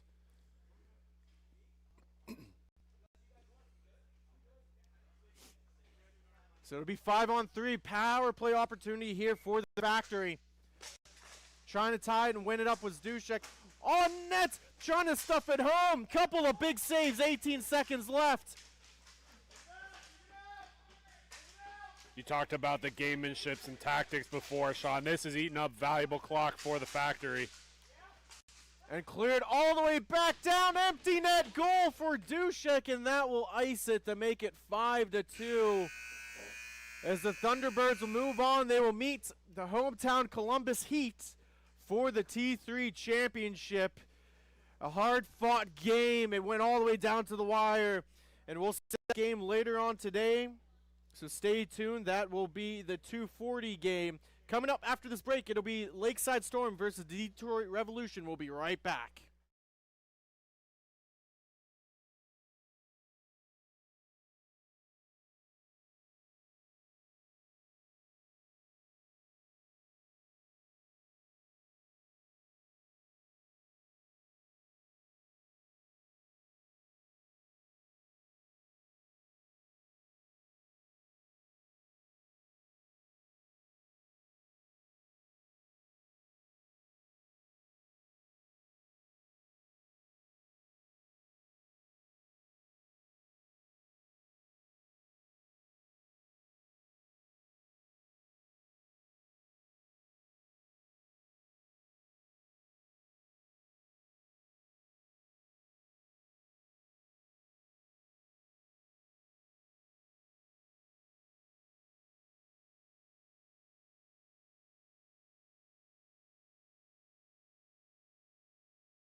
Welcome back to Columbus, Ohio in Heatwave Arena. For this T4 MIHA matchup, we have the Detroit Revolution in red and the Lakeside Storm in white.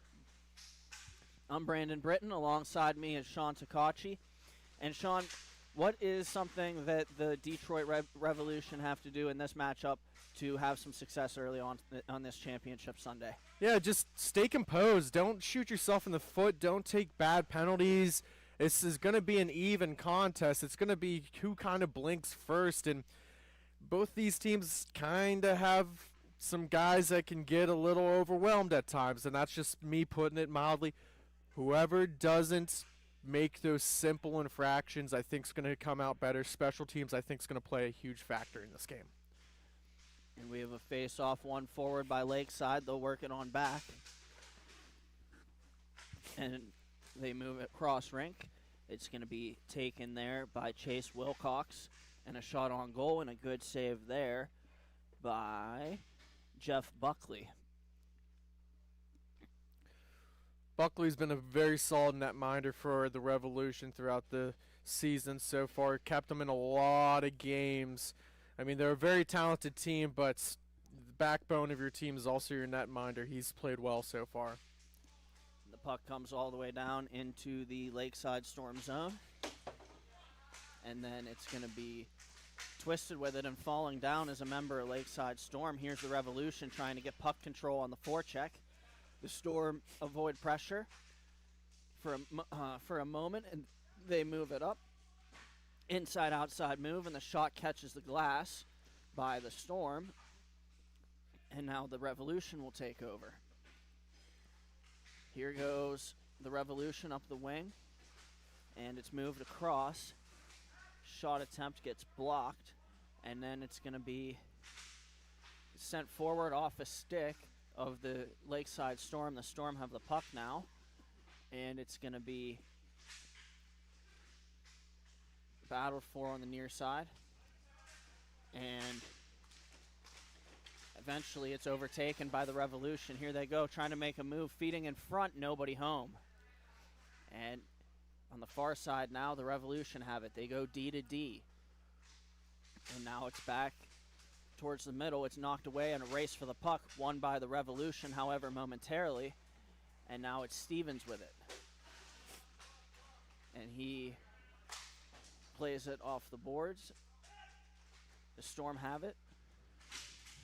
And it pops up into the air. Eventually, the Revolution skate to it.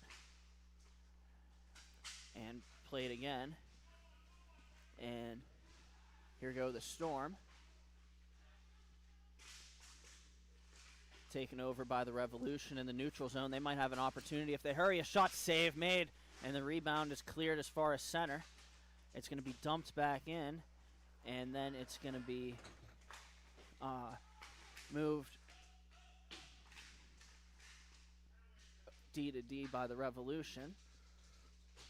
Good battle there. Good, excellent possession here for the Revolution. They've been in the offensive zone for about 2 minutes here. And now it's going back the other way, coming to the net, and the net's off, and that's going to draw a whistle. Yeah, just going hard to the nets. Nothing crazy there. No penalty needed to be called. Hope he's okay. Looks like he's shaking it off. We've seen some crazy things, so you got to be thankful that no one gets hurt on crazy situations like that. Very true. And we'll have the face-off here at center. And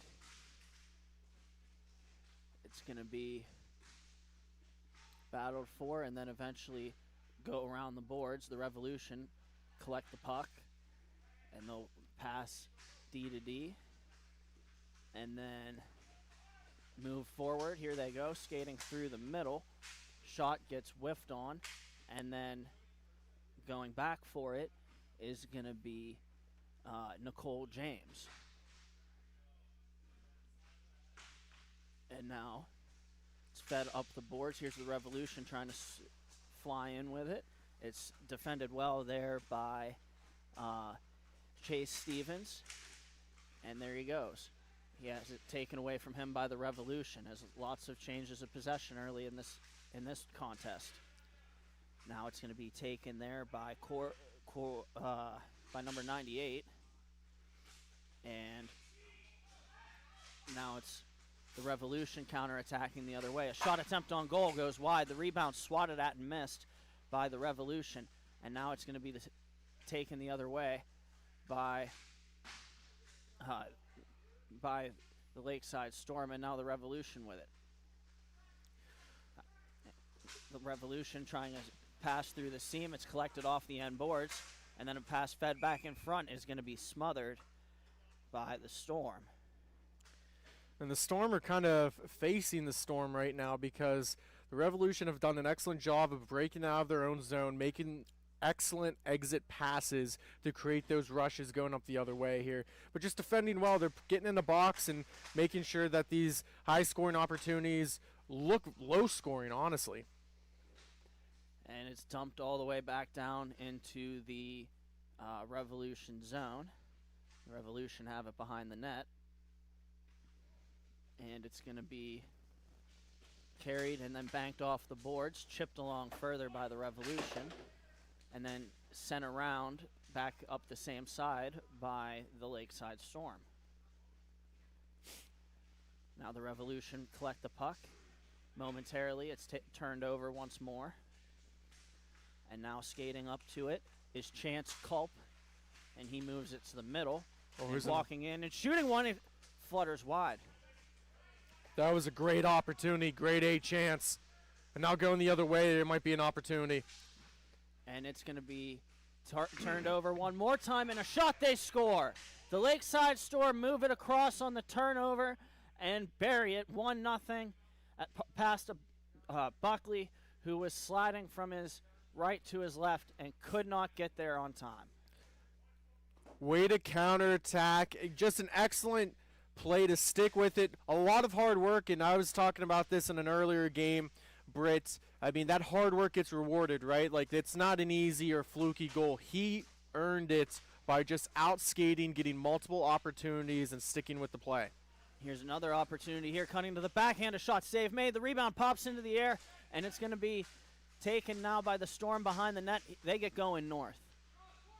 And cutting to the outside, shooting, it's off a stick, and then catches the end boards.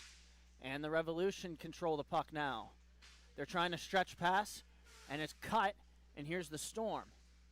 And another shot attempt on goal gets blocked by number 18, William Corey, and the rebound, they score.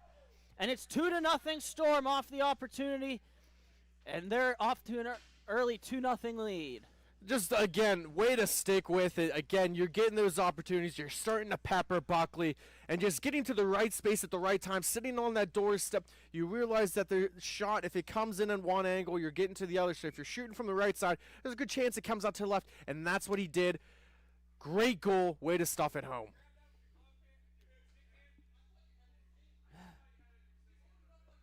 There was an opportunity earlier that was off the outside of the cage. It looked like the goaltender for the Storm dropped their stick and caught it with the blocker. But then it was recovered in the corner prior to the goal. And here's another opportunity, the rebound, and it's loose at the side of the net. No signal yet from the official. And it's under the leg of the Storm's goaltender. An excellent save there. You can see the netminder. He's smiling there. It looked to me that it was under his right leg, and there's going to be a penalty. And that's William Corey throwing a hit on the near boards, and they'll get the touch-up and the stoppage. And I think that speaks to the point of composure. Here's the first power play of the game, and there's about 5 minutes left in period one. Yeah, I mean, you just can't take a dumb penalty like that. I know that it looked like it could have went in at this end here. Don't turn that into now a 4-on-3, because guess what? That's going to be a 2-goal swing. It could have been 2-1. Now we're looking at a 3-0 lead here because you gave the other team an opportunity to get a goal. And now it's going to be retrieved in their own zone, rather, by the Storm. They'll move it up. And it's going to be shot off the pad of Buckley. The rebound is in the middle, and it's recovered by the Storm. They'll move it to the far side boards. And now a shot attempt goes off of the butt end of the stick of Buckley.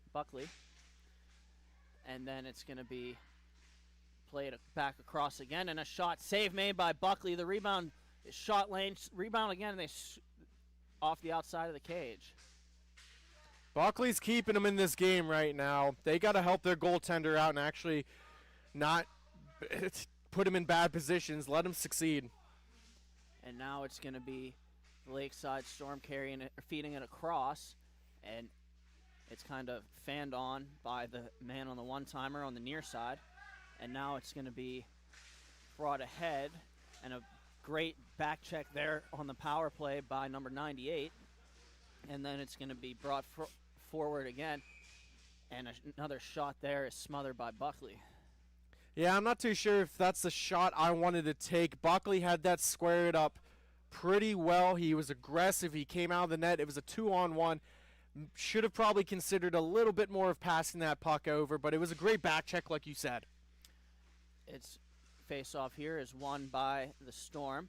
They're trying to get the corner. Watch that stick, and now it's going to draw another penalty, as it's going to be a hook, and it's going to go against the Revolution. Another call here, and just not a good play. It's I can understand and see the frustration, but he, from on my angle, didn't look like he was holding it. The stick was open. He was able to wig it. He should have just dropped it and let it go. Yeah, and that's one thing you ought to be careful of, is anytime your stick gets parallel to the ice, the official is already looking to call a hook there. Yeah, it's just, again, that game awareness of just dropping it versus trying to wiggle it out of there. And then it's the Storm again at the top of the what would be the point. They'll move it cross rink, and a shot goes off the outside of the cage. The rebound fed in front, and another shot save made by Buckley, and he pounces on the rebound.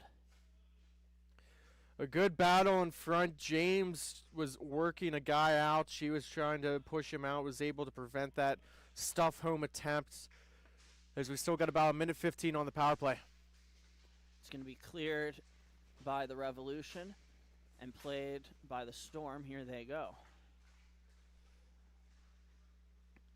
It's going to be sent on goal, pad save, rebound, and another pad save there by Buckley. And here goes the Storm looking to add, surging on the power play here, and a shot attempt on goal, and it's knocked down in front of the net. The rebound, it goes to the corner, and then it's going to be taken towards the top of the circle, and a shot's waffle boarded away by Buckley, and he doesn't have a stick. It's going to be taken by the Storm. Buckley picks up a stick. The shot goes off the blocker and out of play. He just got his stick at the last second there. Less than a minute to go here in the first period. We'll have a face-off to the right of Buckley. And now it's dropped and won by the Revolution. They'll keep it along the boards in the corner. Still shorthanded here until now. 47 out of the box. And the puck goes around the boards. They're chasing. It's going to be sent to, or played by the Lakeside Storm, spinning out of a check and then trying to make a move to the net. Was number 43 on the far side.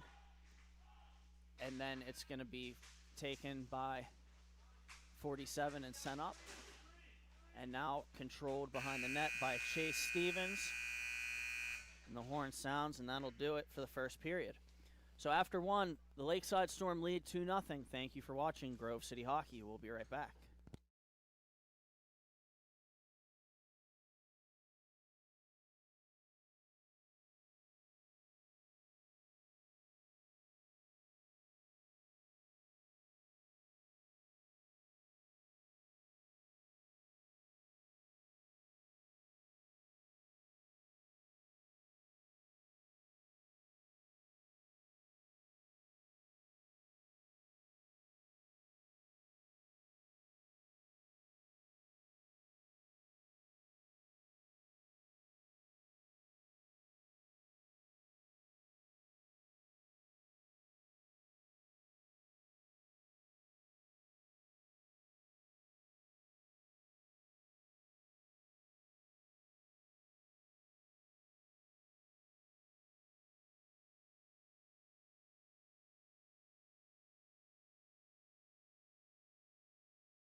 Welcome back to this, to Heatwave Arena for this MIHA broadcast. We have the Revolution trailing the Storm after one by a score of 2-0. And looking to add more of the Storm. And it's one-handed up by Jacob Lawrence. And now it's turned over to the Storm. Here's Lawrence with it again for the Revolution. Lawrence cuts across the middle, and then it's turned over immediately by the Storm, and then shot gets blocked from the Revolution. And now back the other way comes Johnny Schumann. Schumann pokes at it, and it's won by the Revolution. Now it's Kyle Seamack, and now over to Jacob Lawrence for a shot, and then it goes wide, and going back for it is William Corey. He sends it along the boards and gets it back from Nicole James. And now it's James with it on the near side, making a pass up, and it's Lawrence. Lawrence knocked down at the center, at the neutral zone basically, and now we're going to get a stoppage and a penalty coming up. Yeah, they'll call that a tripping. You know, he got the puck for a moment of time, but he had it, and it was almost too clean of a takeaway where his stick was just still coming through with the puck. It's unfortunate, it happens, but it affects the other player from being able to play the puck too as well. So, and here's the Revolution with their first power play of the game, and it's taken away by the Storm. They'll send it back down. It's going to be stopped behind the net by Buckley. And D-Rev is perfect on the penalty kill so far this season, perfect on the penalty kill, imperfect on the power play, with yet to score a power play goal according to the MIHA website. And an opportunity there is stymied by the defenseman, and a very good play on the back check.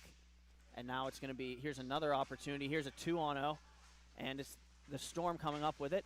Pass goes too far ahead of the intended receiver. That would have been Corbin Stevens, and now it's sent back, and now Stevens has it again. His pass goes off a stick. He picks it back up. Now he's going to bank it off the boards, and an opportunity, and a diving poke check from Buckley, and he's able to knock it away on the opportunity from Chase Stevens. And now it's going to be carried ahead by Robert Girton. Girton looks up, and he moves it to the far side, and a shot, they score! And the Revolution are on the board. What a shot that was. A power play goal, their first of the season. yeah, just excellent placement. Wagner did have the majority of that post pinched off, but unfortunately, just because of the size and stature of him, he couldn't block off that top shelf. And just beautifully placed there. Great passing, great setup. It was a little bit nervous before they scored that goal because the Lakeside Storm were controlling it. Big momentum shifter in this contest. And it's brought ahead. And another play along the boards. A shot on goal is saved by Buckley. And now it's going to be battled for, turned over by the Storm again. William Corey has the puck, turning it back over for the Revolution. It's going to be Kyle Seamack playing it ahead, and now it pops up into the air where it can be gloved down by Jacob Lawrence. Lawrence has it. He skates around the net, and we have a penalty in the middle in front of the net, I believe. Yeah, it was a little bit of a tough collision there. I only caught the brief ending moment of it. Unfortunately, got him up high, so. Yeah, that's not a great play there. And here come the Storm with another power play opportunity. Just to give you an idea of the Storm special teams coming into the weekend, they had a penalty kill at 67% and a power play at 7%. So they'll be looking to add to those totals. And it's going to be controlled by the Storm. They have it up top, and a shot pass for the redirect is going to be battled and then eventually retrieved behind the net by the Storm, trying to work out in front, and a good play there by Seamack to prevent chase Stevens from getting back to the front of the net. Now we'll have pressure coming from Lawrence and a battle in the offensive zone, trying to get puck control. And then it's going to be helping out the Lakeside Storm. They'll send it over to Schumann in the near side, and back across they score. And it's going to be a power play goal for the Lakeside Storm to open up a 3-1 lead. Yeah, just, I mean, excellent passing and playing there with the odd man advantage. It was really a 3-on-2. There was a collision down at the other end. Both players were aggressively playing for the puck. Nothing dirty or anything like that, but both players fell down. It takes them out of the play, and then it works. I mean, you're just a numbers advantage. You get in this triangle, and they used it perfectly. It was hard for Buckley to get back over in time. And a shot on goal is going to be saved by Grant Wagner, the goaltender for the Storm. And now it's a counterattack here. Schumann picks up the puck in the corner. He keeps it and then looks to center. It's cut off by the Revolution. Moving forward was Robert Girton with it, and he dumps it in, retrieves it in the corner, and trying to get a shot away, he can't do it. Now it's following on is Lawrence, and the puck now is loose by the Revolution net, stopped by Buckley with the paddle, and then carried ahead by Lawrence again. Here's Lawrence trying to move to the middle, going across, can't get a shot away. Picked up now by the Lakeside Storm. They'll sauce it ahead, and now it's going to be sent to the middle. A good stick there by Buckley. And now coming back the other way, the Revolution trying to make a move to the net, and overskating the play was the Revolution forward on the far side. And now it's taken back over to Lawrence. Lawrence back for Girton, has it in the middle. He looks over to the near side, and a good save there on the tic-tac-toe attempt. Almost getting too cute with the puck. Eventually you're going to have to shoot it. You're down by 2 goals, 6 minutes left. It was honestly still a good opportunity there, but probably one too many passes. You got to release that puck and shoot it. We'll have a face-off to the left of Wagner. It's going to be taken now by the Storm. Here they go. And they'll pass it to the middle. A shot goes off a leg and wide. And then going back for it now is going to be Cole Stevens. And he lays it on back. And the Storm will control. Here they go. Shot attempt goes wide. Back the other way come the Revolution. And now it's brought around the net. Trying a shot. Goes off of something and then to the corner. Picked up by Nicole James. And then it's going to be moved ahead. Here's the Storm emerging with it. Curl and drag move. Here they are. A shot attempt and a good save there by Buckley on the shrug. And then it's going to be played on the shot on the backhand by the Revolution. That's Jack Kramer. And taken back. Now it's Nicole James again. James plays it over the middle, and racing over for it is going to be Kramer. Kramer controls the puck. He gets shoved a little bit by a Lakeside Storm player and maintains control. Now moves it to the front, and his shot misses the net. And then it's going to be sent across again by Kramer. Now it's Jake Schoenrock of the Revolution back for Kramer. And Kramer is able to get a shot away and then send the rebound back. And now we'll have the we'll have a scrap behind the play.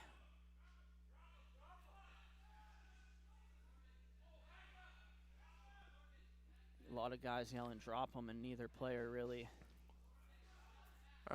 They're trying to let him drop it now. Oh, they will. They'll square up, I guess.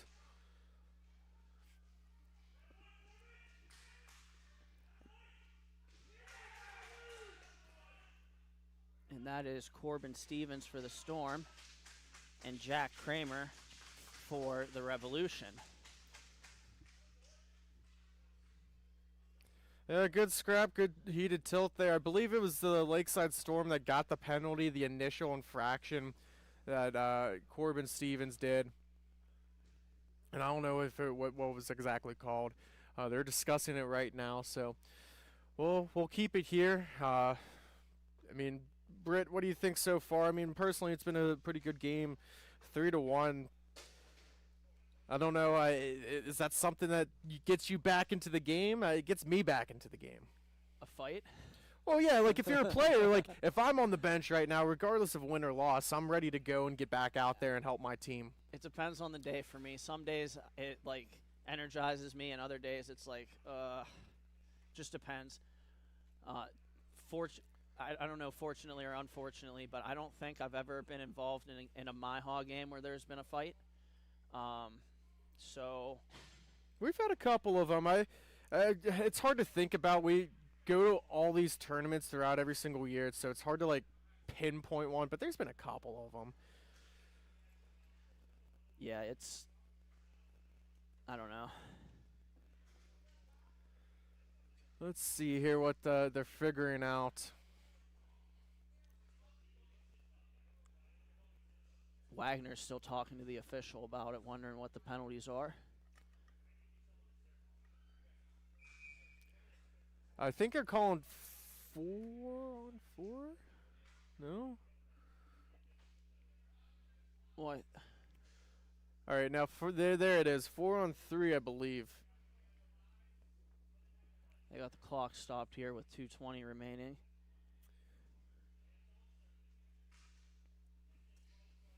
And, Why don't we step aside here for a second? yeah.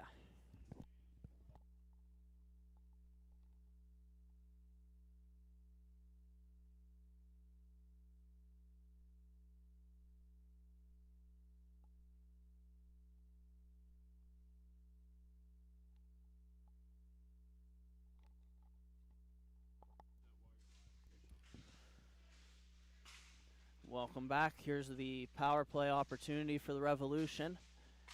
And they work it cross rink. Now back up top. It's Girton shooting, and it's blocked. And here goes an opportunity. It's going to be Schumann. Schumann shorthanded, and he plays it across, and what a save. I believe Buckley got a piece of it. My goodness. They're saying it's at center. Saying he whiffed on it, so it's coming all the way back out. Wow. That's a break for the Revolution. Big time. And here's Schumann once again, cutting, and a good pad save there by Buckley with the right pad. And now it's Jake showing Rocky over skates, and now it's Schumann with it again. And Schumann looks up, and he sends it on a pass that gets intercepted. Here goes the Revolution back the other way. It's going to be Hayden Didoni. And now Girton with it. Girton looks up. Big block there on the penalty kill. And now it's going to be sent on back and cleared. Buckley will stop it behind the net. And then it's going to be taken by Hayden Didoni. And here goes the Revolution on the power play. They're able to get the puck on the near side in front of the benches. And a shot attempt by Didoni goes off the glass. And loose puck recovered by Didoni. Sent across, trying to make a play. It's broken up by the Storm. Drop pass, and here goes the Storm shorthanded. Coming to the net, and a good play there to shut it down on the short side by Buckley. The rebound is going to be taken and skated out of harm's way, and now moved ahead by Lawrence, and a shot goes off the glass, and then all the way back. The horn sounds, and that'll do it for the period. So after this, we'll be right back. Thank you for watching Grove City Hockey.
And welcome back to Heatwave Arena for this MIHA matchup with the third period.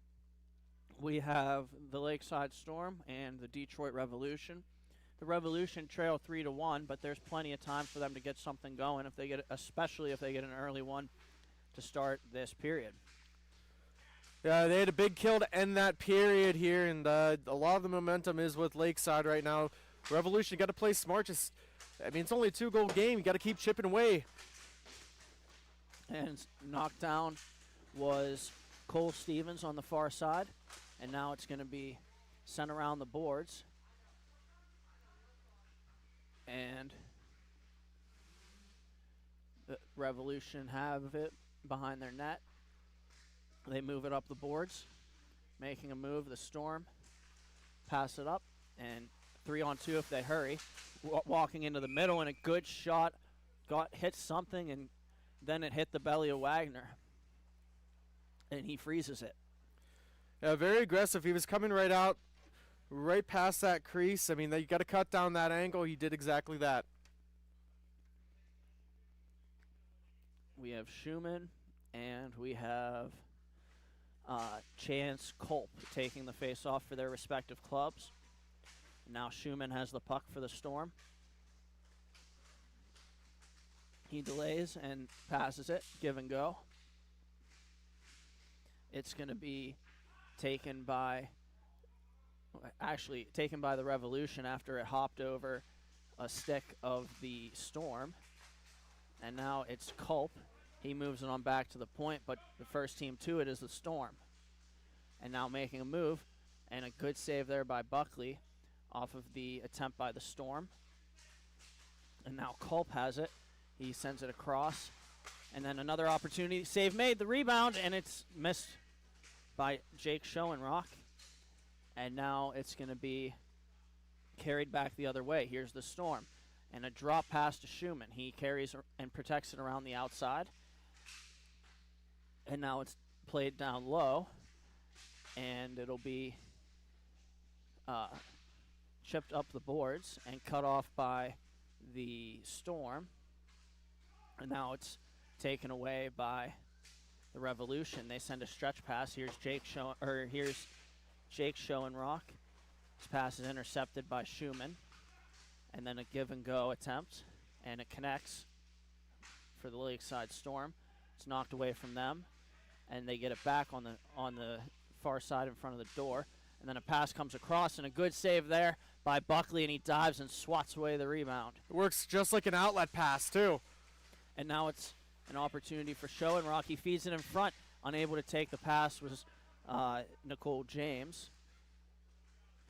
And now it's Schoenrock with it for the Revolution. And now James follows on. It's going to be brought back. It's Girton. Girton has it skating over the middle. And then it's loose around the net and cleared. Good patience with the puck here. This is how you get some goals. Sent back by Girton. It's off the skate of the last man back for the Revolution. They're making a move, and it's going to be emerging through with it. Now it's down low, and a good defensive play there by number 98, Abe Meyer. Meyer looks up and passes it over. It'll be spun towards the net, and a good save there by Buckley. And he has it underneath him somewhere.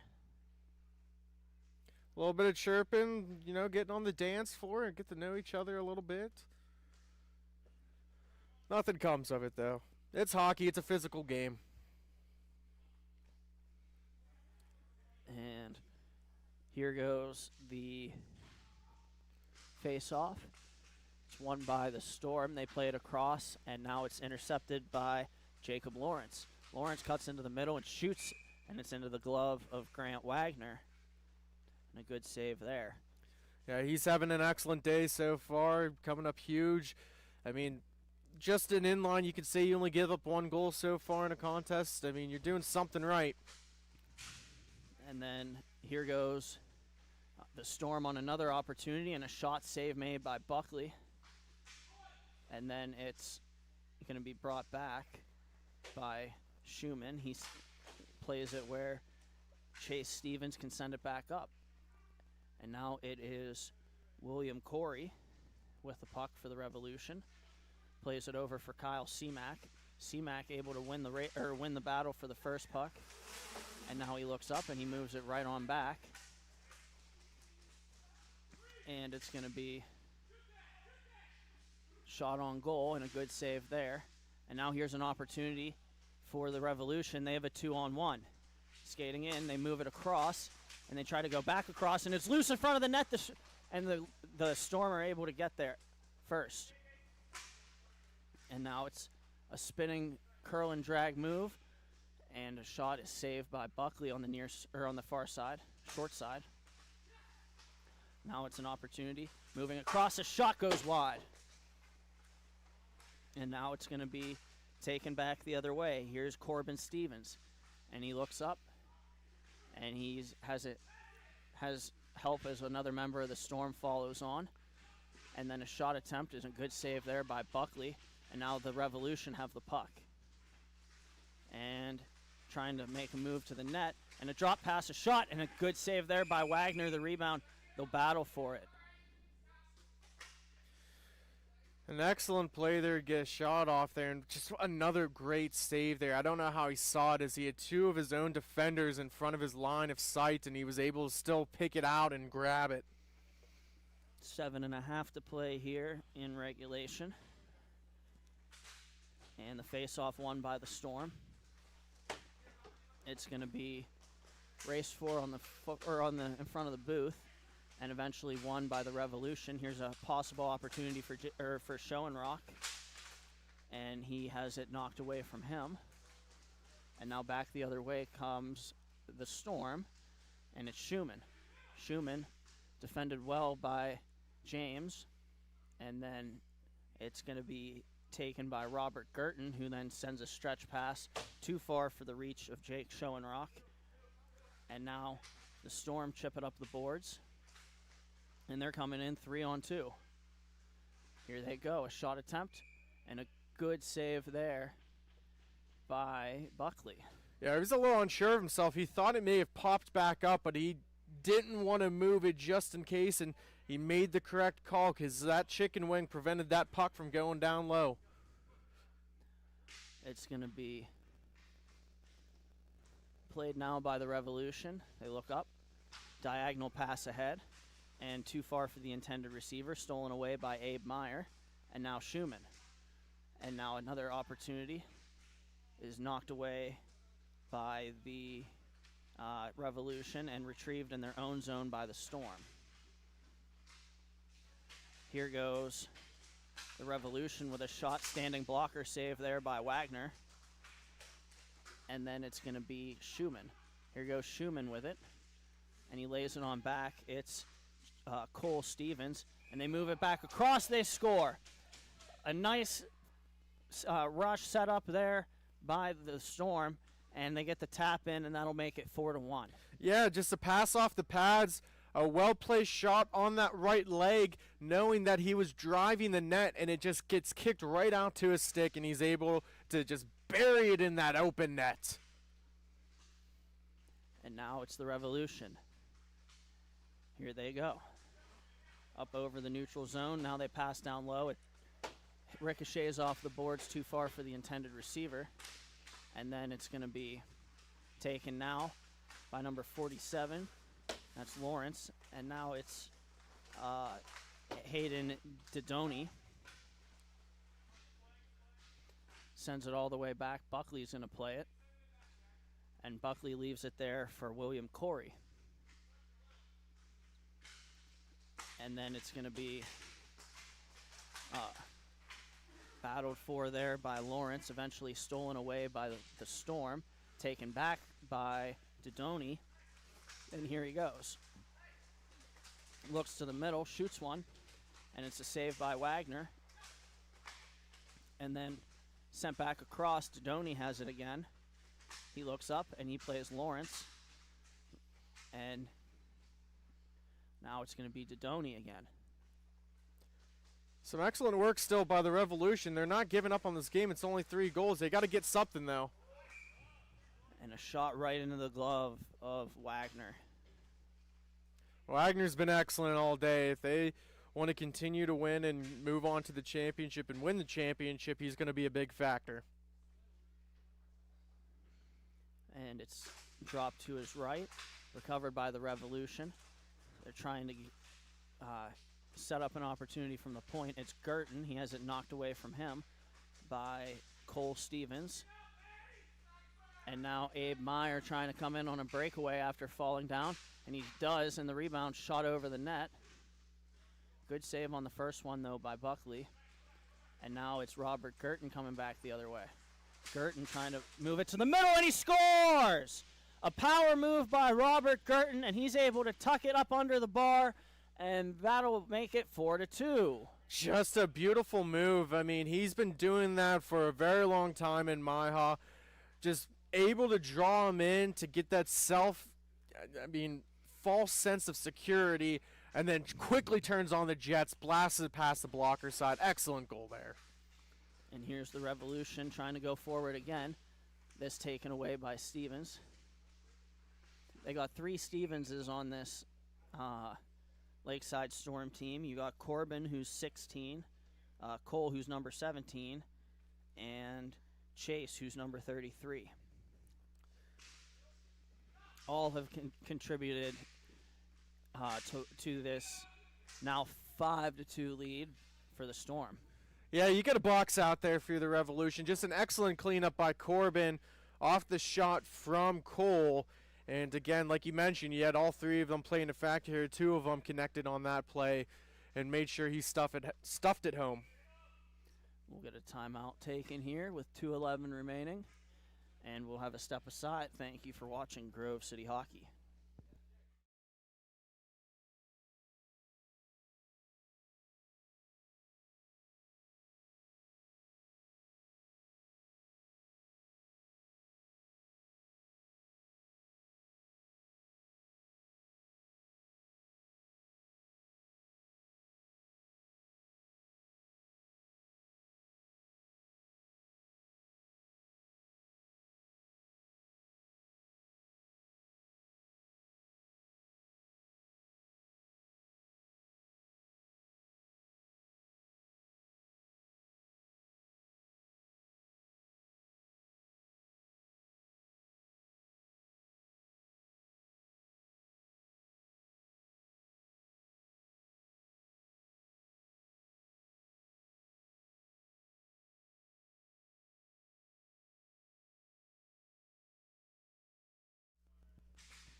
And it's going to be the Lakeside Storm winning this face-off. They have a 5-2 lead.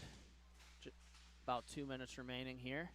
Coming back the other way, trying to make a move, and it's well defended there by the Revolution.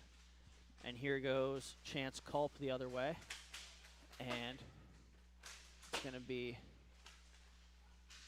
taken, and here's an opportunity for the Storm. Send it across. And back across, and they score again. They give and go, top cheese on the finish, and that'll make it 6-2. That's turning great defense into offense. I mean, Buckley's been battling all day long. You got to give credit to these Storm forwards and players here. They've been relentless in this entire game.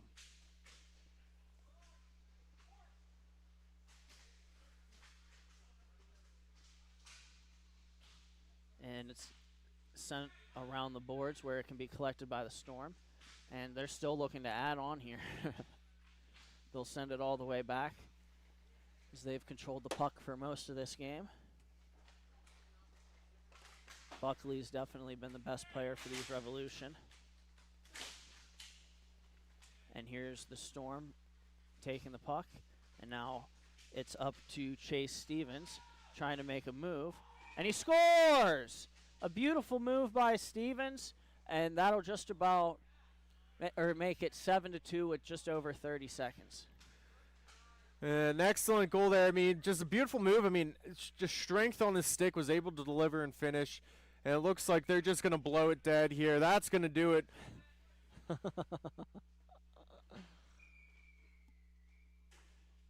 And they're going to blow it dead here.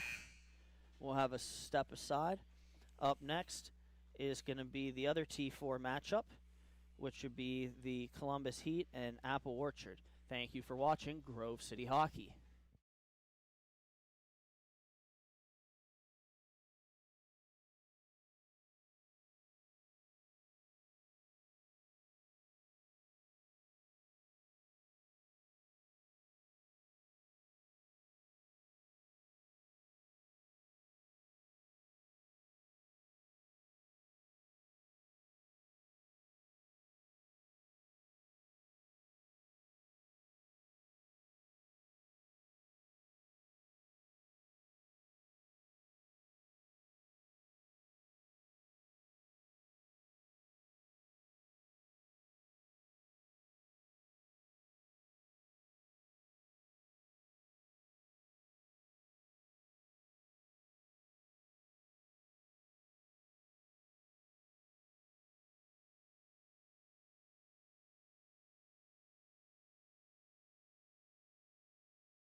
Welcome back to this MIHA broadcast here in Heatwave Arena. We have this T4 matchup. The Columbus Heat in white and Apple Orchard Juice in blue. We'll be starting up here shortly. I'm Brandon Britton. Alongside of me is Sean Takachi. Sean, we have two teams here that like to play a little physical and like to play a little bit fast. What do you think the key takeaways are going to be as each one looks to gain the advantage in this matchup? Yeah, just discipline. I mean, whoever's going to keep the cooler head's going to prevail. I think that's pretty self-explanatory. I mean, who's not going to take the dumb penalties? Both teams are very talented. They're structured. They're going to work the puck around. So it's going to get physical and chippy. You got to realize it's just hockey. So here's an opportunity and a shot. They score already. The Heat are up 1-0, just 12 seconds in. And a nice goal. And they're off and running. They held on to the puck. Little backhand finish on a wide open cage. yeah, that was really quick. I don't know how that it was within like 10 seconds. It was just impossible. And it was like seemingly an innocent play. And here's another opportunity for the Heat. It's taken away by the Orchard Juice. And here they go. And it's poked ahead. It's Jared Persinger. He's battling for control. And now eventually it's going to be Xander Homer following on. And now the Apple Orchard Juice has control. And they throw it through the seam and wide. And then it's going to be taken and 2-0, and right back come the Orchard Juice. It's going to be Brent Morton on that finish, and it's 1-1. Yeah, I mean, again, just getting some good shots on net. I don't know here if the goalies just need to get a little bit warmed up, if they took their time, what they were doing with their pregame procedure, but the first couple shots have been in the back of the net here, and hopefully they can start to warm up. And it's going to be the Heat maintaining control, and here we go again. It's going to be Steele on the far side, and now he leaves it off, and it's going to be smothered on the far side by Nathaniel Montgomery. Yeah, there we go. A good rebound there. Got in there, got the save here. Easy glove save. A lot of stoppages here to start out, too. Somebody dropped a stick. I thought we were about to have a fisticuff right off the face-off. Yeah, it's a broken stick. And it's going to be on the far side. It'll be taken by the Heat. They'll move it down low. And now it's the Orchard Juice. They block the centering pass, and they send it around and then back. Now it's ahead in a one-on-one matchup. A shot attempt and off the butt end of the stick of Taven Wermter. And a good save there as it goes into the mesh. It's probably the fourth, fifth stoppage that we've had here. We're not even 4 minutes into the game here. Just another good shot block into the netting. And face-off is won by the Heat. They'll look up. Yesterday, they won their first game 6-2, and then lost their second game 4-2.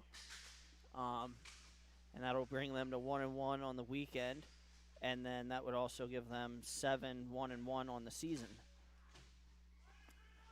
Here's the Orchard Juice coming in on the rush with an opportunity, and it's going to be shot on goal, save made by Wermter, and now it's chipped into the zone of the Orchard Juice, and back one more time. They'll delay with it, and now it's sent across where it can be slowly carried up, and now looking for the opportunity. It's Fox. He scores! And Chris Fox from in tight and a bad angle roofs it, and that'll make it 2-1 Orchard Juice. Yeah, he buried that top shelf. I mean, unless you're 6'5", you ain't reaching that shelf. Just a beautiful play. I mean, that's all set up from the back end. He found him. He just found that seam. So he starts working towards the slot. A beautiful little saucer pass. And, I mean, the Heat, you got to tighten up defensively. You can't just let someone willingly and openly get in front of the net. And here's an opportunity for the Heat. Turk moves it over. It's Hintemeyer. Hintemeyer looks up, shoots one, and it goes off of a leg and then is recovered by the Heat in the corner. They'll move it up top, and it's going to be Jared Persinger. Persinger looks up and then plays it over where it is controlled by Homer, and a shot to the goal. They score, and the Heat get it right back. Tie this game at 2. Yeah, they just did exactly what Apple Orchard did to them. They just got right into the slot, and they slotted it up. You got to deliver. I mean, you're in that tight. You throw it on net. Anything happens. Good things happen. And then it's race 4, and eventually the Orchard Juice will get there first. It'll be a nice give-and-go pass opportunity there for the Heat. Looking for it was Turk. He hasn't knocked away from him by the Orchard Juice. And then the Heat get it right back, and it's Homer. Homer cuts to the middle, and he'll leave it off. Now Persinger shoots it wide. Racing in is Hintemeyer. And winning the race was the Orchard Juice, and now recovering the puck is the Heat. And now it's going to be taken by the Orchard Juice again. They have a 2-on-1, and stopping up, looking for a drop pass, nobody home. Well defended there by Turk. Yeah, miscommunication there. He zigged when he should have zagged. And then a shot goes wide from Hintemeyer, and now it's going to be walked back by the Orchard Juice, and a good shot there, and a good save by Wormter with a blocker. Excellent possession time here for Apple Orchard. They're playing very well. And now it's going to be brought back ahead by the Orchard Juice. Another shot and a standing blocker save by Wormter. And now it's going to be brought back. The Orchard Juice have it. It'll be shot on goal. Good save, Wormter. And then it's taken away by Curtin. And Curtin looks up and moves it across. And now it's going to be the Heat maintaining control, a little dish, and an opportunity. They have it down the right side, looking to the middle, and a good save there by Montgomery. And then a rebound, and another good save by Montgomery, and he's able to freeze it. Yeah, the puck is just bouncing around out there. Both goalies are having a tough time with rebound control. They're just getting shots off, and the puck is going left, it's going right, it's going in the center, and we could see another high-scoring game here. I don't know if it has anything to do with the pads. I mean, with the puck being a pro shot puck on still mat tile, it's going to bounce naturally too, but it seems like it's very agile. Oh, no, here's an opportunity. And a good save there by Wormter with the shoulder, and he'll get the stoppage. You can see Fox frustrated with himself. He was naked in front, and he had all day, and he just couldn't bury it. And we have a face-off. It's going to be Steele, and it's going to be Brett Morton. Tyler Steele plays this puck forward, and skating onto it is going to be Spencer Thompson. Thompson looks up. Nice move to the outside. He protects nicely. And now sends it on back where it can be played by Josh Curtin. Curtin looks up. And he'll backhand it back where Graham McPherson plays it.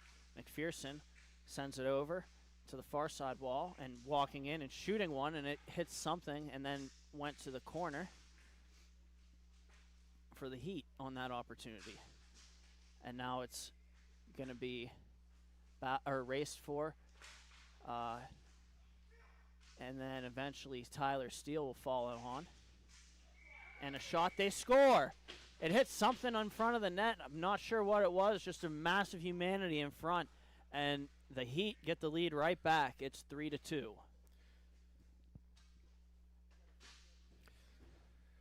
Yeah, I don't know what exactly happened there. I think he just redirected it, bounced it off his back, and I think it hit the back of the netminder and went in. Here's an opportunity. And it's the Heat off the face-off. McPherson sends it back across. And now it's Josh Curtin again. And it's going to be smothered by Montgomery at the side of the net.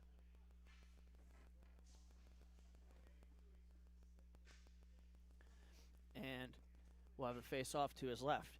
As for these Apple Orchard Juice, they lost their first game yesterday 6-2, and then won their second game over the Revolution 9-6 for a 1-1 record on the year, and that would bring them to a 7-4 record coming into today. Got an opportunity here. Shot by Fox, a good save by Wormter, and now back the other way goes Homer. Homer shoots one, and it goes off Montgomery and then wide, and then taken again by the Heat, and it's Hintemeyer. A shot is saved by Montgomery, and it'll be chipped on back. A couple passes made there by the Orchard Juice. They'll rewind into their own zone. Now it's to the near side. Shot goes over the net, and then it's going to be taken by Hintemeyer. And shot on goal. Save made by Montgomery. I don't know how that stayed out, honestly. He didn't even see it, and he had the 5-hole wide open. It'll be sent on back, gloved down by the Orchard Juice, and then played softly back in. And an opportunity, here's Fox. He shoots, it's blocked by Persinger. Persinger in there battling for it. And now it's going to be won eventually by Persinger. And taken by Spencer Thompson. Back the other way goes the Orchard Juice, cutting to the outside, making a move, and unable to finish the play was Lubanski. And then it's taken now by the Orchard Juice, a shot on goal. Good save there by Wormter. And now Steele plays it over for Turk, but it's almost taken away. Recovered carefully by Turk. Now a giveaway for the Orchard Juice. They have it. One more giveaway. Possession changes are wild. And here goes Tyler Steele. Shot by Steele got blocked by the Orchard Juice. Following on is the Heat, and trying to get a pass in the center and a shot away, but unable to do so was the Heat. The shot, I believe, got blocked. Good defense there by the Orchard Juice. And now skating with it, it's going to be Garrett Esmond. Esmond looks up with it. He's going to try a shot, and he shoots it into the skates of Graham McPherson. And now it's battled for and won by Chris Fox of the Orchard Juice. Excellent team defense by both teams to really tighten it up after the first couple minutes here. Both teams sitting in the box, playing zone, and eating up that slot. And now dancing through skates was going to be number 22 for the Orchard Juice. And now he'll get bodied off a little bit and send it on back.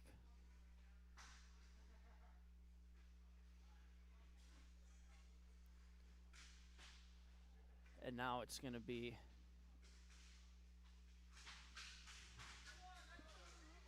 wow. Controlled by the Orchard Juice after what could have been a questionable play on the boards. They're letting them play. There was a questionable one down here, and I don't know if there was just a tit-for-tat situation. Yeah, and the other thing, too, is it's tough for the officials on Sunday because you never want to set a bad precedent call because then you have to call it every time it happens. So, like, yeah, it just ends up making the game a mess if you set a bad precedent. And then essentially, yeah. And with that, the horn sounds, and that'll bring us to the end of the first period. We'll be right back. Thank you for watching Grove City Hockey.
And we're back here in Heatwave Arena live in Columbus with this MIHA matchup. It's T4. It's the Apple Orchard Juice. It's Columbus. It's the Columbus Heat, and it is 3-2 with the Heat leading through the first period. And the Heat have the opening face-off possession, and they're going to move it to the near side, back across. It'll be Homer with the puck now. He'll work it on back. And now it's Hintemeyer with a give and go. Making a move now was McPherson. It's taken away by O'Leary. O'Leary moves it over. And now McPherson picks it back up. And now protected nicely there on the wall by Michael Rabom. And here's Rabom with it again. And the Rabom from the point, and that's going to leave a mark. My goodness. That's the kind of block that rallies a team, though. That's taking one for the team. Shout out McPherson. He's a warrior, man. My goodness. And a shot there goes wide by Homer. And then around, and here's another opportunity for the Orchard. And it's knocked away from them out of play. But, man, go back to the bomb from LeBomb, dude.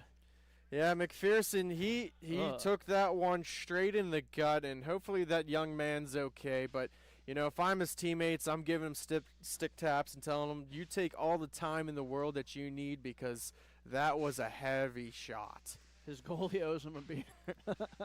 Yeah, they need to probably go for some beverages afterwards. And now it's a shot on goal, and it squeaks through, I believe. Oh, no. Oh! It was right in his chest. Listen, we couldn't see it, but that was an excellent save there. His leg hit the net there. I thought the puck hit the net. My fault. You can hear the referee, Scott Heineke, saying there's a false celly there. It threw everybody off. It threw us in the broadcast. And another shot towards the net's cleared away by Fox. And now it's the Heat trying to get control of the puck. They send it back for Tyler Steele. And following on, some great puck support here early on for the Heat. A good shot, and it goes off the waffle board of Montgomery and off the mesh right above the broadcast booth. Yeah, they came right for us, and, we had to keep our heads up here. Thankfully, there's protective netting here, so no harm, no foul. It'll be controlled now by the Orchard Juice and Lebansky. Now it's O'Leary. O'Leary looks up, and he'll drop it on back. Send across now. The Orchard Juice are going to slow it down a little bit. They play catch with it up top, and now send it across. And a blast by O'Leary goes wide of the net. Fox picks it up off the ricochet and then sends it back through, and a shot misses the net. Got to bury those. That was a wide open chance. It's another one here. They're making Wormter move. And now it's going to be a race for the puck going in. The Heat win the race. Good hustle there, and that's Tyler Steele. Steele looks up, protects nicely, backhand pass, and trying to make a move was Turk. He held up with it, and following on is Thompson. Thompson looks up and sends it over for Turk. And now it's taken by, there you go, taken by the Heat momentarily, comes onto the goal. And now it's Turk behind the other goal. A little bit of mass confusion, some changes being made, just a couple of odd, funky bounces. Here's another one of them. Big turnover. Oh, and what a deke. There it is. And a nice give and go for O'Leary. And I think that's LeBanc on the far side. And that'll tie this game up at 3. Yeah, I mean, I thought they almost made one too many passes there. Able to give it. I don't think it was technically an official shot on net, but he kind of just steered it towards that empty 4x6. And it's going to be one on back. And here is the Heat with the puck. The Heat pick it up. They're going. Shot goes wide of the net. It's collected off the boards. And now it's going to be cut off by Lubanski. Lubanski passes it ahead, and it takes a weird carom and ends up in the middle of the rink, where it'll be controlled by the Heat. Josh Curtin sends it across, and now the Heat are going to give and go with it. And now it's Lubanski. 3-on-2 if they hurry. And he'll leave it to the side. And cutting to the middle now. Shot on goal, saved by Wormter. And now it's sent around the boards. And maybe a counterattack the other way. Here go the Heat. And a pass. Good save there by Montgomery with a blocker. And then it's going to be taken away by the Orchard Juice. Here goes Chris Fox. Fox is shooting. A good save by Wormter. The rebound is battled for and then chipped out by Curtin. Now it's left ahead. Here's an opportunity. A shot goes wide of the net. And then it's going to be, wow, it's going to be, we're going to get more than one penalty there. It was, the first one was from Homer for a check along the end boards, and the second one was for the retaliatory. And so I think we're going to see I think we're going to see 3-on-3. Yeah. A little bit of a check there in the boards, and then, came back and, took a stupid penalty, so. Both teams will sit a guy, and we'll have some 3-on-3. Oh, I guess it's 4-on-4 since it's coincidentals.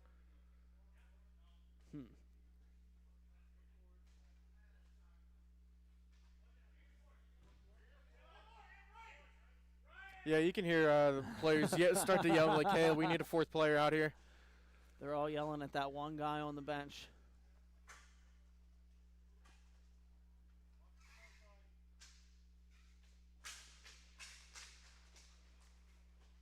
And now it's sent back by Hintemeyer off the faceoff.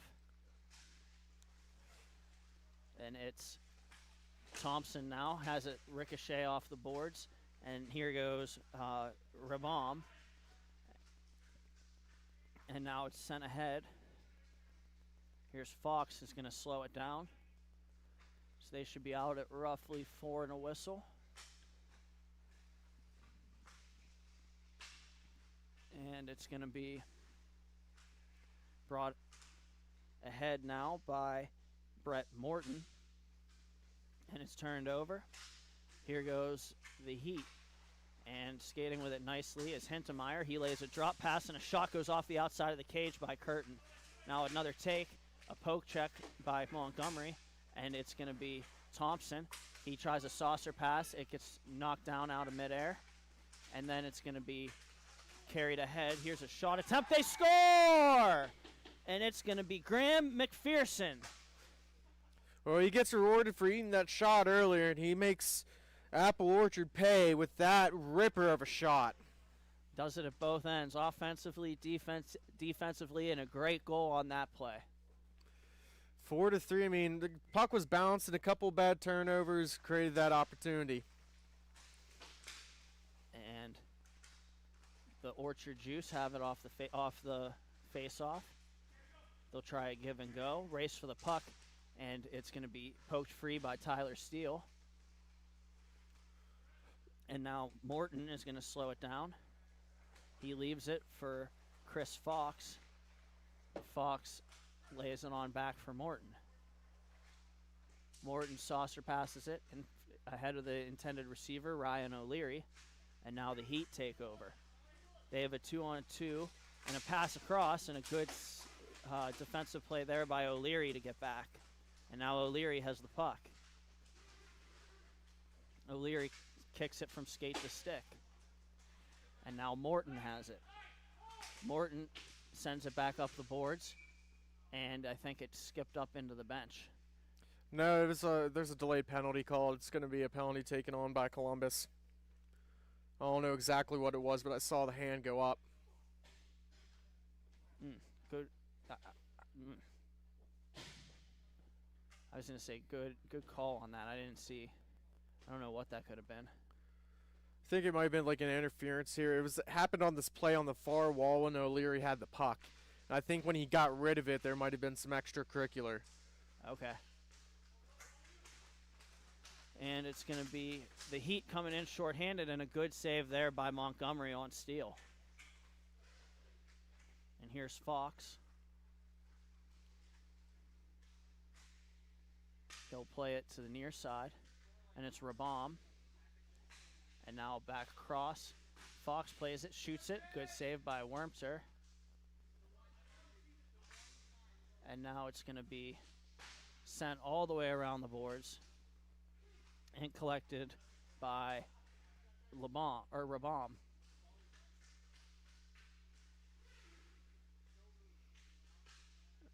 And it's going to be a pass up to the top. Fox sets up, sends it down low to the half wall where a shot ricochets off the glass from an angle, so it'll go all the way down into the Orchard Juice zone.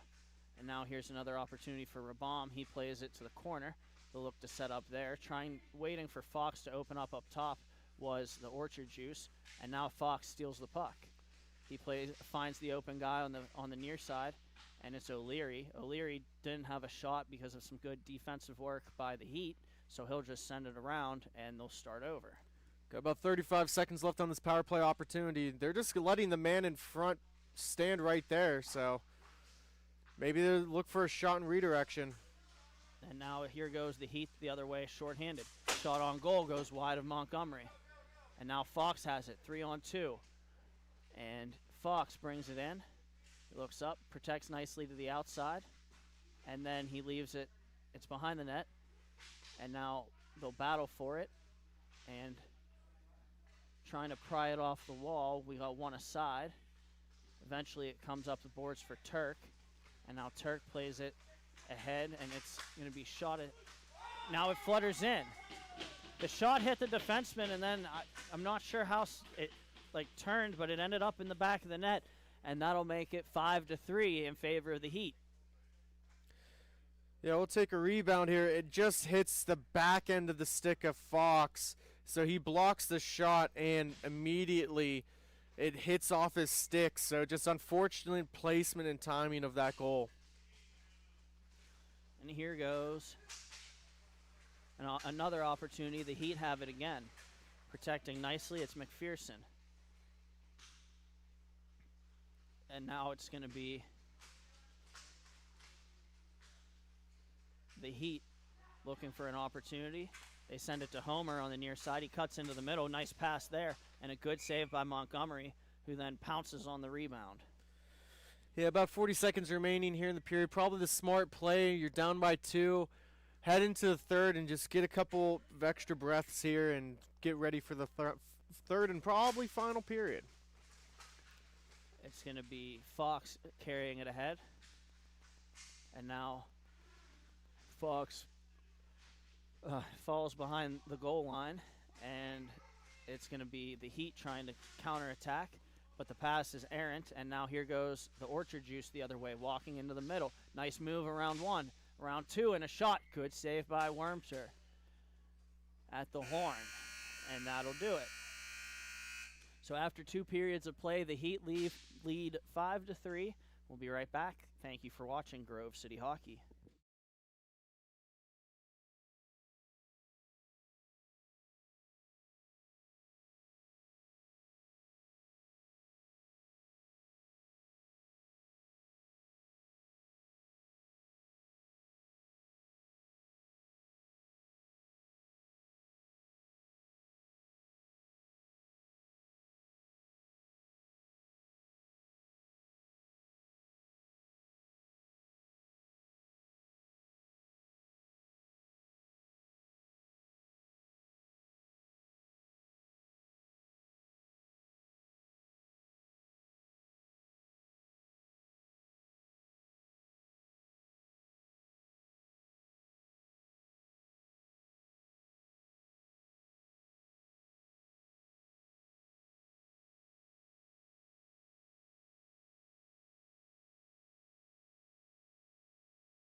Welcome back to Heatwave Arena for the third period of this T4 matchup. We have the Columbus Heat and the Apple Orchard Juice. The Apple Orchard Juice trail 5-3 going into this one. No carryover penalties nor power plays for either side. And the opening faceoff goes to the Orchard Juice. And Fox sends it on back. They send it back towards Fox. It goes off a skate, loose puck, and eventually recovered by the Orchard Juice. They send it across for Fox, making some moves towards the middle, and he'll slow it on down and send it back. They'll bring it over to Garrett Esmond. Esmond leaves it there for Fox following on. Fox's shot goes off a stick of Ryan Turk and out of play. Yeah, great defensive stick there, just being active. Great opportunity there by Fox. He let it rip. He made a couple of guys miss. He's been very dominant in this game, skating, dictating the pace of play. He'll be a guy to watch if Apple Orchard gets it back into this game. And this faceoff is won back. It's Persinger.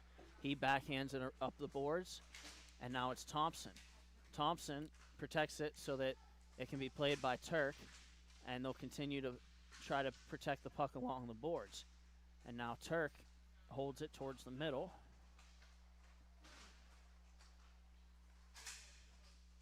It'll be Hintemeyer. Here he goes. Hintemeyer shoots one, and it hits something and flutters in. It hit his pad. He made the initial save. He just didn't stop it enough. It had so much power, so much momentum, and it just continued to trickle back. And it's going to be 6-3 now. Still 12 minutes remaining here. That next goal looms large if the Orchard wants to get back into this one. They look up. It'll be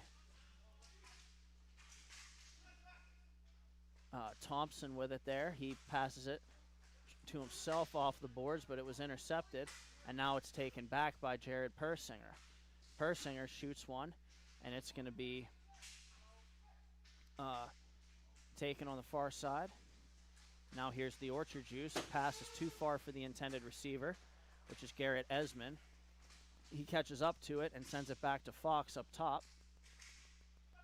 Fox getting pressure by Hintemeyer. He'll send it back up. And now it's going to be a shot attempt by Lubanski, and it's blocked by the Heat. Now they'll get it back. And a blast and a good save there by Wormter. And then it's Curtin with it. Wormter's had to make a couple of excellent saves here to keep the deficit or keep the lead where it's at. And here's the Orchard Juice trying to get something going. Skating over the middle with a shot off the glove of Wormter. The rebound is cleared, and now skating to it is Turk. Turk moves up. He tries to go to the outside on the backhand, and he does, but the backhand goes wide. Curtin has it now. He looks up, delays a little, and now sends it over to Steele, whose pass is intercepted by the Orchard Juice. And now stick handling with it, Lubanski. And now it's going back the other way. It's going to be a 2-on-1 if the Heat hurry, but a good back check there by Lubanski. And now it's going to be overtaken by the Heat again. They'll battle for it. And eventually Lubanski skates away, but then he falls down. There's a guy open in front. It's Steele. A shot and a good save by Montgomery. And now it's brought back up the other way. Shot attempt on goal is off the board. And now it's Curtin, and he settles it behind settles the play down behind his net. And it's going to be sent around the boards. And here goes Graham McPherson. McPherson leaves it for Curtin. And Curtin plays it over. And they'll battle for it. It's loose in front of the net and then recovered by the Orchard Juice. Yeah, that was an excellent save by Montgomery there. He's been big. He's been keeping this deficit where it's at. They got to help him out eventually. And now it's going to be carried around the corner by Tyler Steele. He tries a curl and drag move, and a good save there by Montgomery.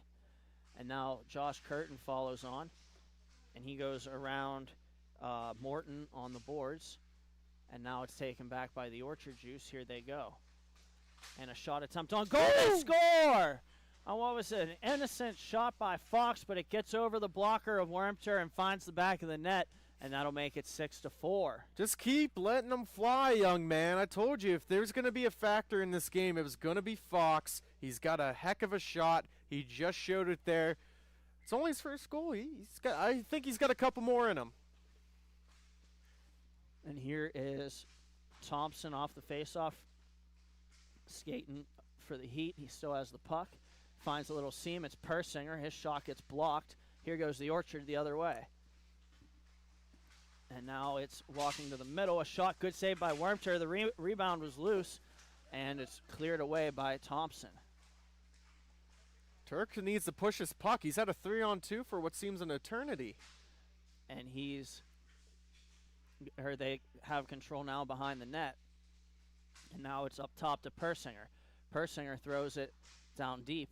And now is an opportunity, and a shot goes wide by Turk. He twists backhand pass back up for Persinger, and a shot pass looking for the redirect from Thompson doesn't connect. And now it's Persinger skating into it, and a shot goes wide off the boards. So it's a race for the puck, and it's going to eventually be won by the Orchard Juice, but then Turk is able to make a play to keep the Orchard from getting a breakaway. You got 7 minutes left here. Just take your time, control the play. I mean, the only factor is the clock right now if you're the Columbus Heat. And a good defensive play there. Keep up to the outside momentarily, and now the Orchard Juice pick it back up, but the Heat steal it right back. And another play. Good save there by Montgomery. And then the rebound is blocked in front of the net. Good play there by the Orchard defense. And now trying to settle down the puck is the Orchard. It comes on to Wormter. He pads it aside carefully, and then Curtin picks it up. And now it's to the far side, and a shot pass from Turk. Was looking to complete the tic-tac-toe play, but it didn't connect. Yeah, that was another excellent save by Montgomery. He's been excellent so far. And now it's going to be Josh Curtin delaying with it, and then moves it up. It's Thompson.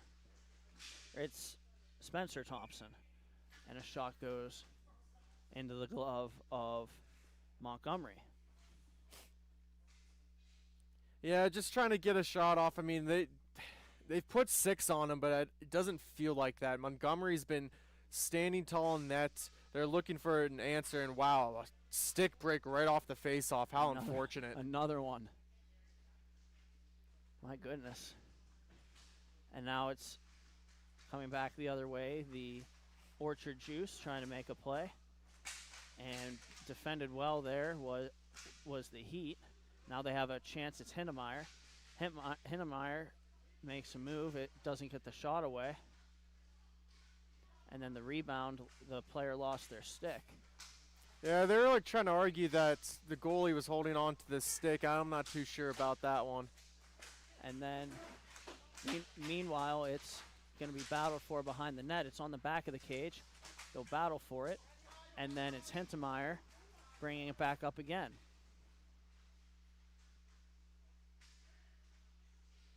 And now here, a backdoor pass. Good save there by Montgomery. The rebound, they score. And a nice play there by the Heat. And that'll add 1 to the lead. It's now 7-4. Yeah, that's just I think the tiredness is starting to creep in for Apple Orchard. I mean, Montgomery made the initial save there, but how he made it, he was just kind of off balance. He couldn't make any kind of readjustment. The defense couldn't clear the puck. And it was just an easy little push-in, tap-in, rebound goal. And here's McPherson. He plays it up the boards. And a good shot again, and they score.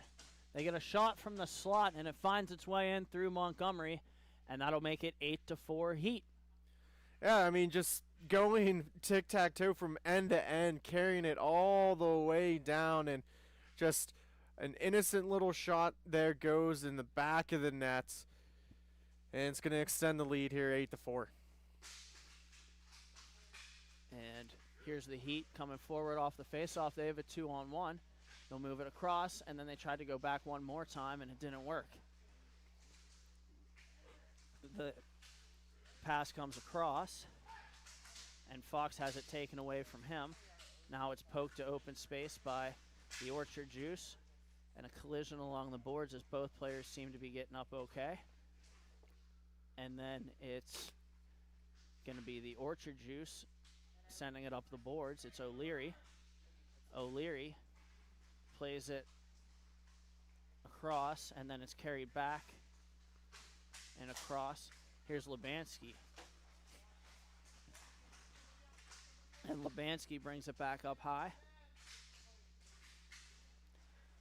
And he'll move it across. Now it's Fox. Oh, Here- not a good turnover.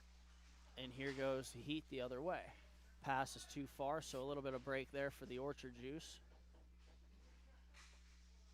And now pass ahead. It's in the center circle and picked up by Fox. And here they go. Looking up, trying to pass across, and doesn't go. And now Fox is in and shoots, and it's off a body. And then it's going to be Persinger with it now in his own zone. He'll move it across. And now it's O'Leary on the far side. A couple players tangle up and fall, nothing called. And the Orchard has the puck. And here they go. Trying a shot in the middle, a good save there by Wermter. And now it's controlled behind the net by the Orchard Juice. They're waving players around, trying to create some movement. And now it's going to be cut to the outside, and a shot, they score. And it's going to be Lubanski, and that'll make it 8-5 with a minute and a half in this one. If I were them, I'd call their timeout here. Now that you're in 3 goals, stop the clock. Because if they get one more, it's stopped clock, and anything can happen. Now it's going to be raced for by the Orchard Juice. They pick it back up. And then it's Fox. He shoots, and it goes wide of the net. And then here's Persinger. Persinger plays it ahead. And maybe another opportunity here. Back for Persinger. And a shot and a good save by Montgomery. And then the rebound is played up by Montgomery. And here's a 3-on-1. And a tic-tac-toe attempt is intercepted. And here's Fox with it. And over to O'Leary, back for Fox. Back to O'Leary, and a shot goes wide of the net. And now it's going to be tic-tac-toe play in front, and they score. It's going to be Rabam, and that'll make it 8-6 with 20 seconds remaining. Yeah, it's just unfortunate. It's a little too late there. I mean, they playing well towards the very end. They had plenty of opportunities. That's what I said. I mean, if you took a timeout, re-energize, you could have probably got this goal a little bit sooner and, again, make it a 2-goal game. They call timeout now, but if you would have called a timeout at 1:30, or no, they don't. They let the clock run. But if you'd have called a timeout at 1:30, you'd still have had at least another 10 seconds to try to make a comeback. Not guaranteed. Still a long shot, but better chance. That'll sound the horn. And that's it for this one. We'll be right back with more MIHA action. Thank you for watching Grove City Hockey.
Welcome back in live. We got a great one on tap.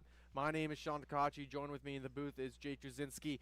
All the way back in October, these two teams met for the championship right here in this arena in Columbus, Ohio, with the Grove City Gold Thunderbirds beating the hometown Heat in a shootout to take away that championship. And here we are again in the second tournament, the second and last tournament of the season in Columbus. Both of these teams again in the championship. T3 action. Jake, what are you excited for? Well, Sean, if this morning has any testament to how today's going, just because you've beat a team in a championship before does not mean that will be the outcome every time you play them. U.S. with a big upset and overturned win today. We have no idea how the Heat is going to respond to the loss last. That would have been fall 2025 was the last time these two teams played in a championship matchup. Yeah, it's been a long time coming. It's the Mitch Chontos Revenge Game 2.0, as Mitch has played for now both of these organizations, and he's been on the winning side almost essentially every single time, whether it was last year or this year. So it's interesting to see, and, you know, we have a good one on tap. And that man right there is going to be somebody to keep an eye on. Paul Schreiber having a massive first game today.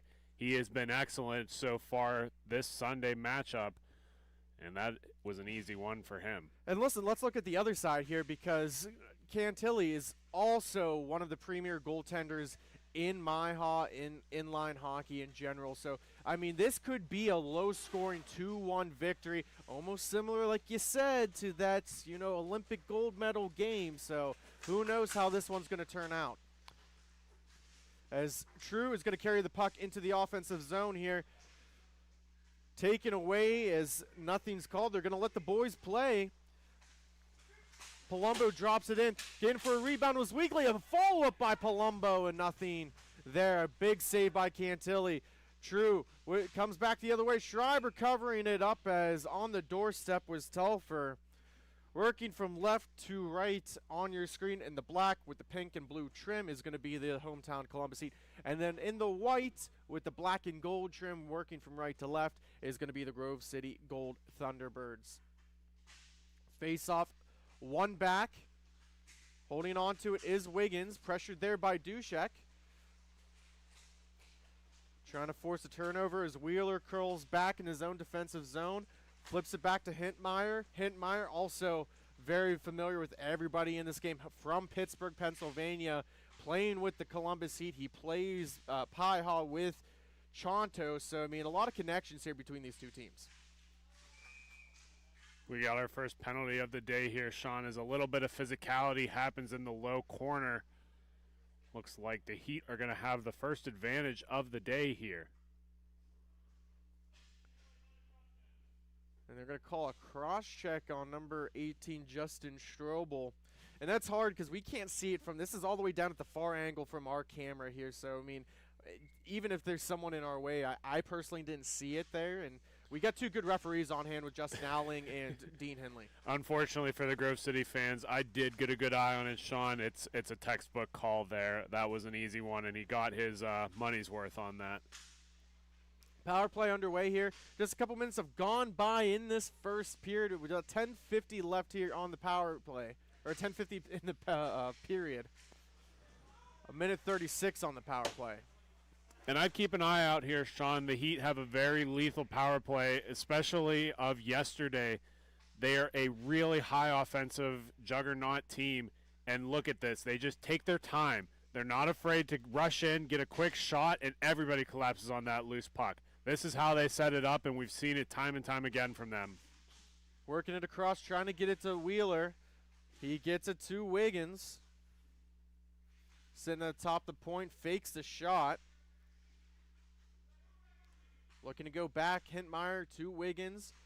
Now to Wheeler on the near wing. He's going to take a shot. It goes behind the net. Picked up by Mendelssohn. Again, that's the closest thing there, Sean, that the Heat have come to losing possession on this power play. They've just commanded it right now. Haven't had a lot of offensive shot looks. There's one.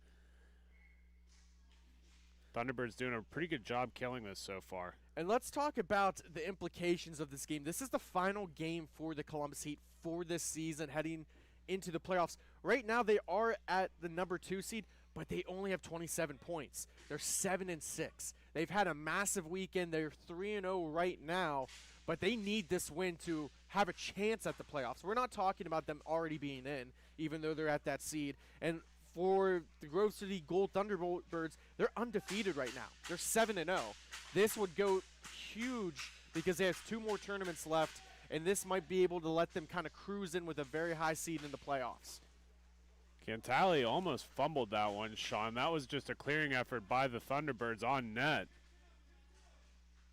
A little bit of a look here. And what a save by Schreiber, laying down backhand with the glove hand. Gets worked up through the neutral zone to Palumbo, defended away by Telfer. Works it to Dushek. He whiffs on the shot, picked up by Weekly. True forechecking.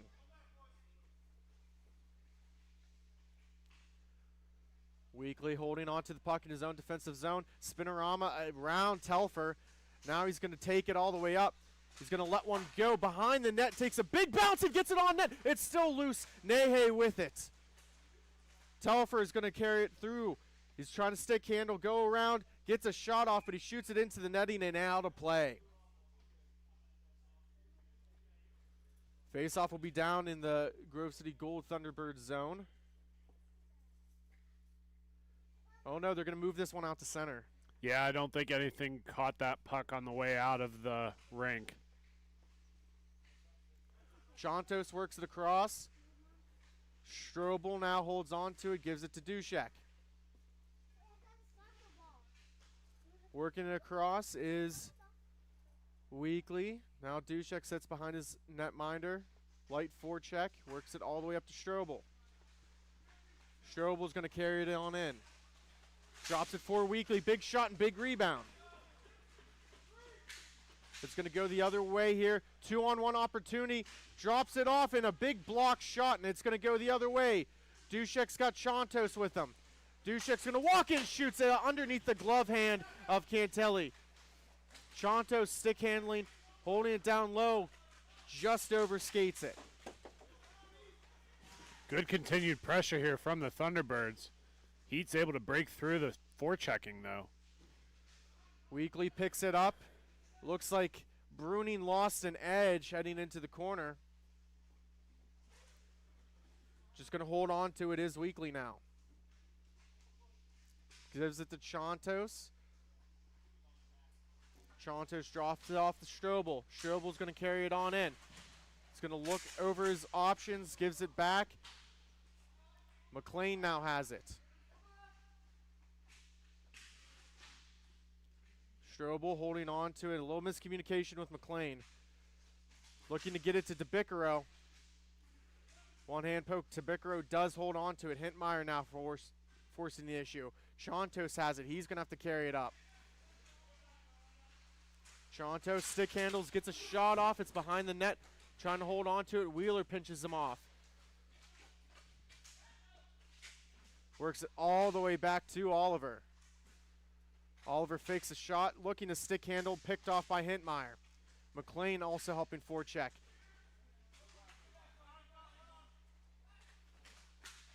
Quick up to Hintmeyer from Wiggins. Gets a shot off, but that gets blocked. Oliver now holds on to it.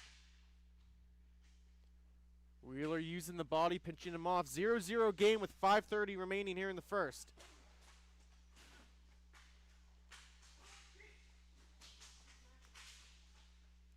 Palumbo works it all the way back.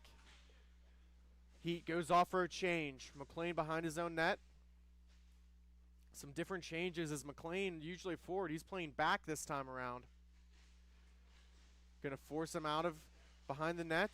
Drops it off to Oliver. Oliver works it across. Now it gets worked up to Hintmeyer. Hintmeyer takes a shot. That gets blocked down and goes right to Schreiber's glove. Yeah, that was a little bit of a miscommunication, and it turned into a breakout the other way for the Heat on that pass, Sean. Schreiber was able to calmly glove that down. He's been very strong with his rebound control so far today. Face off down to the left in the Grove City Gold zone. MIHA works it across. Bruning holds on to it, looking for a redirect in front, and they get it. True with the goal from Bruning, and that's going to get the first one on the board. The Heat take the early advantage 1-0 with 4:18 here in the first. Yeah, just a little tip on net down low. It just went right over the skate of Schreiber and into the back of the net. Face off will be at center. And let's see how the Heat, they're going to back skate. MIHA almost turns it over. True now supporting. Gets it to MIHA. He has that long reach. He dangles with the toe drag, and then it gets turned over. Here comes Dushek. He's stick handling. One touch pass that gets deflected by True, and it's going all the way back down to the other end. Big shot blocked by Oliver into the net, or I should say up in the ceiling, and back out of play.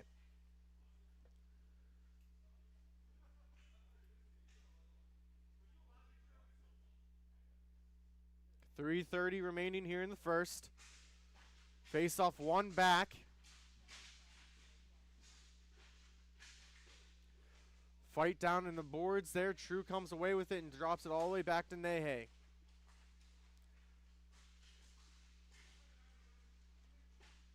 MIHA dumps it in. Carrying it around is Oliver. He's going to carry it all the way down. What a toe drag, trying to wipe at it. Couldn't. Dushek now forechecking. Yeah, that puck just got out of reach of Oliver. He had a great look at it, and I honestly think the swipe would have worked the way Cantali was positioned down low, but just not enough stick to get to that puck. Puck bouncing. Now Strobel takes it away from Telfer. He's going to back skate. Hintmeyer forechecking. Looking to get it up. Dushek working to get around one guy. Trying to stick handle through two. Trying to get through his Weekly. Now taken away by Hintmeyer. One touch pass. Goes through the stick of Mendelson. 3-on-1 opportunity. And they shoot. They score. Cody Wheeler with the goal. And it's going to make it 2-0 for the Heat. Yeah, Sean, I think this is a little too cute down in the defensive zone for the Thunderbirds. Instead of just trying to get it back to a D-man and control possession, they try to knock it forward. It springs the Heat the other way, and that breakout's just a little too much for the Thunderbirds goalie to handle. One back. Palumbo now holding on to it. Gets played with the body with Mendelson. Trying to dig it out. They finally do. Shot missing just wide. Comes all the way back to Hintmeyer and now drops it back down for Wiggins.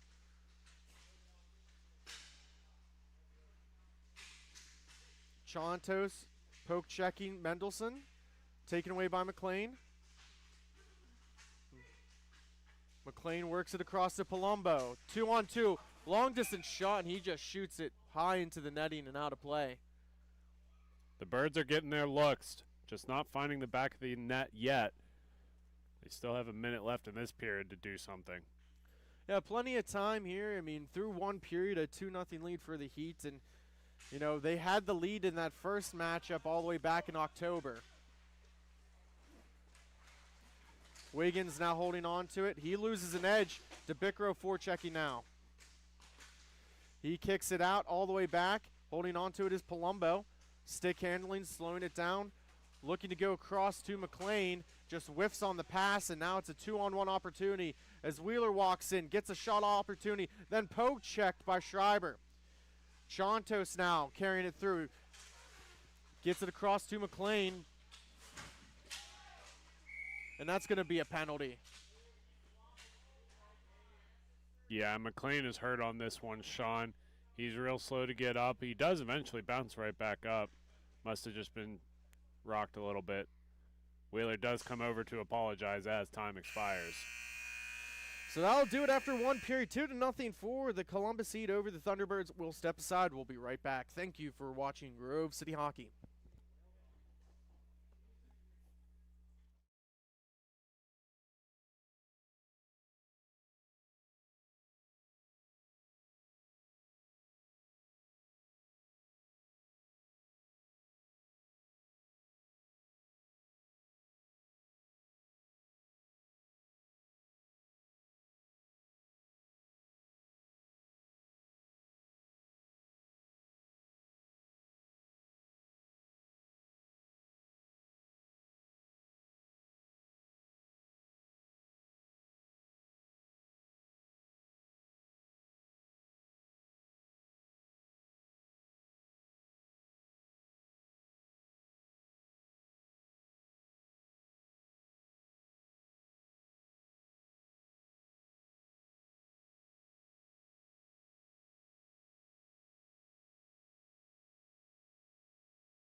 Welcome back in for the start of the second period. 2-0 is the score. The Columbus Heat over the Gold Thunderbirds. We ended that last period. There was a penalty called. It was a 5-minute major. So the power play goes to the Thunderbirds as Trontos holds it at center rink. Overseeing his options, gives it to Palumbo, back to Trontos, now across to McLean. McLean overseeing his options. Gives it back to Trontos. They got Strobel in front. Palumbo trying to give it across to McLean. Going to take a shot. Big block save there by Cantilli. Gives it to McLean. He was thinking about letting it written out to Trontos. Trontos gives it to McLean. Gets a shot off, and that goes wide. Palumbo picks up the rebound on the near wall. He's going to switch places with Trontos, and now he switches places to McLean. Back to Trontos down low. Tries to go across to Palumbo. It does not work. McLean picks it up. He's going to carry it in. He trades places with Palumbo. He lets one go as Strobel's down low. And going all the way back is Palumbo. Losing an edge was Mendelssohn. Yeah, he looked like he wanted to go for that one, Sean, and then changed his mind halfway through. And now turnover going the other way. Bruning holding on to the puck. Bruning with the shot on, and Schreiber. Early whistle there. Schreiber wanted to play that one. Yeah, just a little too early there. Didn't let him decide to play it or not, so.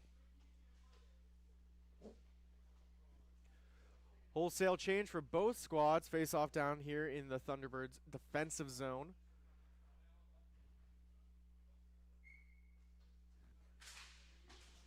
Face off one. Back, and Nehe has it. Gives it to Bruning. Around the net. Going to get hit into this netting and go out of play. So they're going to say they're going to keep it in that zone. Okay, that's interesting.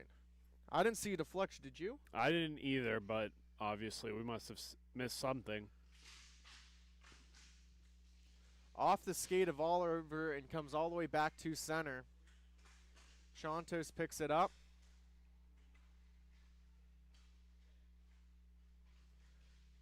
Whenever he carries the puck there, Sean, he just looks like a cat stalking his prey. Just slow, just smooth skate in with the puck, looking for anything, seeing anything out of the ordinary. It's a little intimidating, to be honest. He's on the prowl.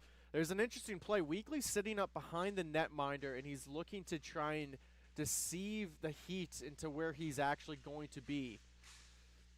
Trontos across to Dushek, and he shoots it into the netting and out of play.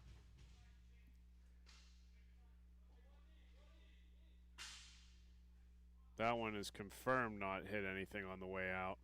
This will be pulled back out to center here, Sean. Yeah, so Heat get a little bit of a break here. Less than 2 minutes to go on this major penalty, so they got one more essential penalty kill remain. That would be a huge penalty kill for the Heat. Oliver across to Trontos. Over to Dushek. He's getting a little bit of trouble with it. Then gives it redirected front, and Cantilli with the save on the glove hand. Redirected. I can't believe how well that was placed by Weekly, and a better save by Cantilli down there.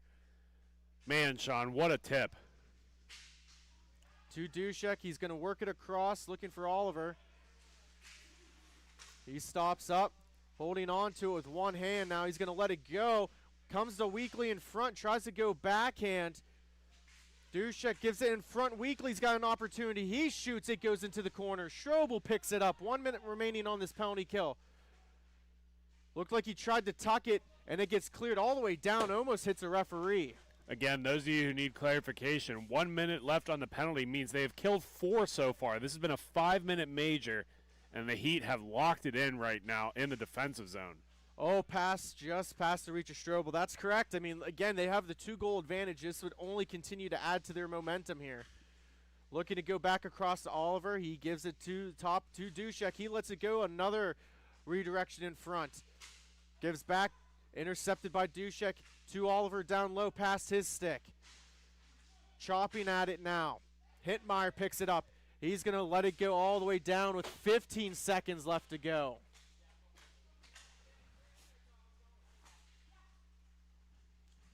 Dushek holding on to it. Gives it across. Palumbo now has it. He shoots and misses wide. Comes out to Strobel, and it's back to even strength. Dushek has it. He's going to walk, and he shoots easy. Glove save. Cantali is on it. Yeah, and Sean, you just talked about earlier how big of a momentum swing that is to have a 5-minute kill with no goals on the board. Huge penalty kill there by the Columbus Heat. Like I said, they've essentially been fighting for their playoff lives this entire tournament, and they're looking good in this one. Chontos across for Palumbo. Gives it back to Chontos.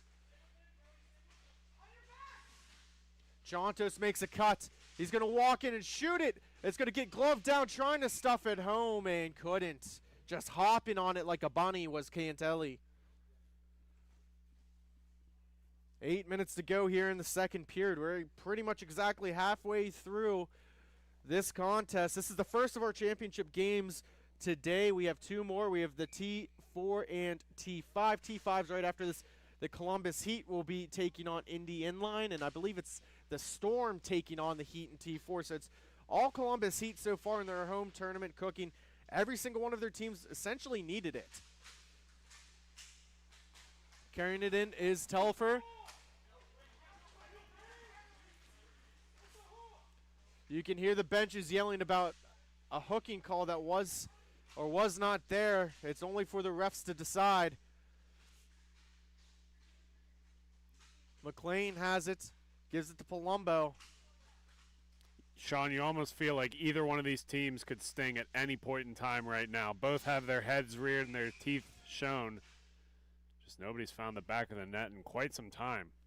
Yeah, I mean, it's just been tactitious for both teams here. I mean, it's almost like a boxing match here.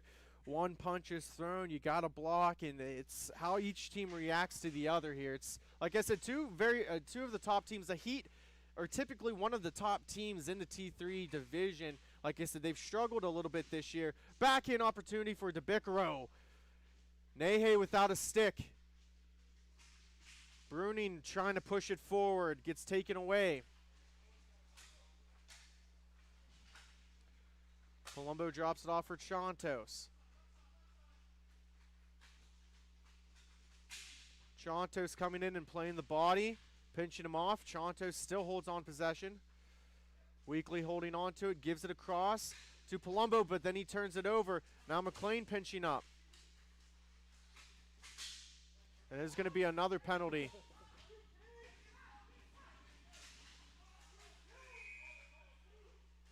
We'll see how this goes here. I think they're just going to get the one tripping on True. Believe that will be it here, Sean. You can see it here, the Heat bench is pretty heated here. Unfortunately for the Thunderbirds, they just killed 5 minutes of this. 2 more shouldn't be a problem, but the Thunderbirds could really use a PPG right now.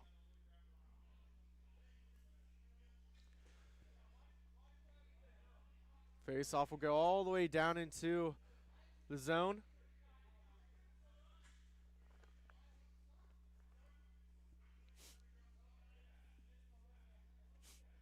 A lot of chatter between both the benches. You can hear them all the way down They're here. still not done there, Sean.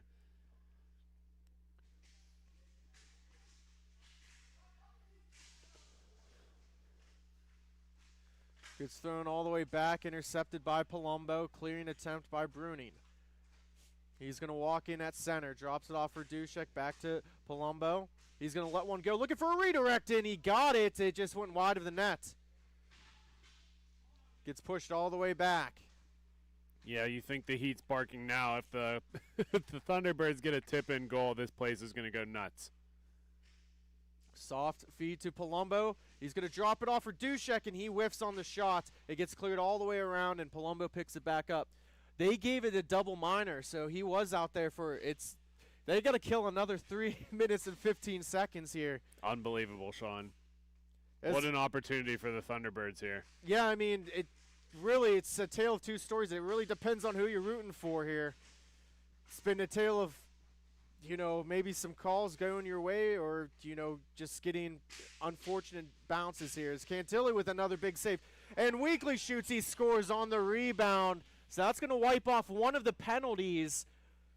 Yeah, that's the key note here, Sean, is that the Thunderbirds aren't done on the power play.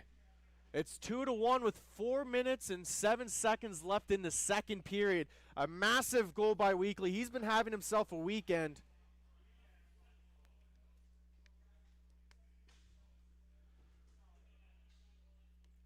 Face off at center, one back. Gives it back to Palumbo.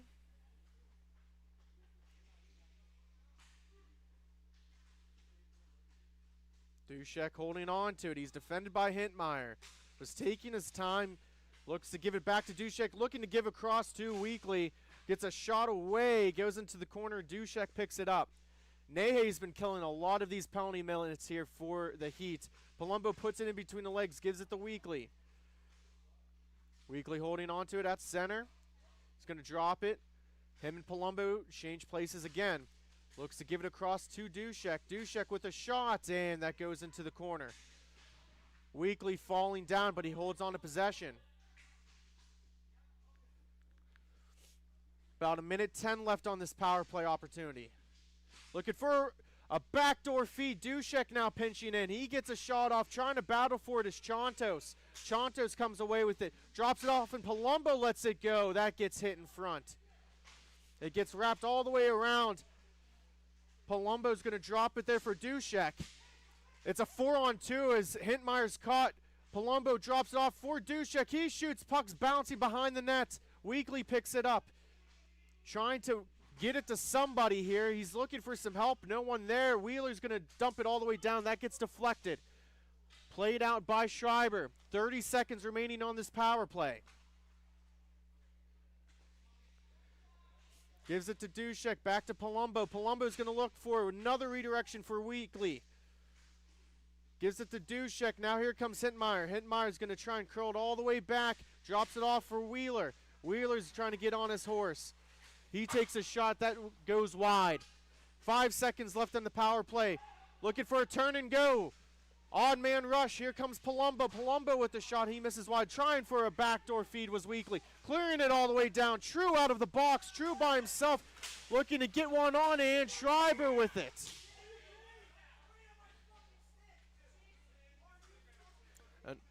Tempers are starting to flare here, Sean. That breakaway had some contact in front. The arm stayed down, but nonetheless, the Heat are furious and fired up right now. Well, I think if you're the referee, I saw how that was as he was trying to get out of the way. So he might have been a little bit distracted in that instance. 1:15 remaining in this period. 2-1 is the score. Gives it across to McLean. Dropping it down, fighting for it. Blown dead.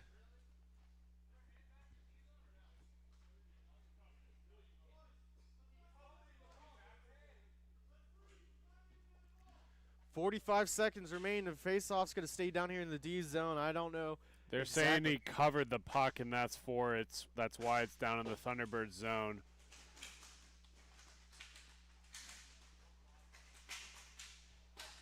Holding on to it is Wiggins. He drops it in down low for Telfer. Telfer going to trade places. Goes all the way back to Wheeler. Doesn't get too much on the pass.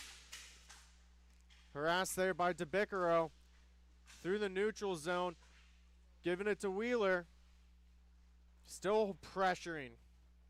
Yeah, DeBicaro is being a pest right now. Just absolutely going after whoever is holding on to the puck. And they're looking to just hold it for the last 5 seconds. Wiggins walks out, and he does. So after 2 periods, it is 2-1. The Heat hold a 1-goal advantage in the T3 championship game here in Columbus, Ohio. Stay tuned. We'll be right back.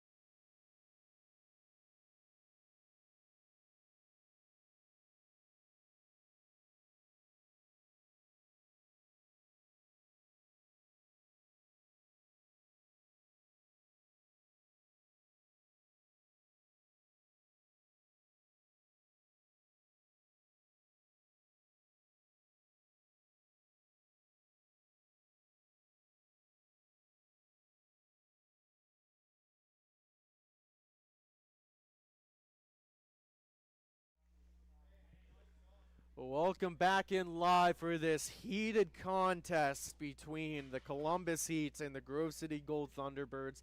A lot on the line here. Like I said, the Heat not exactly having the season, but they're having the tournament they needed. Going 3-0, they're 7-6 on the season. The Thunderbirds, they have yet to be beaten. This could be this opportunity here for the Heat. 2-1 game, a lot of calls being made, controversial or not. We let the referees decide that, and a couple of opportunities here. Strobel battling down low with Wiggins. Wiggins trying to get it out. True in there now, defended by Strobel. Join with me in the broadcast booth is Jake Drzinski. And Jake, what's your thoughts so far? Well, Sean, there's one thing that is absolutely certain to everybody in the arena.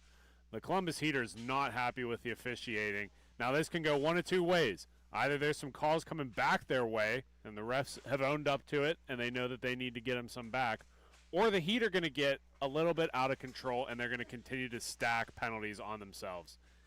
They have to keep a clean head here. Let the refs do their job and try to make it back for them. Big shot block is going to lead to a 3-on-2 opportunity the other way. Oliver. And there's going to be a penalty call. So just like you said, you called it out right there. So it'll be a power play opportunity here for the Heat just within about a minute 25 here of the third period.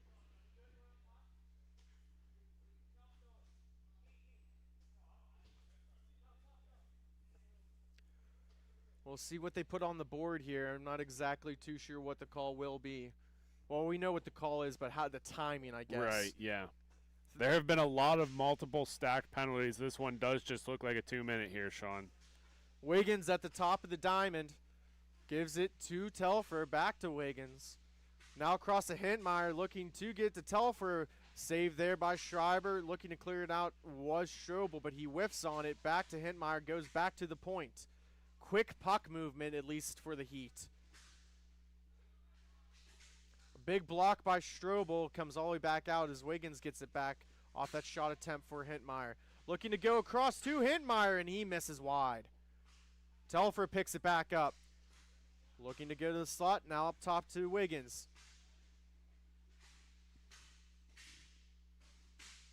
Good stick poke by Palumbo. He's going to work it back down. Strobel going to eat some time now. About 50 seconds have gone by in this penalty kill. And Palumbo is going to clear it all the way down.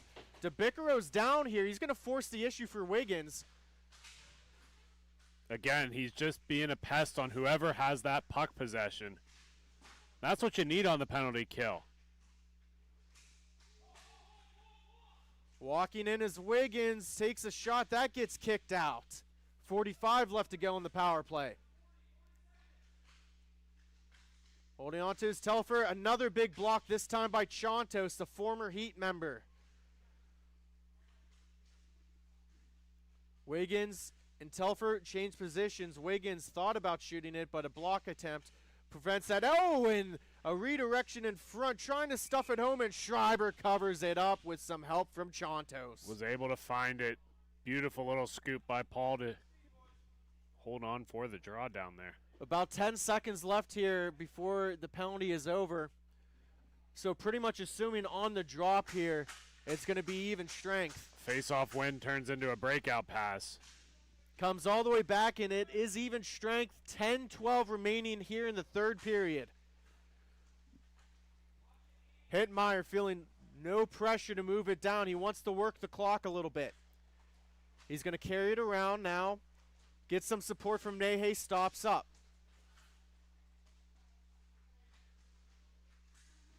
Hintmeyer slowly dragging. A shot gets blocked in front. Trying for a one-touch pass, and Schreiber with the big cover. Yeah, just able to find that in between his blocker and his rib. That's a pretty hard save there, Sean, because there's a lot of opening in behind you, and that puck can easily just squeak in. It's been a heck of a game so far. We'll wait to see how this one turns out. Mendelssohn behind the net stops up, looking for Michigan. Almost had it. Yeah, here comes Chontos. Pulled it off just so there was a save. Shantos tries to get it to the slot there, defended away by Hintmeyer, his good buddy.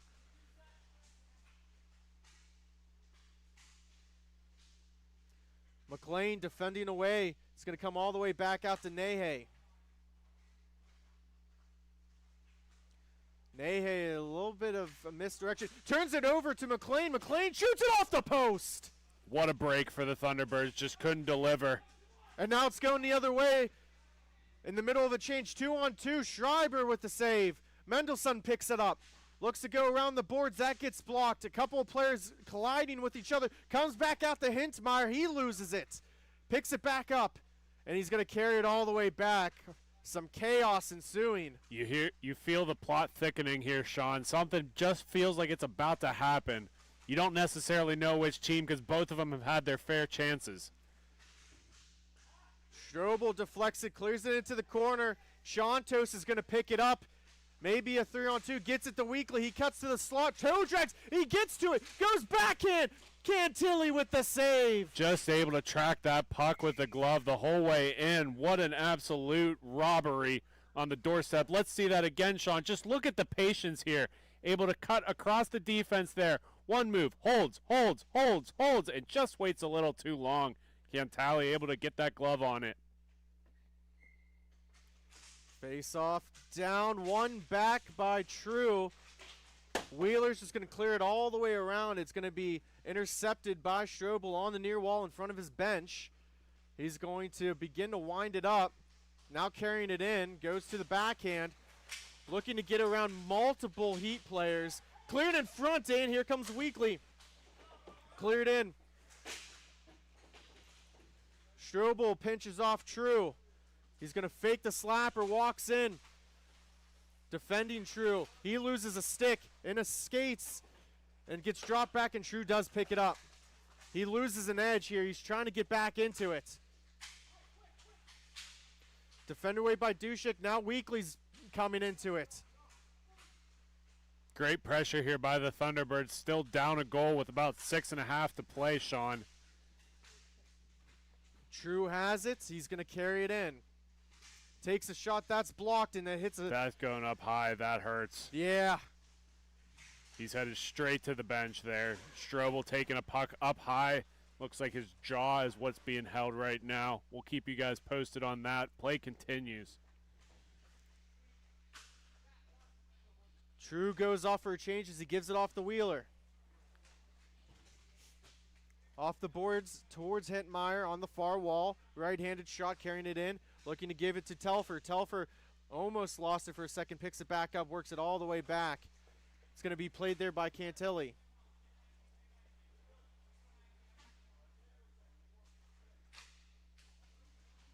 Carrying it around. One touch pass.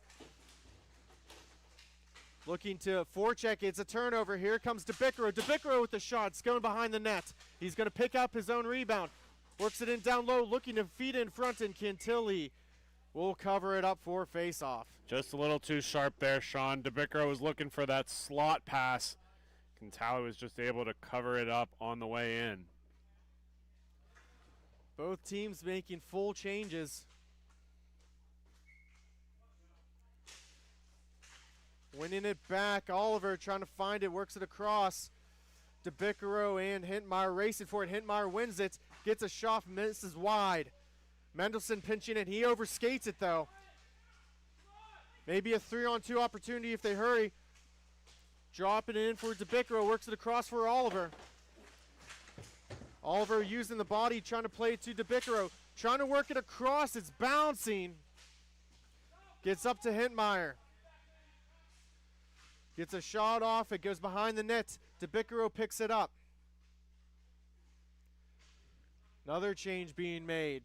4:48 remaining in the third period. 2-1 the score. The Heat with the slim advantage. Yeah, this is the Sunday of championship games, Sean. Earlier this morning in this one, just an even matchup between two high-level teams. McLean, he's going to curl back in. Look to carry it as a couple people collide. And now here comes Bruning. He drops it up to Mendelssohn. Mendelssohn looking for a redirect. No one there. Looking to drop it back is Dushek. He does. Gives it to Chontos, back to Dushek. Now Chontos is going to carry it in. Looks to Weekly. Weekly looking for a touch pass to Palumbo.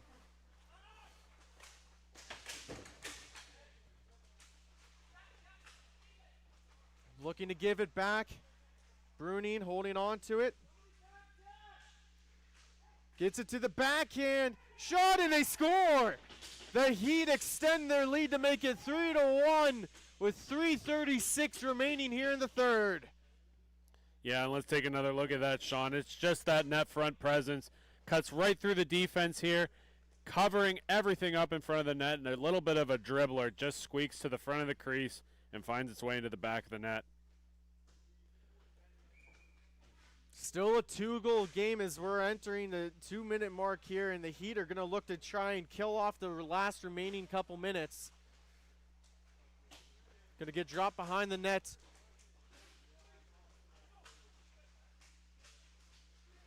Palumbo pitching in, gives it to Weekly. Weekly coming in, looking for a drop pass. He's looking for a call there, didn't get anything.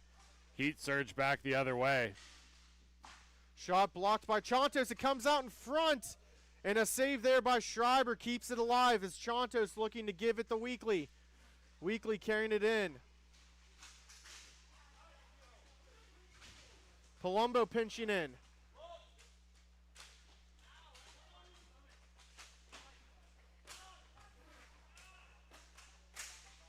Gets cleared all the way back down. 2:22 remaining.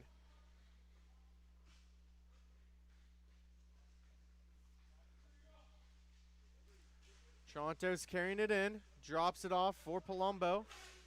Palumbo lets it go, and it hits Dushek and goes into the glove of Cantelli. We're going to have a timeout here, Sean.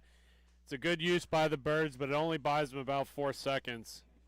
Yeah, but gets them re-energized, hopefully gets them maybe for a push here, but the same effect does work for the Heat. It gives them a tired legs a chance to at least regain their stamina. We'll keep it right here. And Jake, I mean, it's been an excellent game so far, and, you know, if it holds up like this, the Heat, we're going to walk away here. I mean, what's been their success so far? They haven't backed down. They've been getting beat up all day. They continue to grind and push through the pain, and the Thunderbirds are continuing to try to get that puck off of them, get this thing closer. There's going to be some bumps and bruises that come along the way. You can promise you that. As a win right here for the Heat would hopefully get them in the playoffs. Like I said, the numbers, I mean, there's still a lot of tournaments and a lot of teams left, but they'll be done for the year. They'll end up maybe with 30 points. Thunderbirds, they still got 2 more tournaments. I mean, this would be the first loss of the season here. So you're going to probably see it all on the line here in the next 2 minutes and 4 seconds.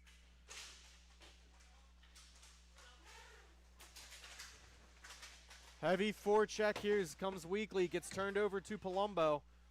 And now it's going to be some 5-on-4 action.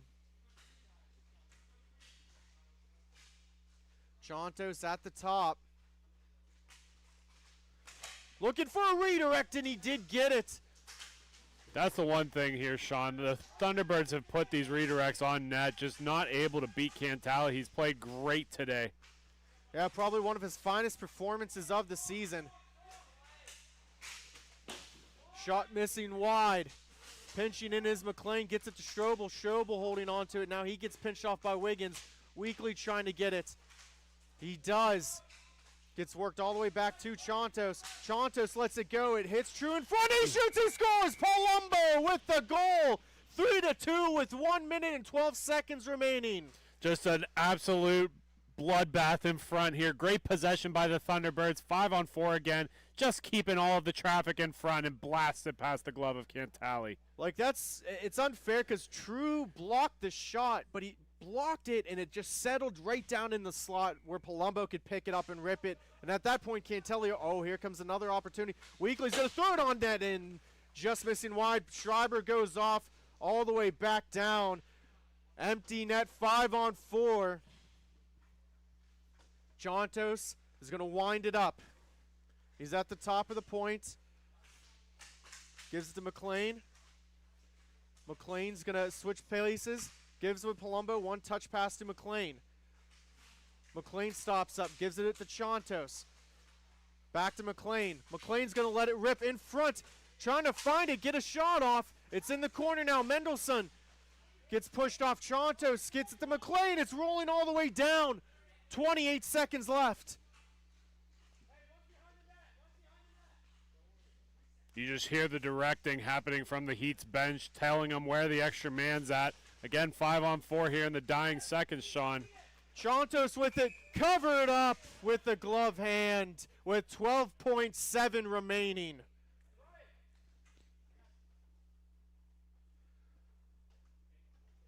Big draw here. Mendelssohn goes off for a change.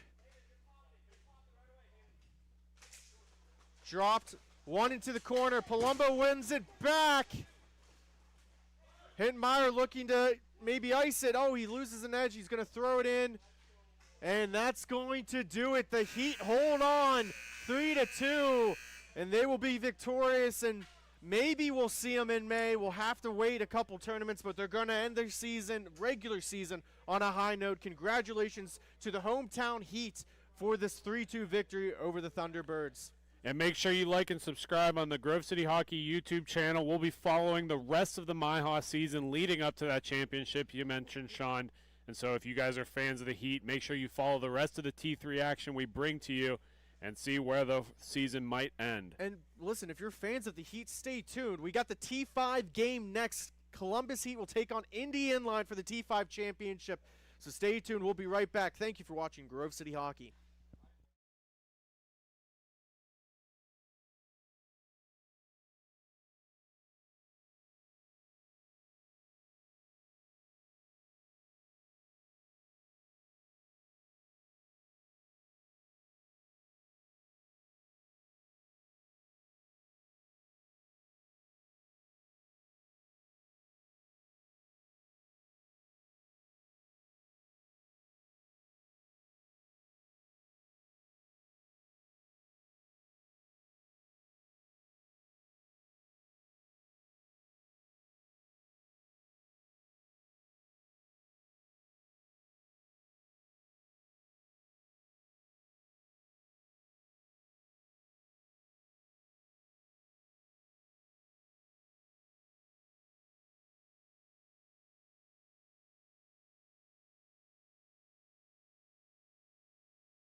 We're back in live here for the T5 championship game between Indy Inline and the Columbus Heat. I'm Sean Takachi, brought to you in the broadcast booth with Jake Drzezinski. Jake, it's been a fun, exciting day of hockey. We're in the championship games. We just saw T3 Heat win. What's going on here with the T5 boys? Yeah, Sean, I mean, again, you talked about the home court advantage and how there have been some bounces and weird just quirks about this rink. Heat have played here, obviously, a lot of hockey. Most of the rink's life, and as a matter of fact, as this is one of the newer rinks. I expect some more bounces to happen their way. They are a great team, and this is no different for them. As we'll see how this goes here, and following this game, again, that home court advantage will be the Lakeside Storm versus the Columbus Heat in T4 action. So the last two games of the day here, we are running a little bit behind, so if you were tuning in for that game, stick with us here. I'm sure you're a fan of possibly Columbus, and if not, if you're a fan of Indy, we'll welcome you in here. Bowden looking to get a shot off. Excellent save by Gamarov.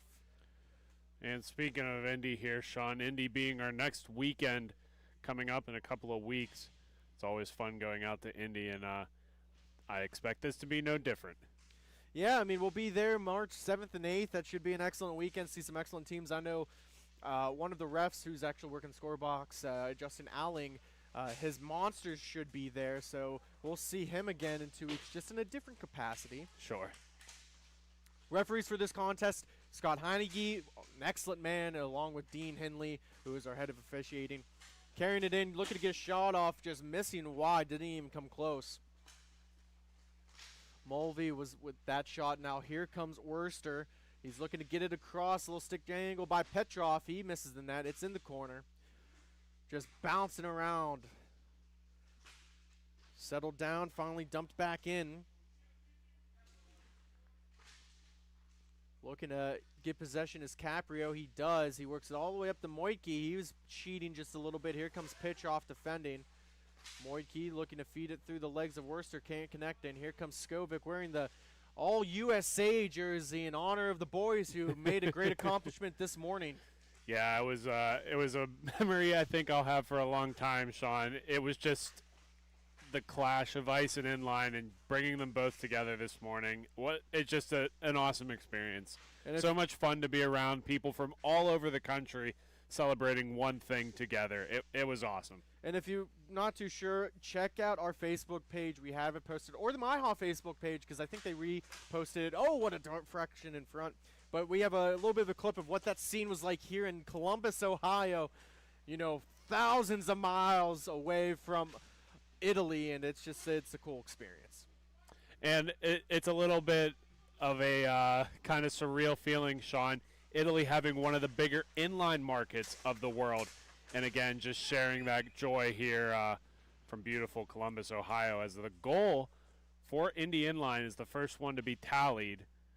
Looks like that'll be number 5 with the tuck. Yeah, Mulvey, he carried it down, and he just did a little tuckaroo here on the netminder, and gets this board, the Indy Inline on the board here. First 1-0 with about 10:24 remaining here in the first period. And they'll hold on to possession, working it all the way back. Holding on to the puck was Ryan Spar. Now carrying it in. Shot, and that's deflected and in. The initial shot by Kresman, number 66, I think was deflected by number 70. And that's another goal here for Indy Inline with a big win. Just a great tip in front. There's another look at it again on our replay. Just extending that lead for Indy Inline.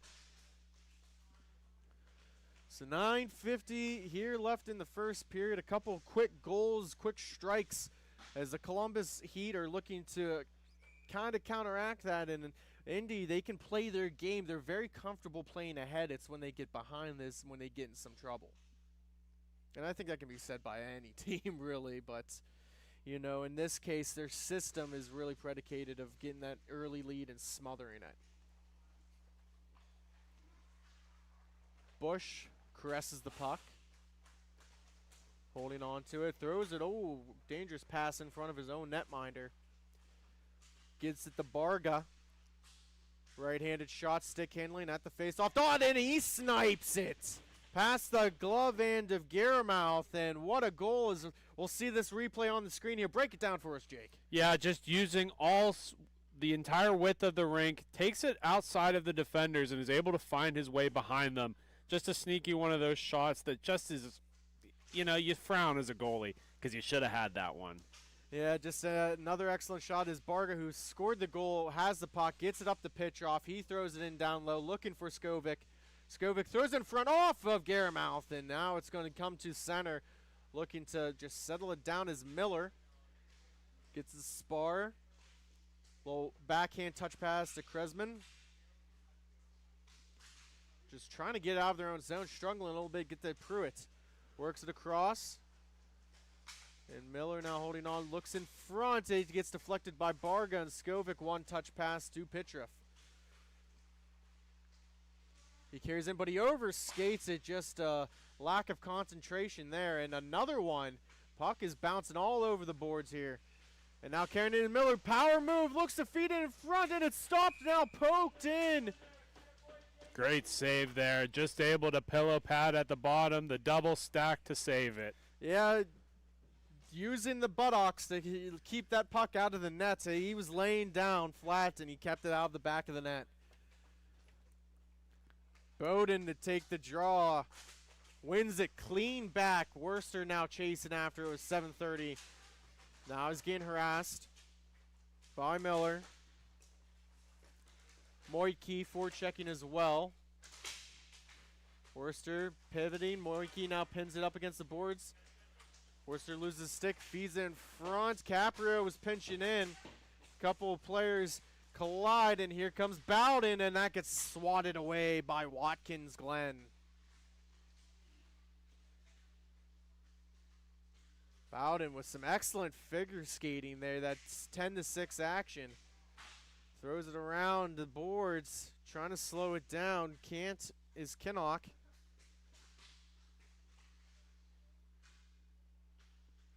Now holding on to it is the Heat on the far wall. Worcester pins it up. Caprio defending. He's forcing him to the outside. Throws it in down low. No one home. Pinnock collides. And Indy will take over possession. Looking to get it all the way up. Past the stick of Moiki. He's reaching for it. He steps up. Holding on to it. Works it around the boards. Miller up top. Back to Miller. He's going to look for it, and it squeaks through. Number 17, Miller with the goal for the assist. Number 11, Watkins. And what'd you see here, Jake? Yeah, Sean, I think our camera's offset just a little bit from us, but from our angle, that was the only area he could have possibly scored. A tiny little triangle between his legs, and the puck just barely finds its way through. 3-1 is the score. Indy, they're on top. Trying to skate around a couple of players is Walkerly. Gonna hold on to it, throws it across the Bowden, and he just misses high and wide.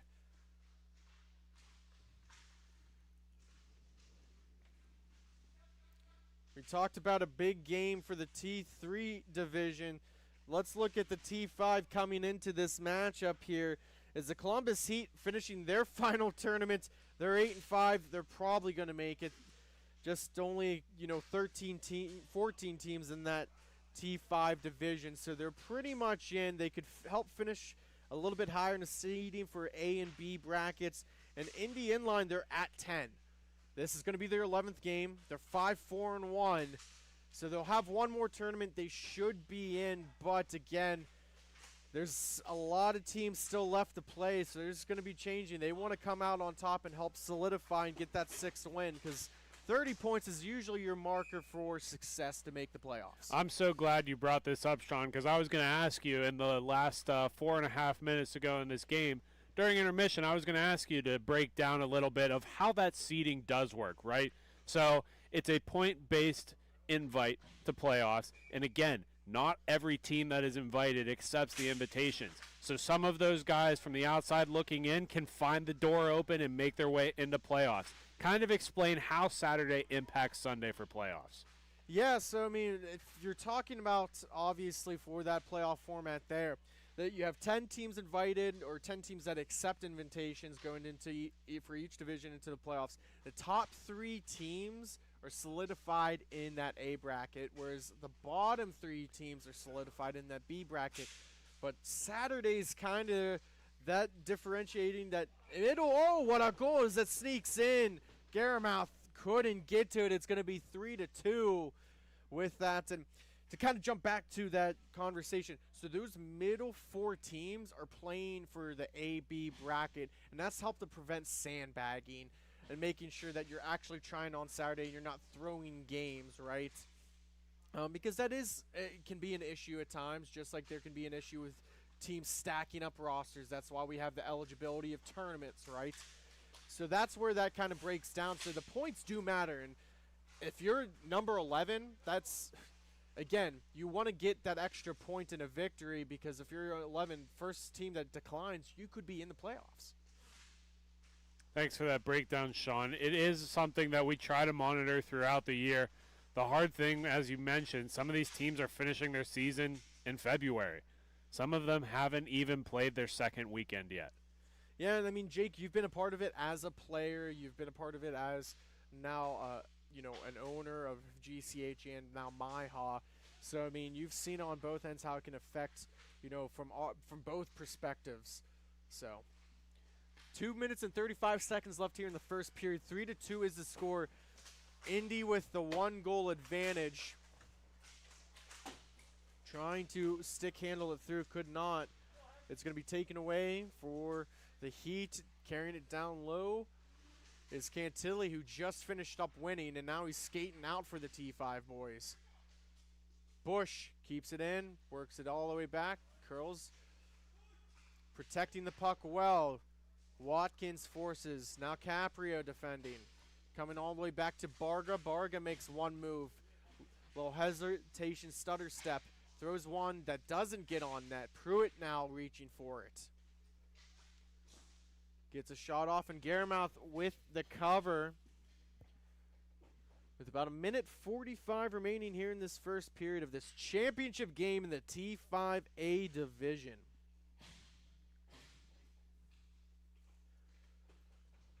Face off to the right of Garamouth. Tied up. It gets one finally all the way back. Touching it across is Worcester.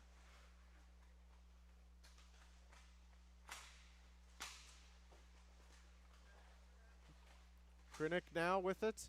Works it across. Good puck movement. Oh, but just a little too far on the pass. As Spar is going to throw it up with the final minute remaining here of the first. Underneath the stick of Moinkey. Carrying it through is Walkerly. Takes the shot, looking for a redirection. Far wall. Now here comes Miller for Indy. Stick handling, good back check by Walkerly. Shot aside. Moinkey now has it. Works it all the way around again. The old Dan Bosma special. Dump and chase, baby. Walkerly. Chip pass off the boards. Holding on to it is Bowden. Now he's getting defended by Kresman. 20-some seconds left. In the corner, Worcester. Oh, he almost, okay, he holds on to it. He almost overskated it. Kresman falling down. Walkerly is going to walk it back into his zone. Touch pass to Walkerly. He's going to get a shot off. Deflected. It's in the slot, and that will do it for the first period. After one, Indy inline 3, Columbus Heat 2. We'll be right back.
Welcome back in live for period number 2 of the T5 Championship in Columbus, Ohio, the land of the Buckeye, brought to you by Grove City Hockey. Brought in the broadcast booth with me is Jake Drzezinski. And Jake, through one period, what have you noticed so far between these two teams?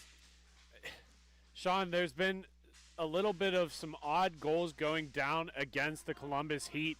Just, it seems like there should be some better saves on that side. The big thing that I'm noticing, though, is that Indy is really okay with just letting 1 to 2 guys go in on the rush while the other 2 stay back. Not really necessarily the strategy I would take. I like to get all 4 players involved in my play, defensive and offensively. But it's been working for them so far. Yeah, no, and I would agree with that concept, at least from a team concept perspective. But, you know, it's working for Indy right now. As Mulvey, who has one of the goals, throws one on net, it's going to go for a cover. And we'll have a face-off down in the Heat defensive zone.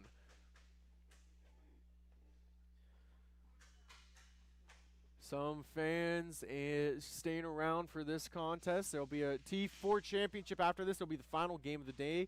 Puck settled down on the near wall. Caprio with the shot. Now a glove save.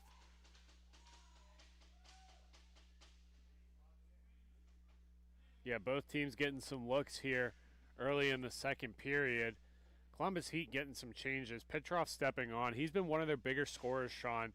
Hopefully we see a little bit of an offensive boost here. Yeah, I mean, we've seen a good amount of action so far between these two teams here. 5 goals in 1 period. We'll see how both teams try to counteract each other.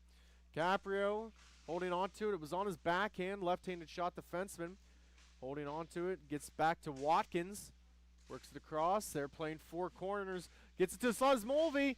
He's having trouble settling it down and trying to pry it free. Pruitt's trying to help him out. Bush now protecting. Barga finally takes it. Kept in the offensive zone. Indy's starting to cook a little bit. Mulvey holds on to it, throws it towards the net. Now it's going to be taken by Petrov. He's going to burst with some speed through the neutral zone, all the way down. Goes one-on-one, but he loses it at the last second. Able to recover it, but the scoring chance is gone. Here comes Pinnick. He shoots and he goes just high. Barga goes all the way back to Petrov. It's going to go all the way down.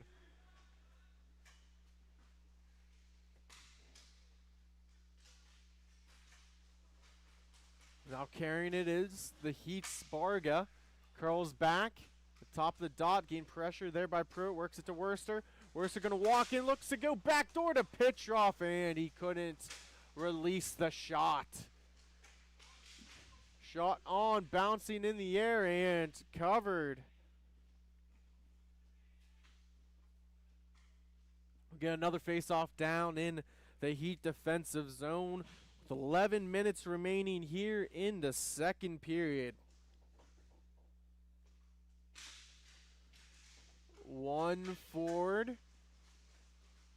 Here comes the Heat. Bowden with it. Protecting the puck. Overseeing his options. Looks to try to give it across. He's just going to make a full lap in the offensive zone. He's going to keep going.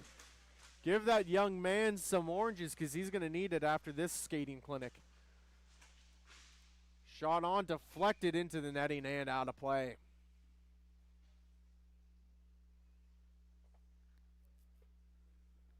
A little quiet so far here in the arena, Jake. Yeah, I think back to this morning when everybody was there watching the U.S. Olympic ice game. Now there's figure skating going on. People have started to go home for the weekend. It's just a little bit of a different vibe than what we had, 6 hours ago. Yeah, it definitely is. Coming up less than 10 minutes to go here in the second period. Shot on, that hits the shoulder, goes all the way around. Worcester's going to pick up the rebound. Battling for it, now reaching for his Cresman, pushing it too far as Bowden now holding on to it as Spar. Yeah, that was a good look in front by the Heat. Just not able to capitalize on it.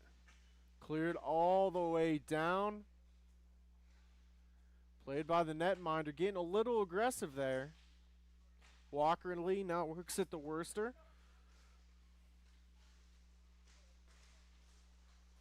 He carries it in.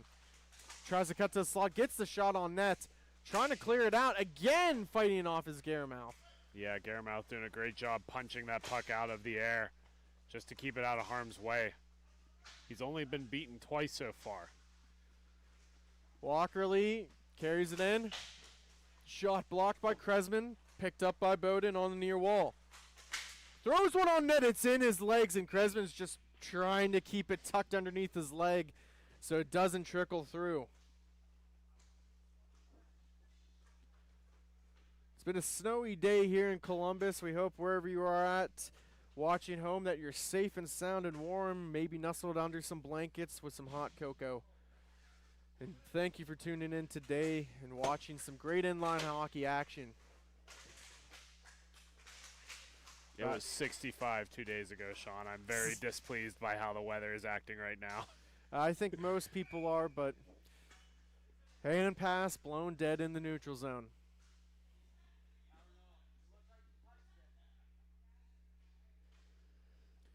You hear players trying to plead their case with the referee. I don't think they're going to win it. Haven't seen it in all of my years of hockey. Face off one. Skovic trying to push it forward. Gets to the cap. Rio, he shoots it just wide. Now poked all the way back to the neutral zone. Watkins, slow curl pass. Intercepted by Skovic. Bank pass for Cantilli. He carries it in. He's reaching for it. Can't get to it. Holding on to his Mulvey now. He's got an opportunity if he hurried for 3-on-2. He decides not to. He gets a shot off behind the nets. Caprio trying to settle it down. Comes right to the slot. It's bouncing around. Now Cantilli has a man going to the net. Saucer feet knocked down by Watkins. Moitke with a bounce pass off the boards to Caprio. Caprio defended by Bush. Gets a shot off. That's a big rebound. Comes all the way out to Skovic. 7 minutes remaining here in the second. Shot missing high and wide. Comes all the way back out. Bank pass to himself off the boards for Mulvey. We have to quote our good friend Josh Pasco. Called that the Polish breakouts. Miss a shot so hard and it goes all the way out that you can carry it into the offensive zone. Goes right between the legs of Bush. He tried to pinch it off between it, and he just couldn't. Caprio with Pruitt on the forecheck, forcing the issue. The Heat going to gain possession. Just past the reach of Walkerly through the neutral zone. Bank pass now to Pruitt. He's having a tough time with it. It's becoming a little bit into a turnover battle. Who can commit the least amount of turnovers? Walkerly now finally has a good possession of it. He skates, goes to his backhand, power move. Gearmouth with a couple of big saves, laying down the paddle. Gets cleared all the way down. Changes being made by Indy inline.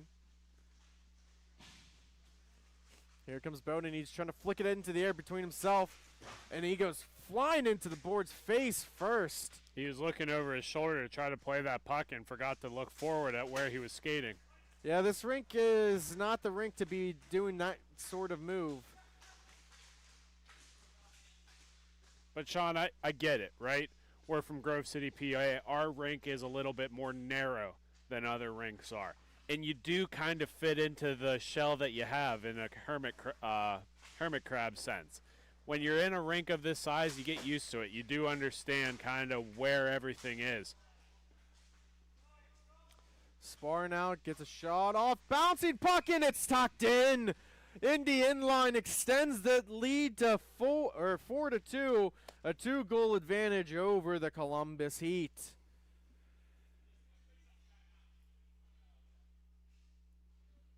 Five minutes left to go. I do believe that is his third goal. I think that was Dylan Freakin. He's listed on your score sheet as number 7, but that is his third goal of this game. He's wearing number 70.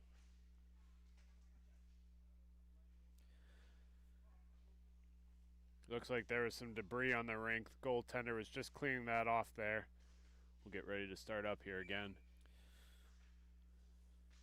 Coming into this matchup here, the Heat won 9-7 over Lakeside, and Indy won 12-5. Both teams were a part of, well, some high-scoring games. I'm not too sure how many games I've seen with 17 goals combined in a contest. This is a little bit tighter of a matchup this time around.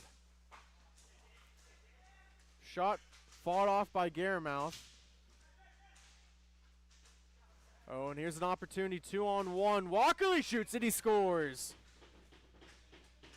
4-3, the Heat claw back in within one. Yeah, the first shot goes wide, and it looked like Indy was going to take it over. Just sticks with the puck is Columbus. They pick his pocket, go right back in, and just a well-placed shot. Beautiful goal. They're within 2 now, Sean. Excellent work.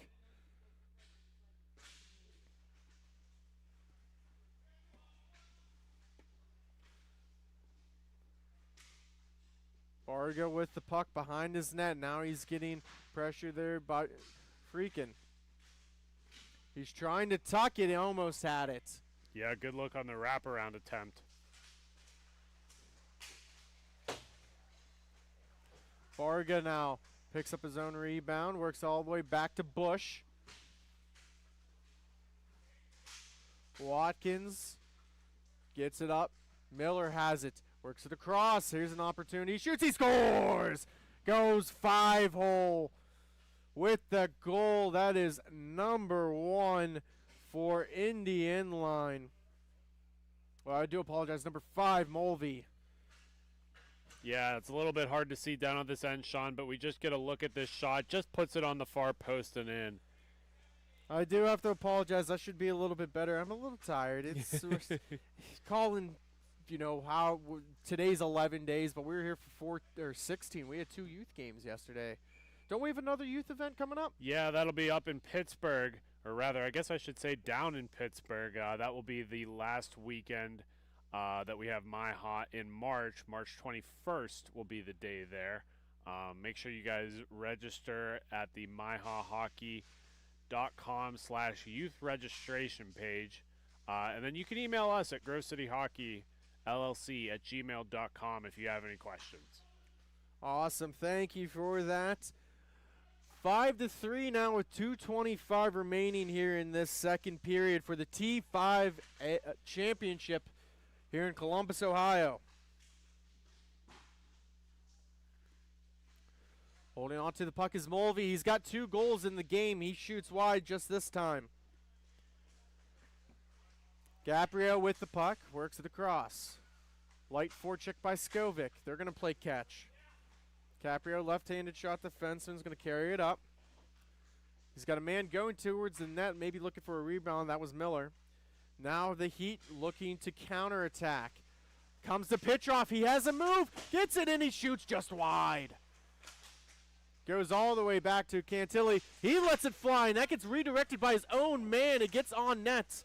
Watkins collects the rebound, forces it all the way up top, and here comes Miller.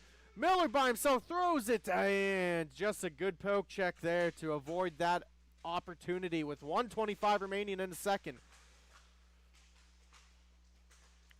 Caprio now carrying it. Throws it across to Miller. Miller shoots. He misses wide. Freaking gonna have to maybe just chip it. Holds on to it. Works to Caprio. Mulvey now with it. Throws one towards the nets. Doesn't connect with anyone. And that one does! Cleaning up the garbage is number 10 Caprio, and it's going to be 6-3 for Indy. I like the alliteration there, Sean. Again, just another low place shot. Goes right under the leg pad into the back of the net. Indy might have figured out the secret here. Shoot low and shoot often. That might be it. Spar has the puck in his own defensive zone. Backhand wraparound pass. Freiken gets it to Pruitt. And Pruitt's got a lane. He stops up. Throws one towards the net. Here comes Moike to pick it up. Holds it down low. He's getting pressure there by Worcester.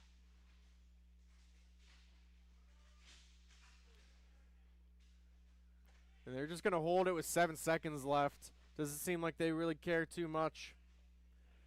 So after 2 periods, it is 6-3 for Indy Inline over the Columbus Heat. We'll be right back for the conclusion of this contest. Thank you for watching Grove City Hockey.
Welcome back in live for the third period of the T5A championship game in Columbus, Ohio between the Columbus Heat and Indy Inline. Face off down, underway, and here comes Bowden. He's been their big goal scorer through the backhand feed. He's been their catalyst, I was just about to say, as he gets a shot opportunity off. Pitch off now has it. Behind the net. Carrying it to Worcester. Up top at the point. Works it across for Walkerly. Receives on the backhand Worcester. Just a nice little box concept. They're passing the puck around and cycling, and now starting to move his Walkerly down low. He gets forced off the puck. Spar pinches him off. Using that body and that big frame of his. Moike now collects. Bank pass off the boards back to Spar on the far wall. Now getting harassed by Bowden. Whips it around for Caprio. Caprio looking for his options. One touch to Mulvey. Here comes Pruitt. Pruitt with the shot that hits off the skate and leg of Worcester. Trying to slow it down was Kresman. He couldn't. Walkerly now is going to wheel and deal through the neutral zone. 1-on-3 by himself. Can he complete the process? And he does! What an absolute display of athleticism. The one-man wrecking ball show. Just watch this replay. He starts all the way down in his zone. Just continues to cook up the side. Takes a good beating there. Takes a beating there. Continues to go through the defense and just buries it in the back of the corn. A level of concentration just to dance. 1-on-3. I mean, that's just spectacular play. And that gets him within 2 goals with 1 minute here in the period gone by. Shot, and now another opportunity. Almost able to put that in the back of the nets. Holding on to possession is the Heat. Bush to Skovic underneath his stick that comes to Caprio. Wraps it around, but he turns it over. Barga throws it, hits the back of Caprio's leg. Bush backhand pass intercepted by Kresman. He clears it out to the neutral zone to be played by Barga. He has to retreat in his own defensive zone. Kinnock, left-handed shot, throws it to the neutral zone. No one was there. I don't know who he thought he was passing it to. Works to the Kresman. Kresman has it. He shoots it on net, and a soft feed covered up with the glove hand. 11:40 left to go here. 6-4 is the score.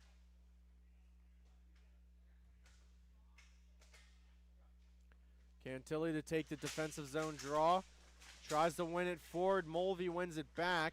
Little soft pass intercepted by Cantilli for just a brief moment. Intercepted now. Just trying to go through too many players.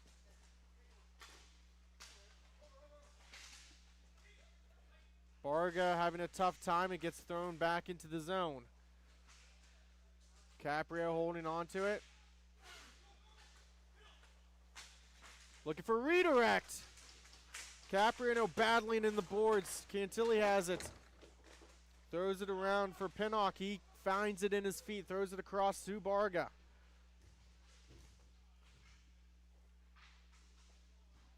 You can hear the players hopping all over the boards from over here.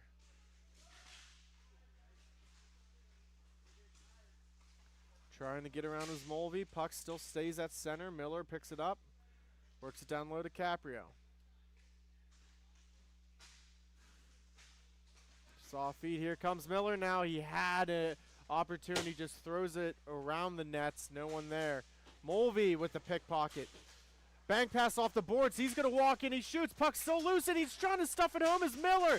It's a scramble in front of the net. Caprio deflected down low.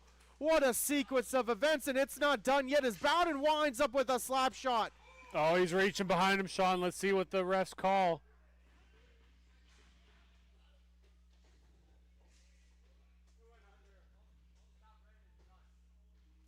Looks like they are going to keep it down there, Sean. No goal is official. What a series of events, though. You called it. It was just a pandemonium down on this end of the rink and craziness on the other. Here comes Indy now, looking for another opportunity. They throw it one on net. Moike picks it back up. Tough angle shot again. Now battling for it is Pruitt. Cantelli chips it forward with one hand on the stick. Bowden trying to settle it down, shoots it. Had that last scoring opportunity. Oh, my God. It went right through him underneath his leg pad and just stayed on the good side of the line. Man, that was a close one. Oh, and a deflection in front. Pruitt now trying to wrap it around. It's a scramble down low in front. The goaltender's being tested. Walkerly goes back. Oh and my he God, scores! what a chip shot. It just flutters right over his shoulder. A beautiful little goal here. Let's take another look at it. Starts on this side of the rink. Whole way up. Again, just carries it. Doesn't worry about the defense, just worries about moving his feet. And this puck just sits up in the air. You can see how Gurmouth reacts to it.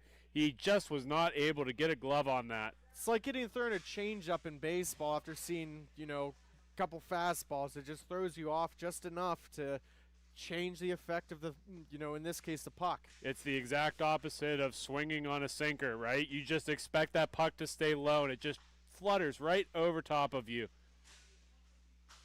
8 minutes left to go here in the third. It's 6-5. Moike looking for a power move, trying to tuck it home. Gets denied. Walkerly with the soft sauce to Petrov. It's going to get now intercepted. Comes to Kresman. Kresman with the backhand. It's now behind the net. Works it all the way back. Walkerly now bank pass off the boards to Skovic. Swatted down. Freakin trying to corral it in. Skovic now with a shot opportunity.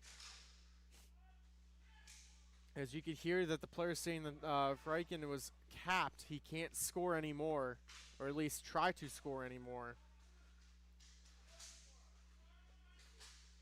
Trying to step up. Goes around Spar, drops it off for Petrov. He shoots wide. Here comes Miller, one-on-one. What a dangle. Goes backhand in. A good back check by Walkerly. And pushing him out of the way was the netminder, just playing almost like a blocker or offensive lineman. Yeah, two really good attempts there by Indy. Almost scored on the second one, but as you said, just a little bit of a Jordan Bennington style there, just keeping the offense out of the goal crease by any means necessary. Thrown all the way back to Barga at the top of the point. He drops it off down low, back to Petrov, back to Barga. He shoots and he misses wide. 6:35 left to go. Changes being made. Barga with some excellent stick handling. He's getting around two players. Pruitt now with it. Bush pinches off and gets the puck. Now carrying it in was Mulvey. Puck is just bouncing everywhere, and here comes an opportunity for Spar. 2-on-0, 1-on-0. By himself, Pruitt shoots, tries to go 5-0, tries to tuck it, and then Spar misses a wide open net. Mulvey now reaching for it. Bowden has it. Oh, man. So many chances and nothing gets home. I have to see that one again, Sean.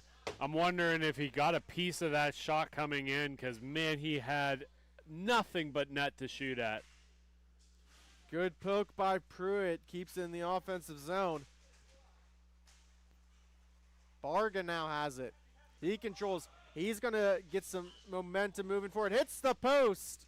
Into the corner. He picks up his own rebound. Looking to feed it in front. No one there. Taken away by Watkins.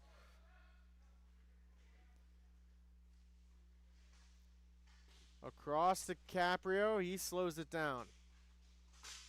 Gets it to Moike. Moike drops it off. He shoots. That's going to get kicked into the corner. Pruitt now has it. It's going to get deflected. Cantilli now swats it out of the air. Moike works it all the way back.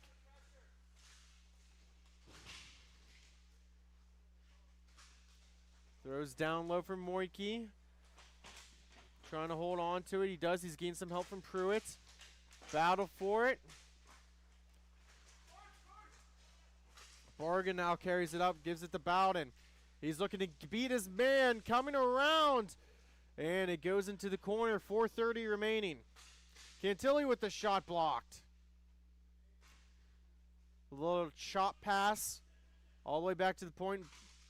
Bowden with the shot that gets deflected into the corner in the netting and out of play.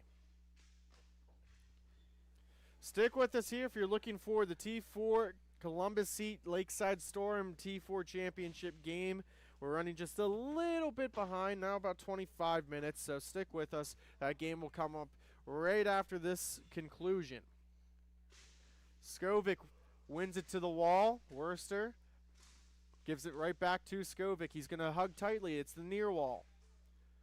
They're going to just play catch at this point. Gives it off to Walkerly. They change positions. Now just a little flick of the pass, intercepted. Here comes Kresman, 2-on-1. What's he going to do? He shoots it, and a big blocker save. Moike grabs it out there. He shoots it again. 2 excellent saves. Now Cantilli intercepts. He's going to walk in and skate and shoot. Excellent moves, and he gets dangled.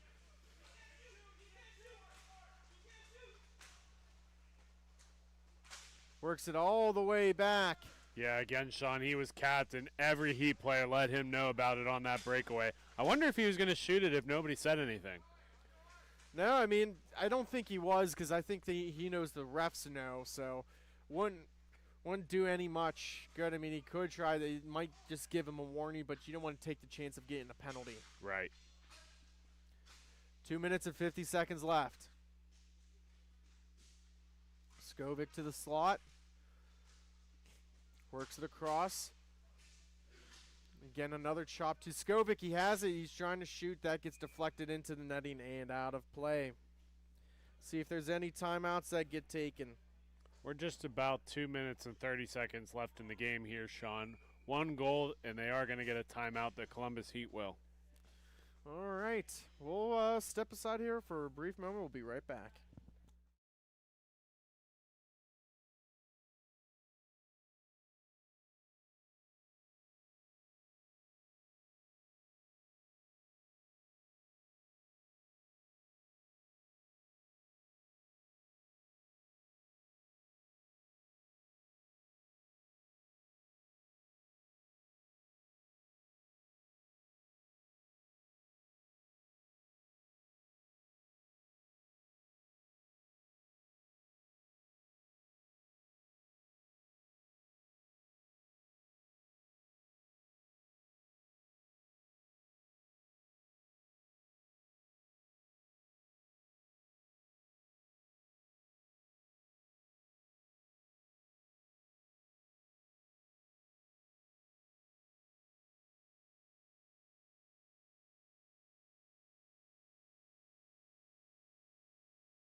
Play is underway. 2:24 remaining in the third period.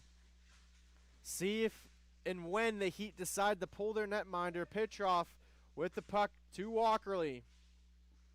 Down low, one-timer on Bowden. He's going to cover. The clock should be running. I don't know why it stopped. There it goes. There it goes. It will stop with two minutes exactly here, though. Face off down. One back. The Heat's Walkerly has it now. You're going to see the netminders creeping towards it, but here comes Caprio. Trying to get out of the zone. Can't. Here comes Barga. Barga with the shot. He scores! Tie game! 1:46 left to go in the T5 championship game. It's all tied up at 6. You just had a feeling it was coming, Sean. They've had a relentless effort down in the offensive zone. And finally, with less than 2 minutes, and after that timeout, get it all tied up. Just an excellent shot placed, and he's looking to do it again. This time it's blocked. It's going to stay in. It's behind the net. Bowden with the shot. That gets blocked as well. Caprio holding on to it. Next goal could and probably will decide this game with 1:28 remaining. The Heat are buzzing. Pitch off across. Bowden winds it up. He was leaning right into that wrist shot. Barga to Walkerly. All the way up top to Petrov. Back to Walkerly. Throws it on. That hits a skate in front. Trying to get it out is Indy. It goes as far as the neutral zone, and Petrov puts it right back in. Miller now with it. Trying to get around a couple players. Leaves it there for Pruitt. Pruitt gets it to Miller. Miller with the shot, he whiffs on it, and then trying to get it out of the air. Now trying to stuff it home. Pruitt finds it in the corner. Works it all the way back to Caprio. Caprio has it. Gives it across. Oh, it was for Miller. Trying to feed it through. He does. 31 seconds remaining. Walkerly having a tough time finding it. Miller battling. Walkerly's going to clear it all the way down through the legs of Bowden. Caprio picks it up. Moike has it. Pass through the neutral zone. Goes to Pruitt.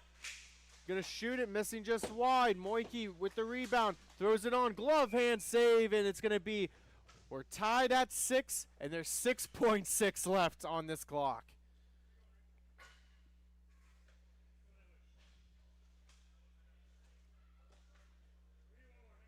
Face off in the Columbus zone to the right.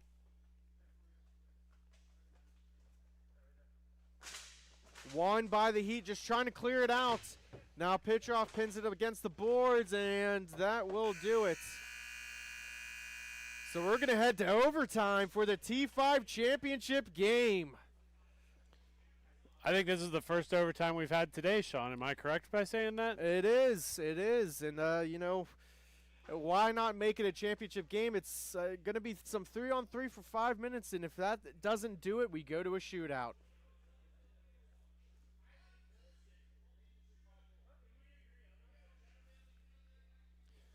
They're getting a quick timeout.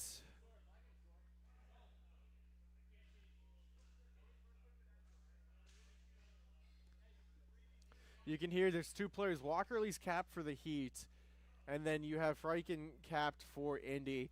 And you can hear him chirping back. He's like, you know, if you can score, maybe I can score too. Why don't you just clear the rules for this overtime? They're trying to convince the refs, and I don't think it's going to go.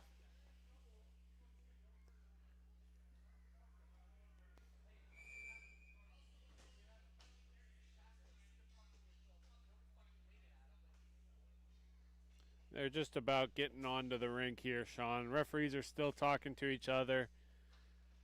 Again, as you mentioned, this is going to be a 5-minute overtime here. Any friendly booth bets that you have on this one? I'm going to have to give it to Columbus. I think they pull through. Oh, here comes Barga. He's barging in. He shoots it. Garamouth with the shot. How about yourself? I don't know, Sean. The Heat in T3 have just won a championship. The Heat in T4's championship is coming up. T5 would be really nice to have a hometown sweep. Give it to the hometown guys. Yeah, I don't know if that's a rule, but, you know. I just think they right now in this 3-on-3 capacity, they have the advantage with some younger legs and some speed. They thrive with the space, too. Getting that extra body off the rink opens everything up, allows them to move the puck more efficiently. Bowden's going to carry it in. He lets a shot go. He misses wide. It's going to come all the way back to the neutral zone. Barga throws it across to Walkerly. These 3 were out there for almost the last, 3 minutes of the third period. They're out here still for the start of overtime. It's a long shift for these guys. Yeah, absolutely, Sean.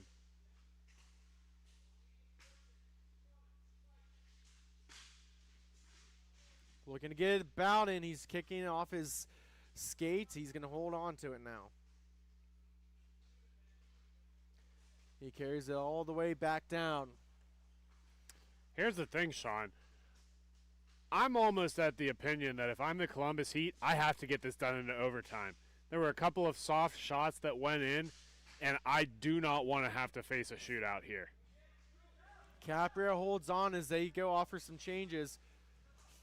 Here comes Mulvey. Oh, Mulvey overskates it. Now curling back is Barga. Barga with a shot, and that's blocked.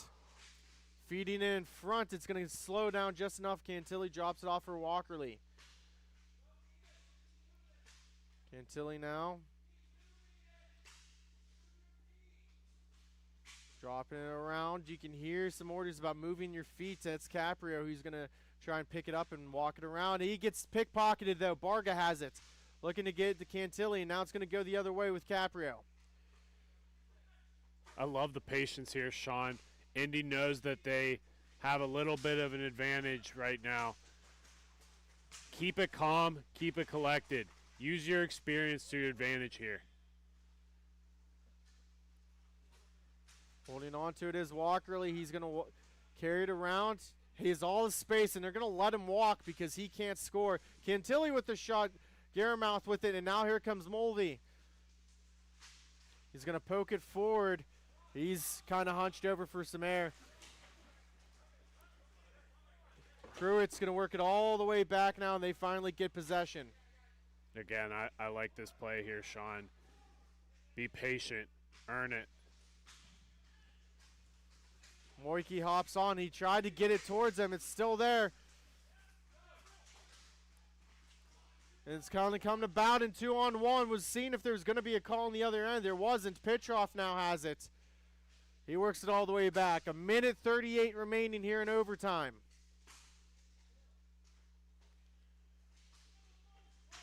Looking across, Cantilli gets poked at by Watkins. Kresman now forcing the issue. Tilly drops it in down low. Petrov now has it. He shoots. That's off a post into the corner. Moike now battles with him.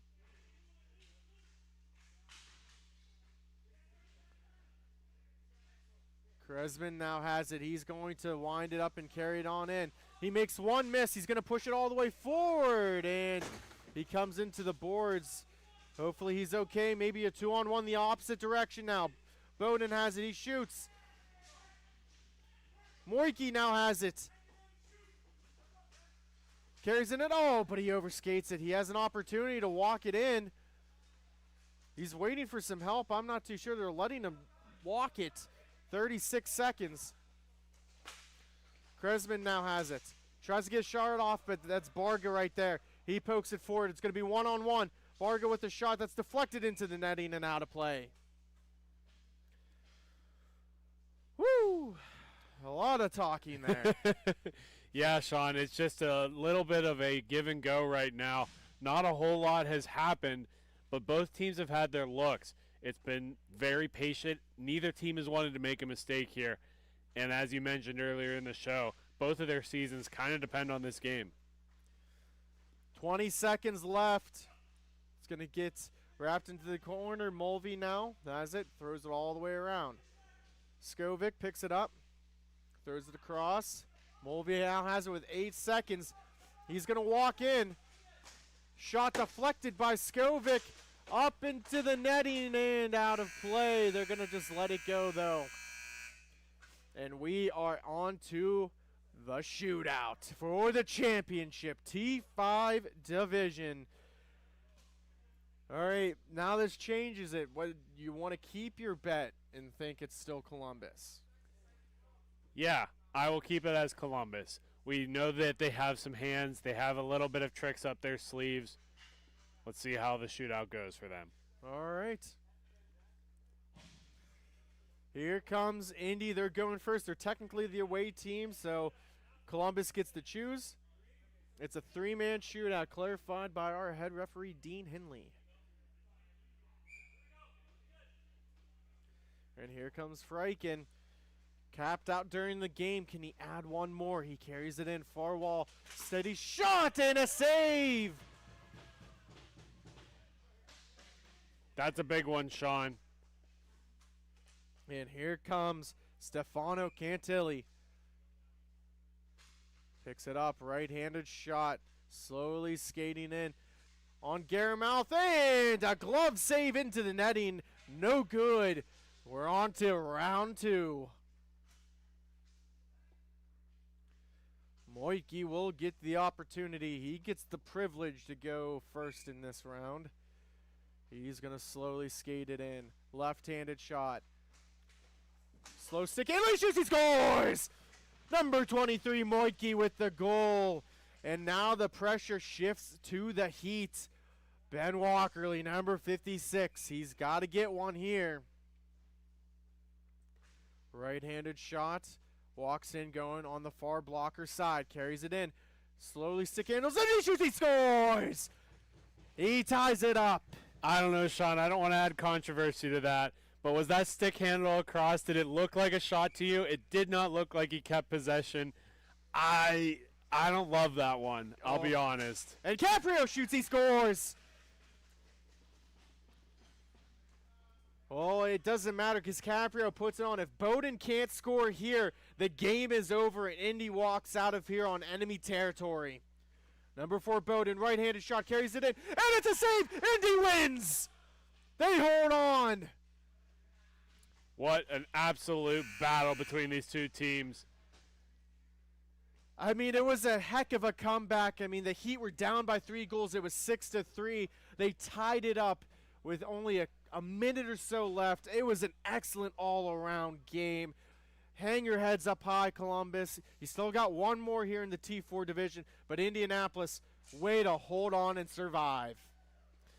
We're going to step aside here. We'll take a quick timeout. We'll be right back for the final game of the day between Lakeside Storm, Columbus Heat. Stay tuned.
Welcome back to Columbus at Heatwave Arena for this final MIHA T4 championship game of the day. We have the Lakeside Storm and the Columbus Heat. The puck is dropped, play begins as Hunter Leslie takes it for the Storm. And now it's turned over and the Heat possess the puck. The Heat drifting back with it, and now it's going to be sent to Turk in front of the benches. Turk loses it momentarily and then sends it on back, and the Heat will control. And they step out to the right of Wormter, the netminder. It'll be brought back ahead, looking up, shot, goes off a leg, and then it's going to be brought back the other way with a curl and drag move, and it's save made by Wormter. Yeah, Wormter doing a good job standing on the top of his crease, attacking that puck, just knocks it straight down onto the floor, and then he's able to move it along from there. And a shot on goal, they score off the rebound. It's Landon Hintemeyer, and the Heat are off and running. Let's take another look at that, Britt. He's just able to absolutely bury this in the back of the net, and what a celebration. He is fired up here in Columbus. And a good start early, the Pittsburgh native. Landon Hintemeyer giving the Heat the lead, and the face-off is taken by Josh Curtin. Curtin looks up with it, and he's going to stop on a dime. And now looking up slowly, feeding the far side. It passes errant and collected now by Chase Stevens behind the goal line. He sends it around, and now it's Abe Meyer. Meyer maintains control momentarily, has it swiped away from him by Spencer Thompson. And now back skating with it, it's Tyler Steele. And he throws it towards the net, and it's defended away by Wagner. And now a shot on goal, another blocker save there by Wagner. Now it's Schumann with it. Schumann carries ahead, and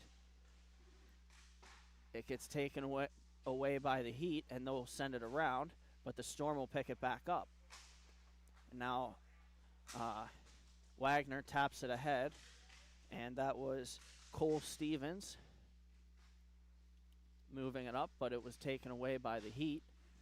And now the Heat move it up the near side, and it's Abe Meyer taking it back for the Lakeside Storm.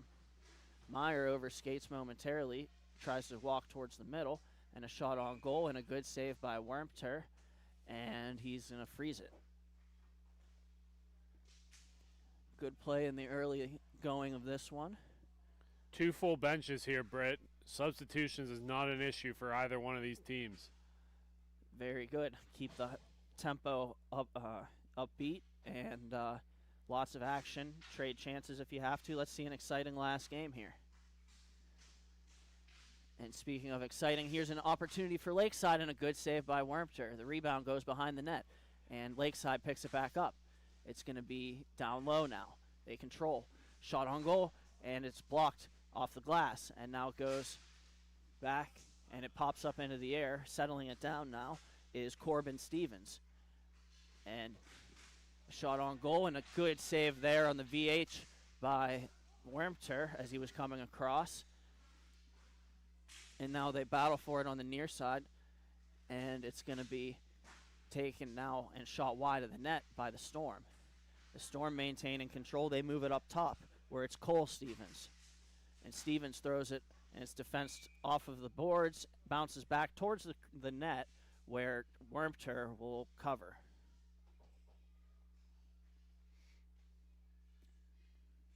And we'll get the face-off now to the right of Wormter. No changes on this stoppage. It'll be sent around the boards. Looking up now. The Heat have some time and space. It's going to be moved to the near side. And a between the legs move gets stymied by Stevens. And a shot attempt on goal and a kick save by Wormter. And the rebound pops into the mesh. is actually just swatted straight into the mesh by a Storm, so it'll come out of the zone. Good eye there, Britt. Yeah, it's been a little bit hard to see exactly what happens on that far end of the rink here. It's also been like oddly quiet here. Neither team has really had any explosive possessions, but still early. A lot of hockey to play.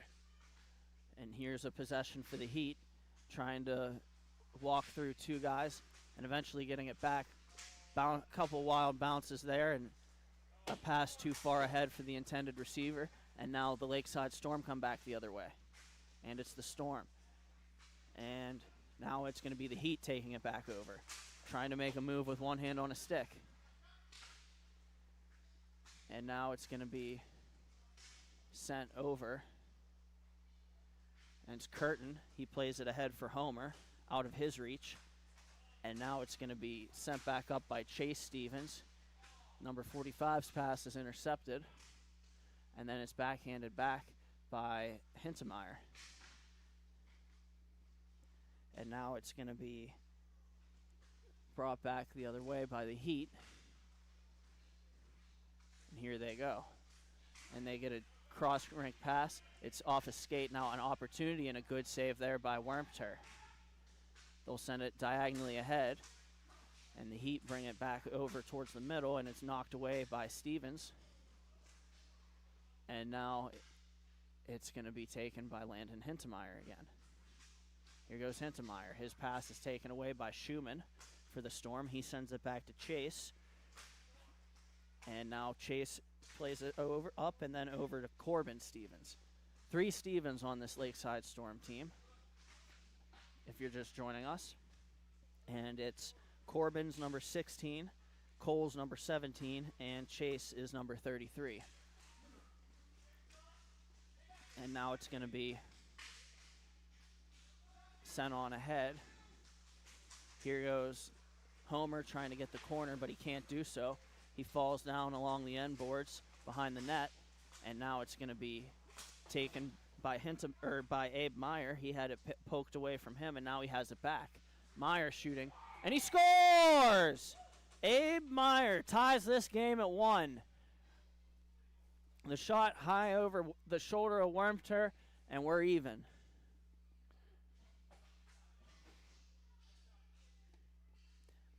And we'll have a face-off taken by Schumann. And yeah, Britt, sorry, I didn't mean to cut you off there. I was trying to see what Wagner and Stevens were talking about. Apparently it wasn't that, because there's another Columbus goal. And we'll have a beautiful take by Tyler Steele, strong on his stick on his way to the net, outweights Grant Wagner and puts it in, and that'll make it 2-1. They get it right back.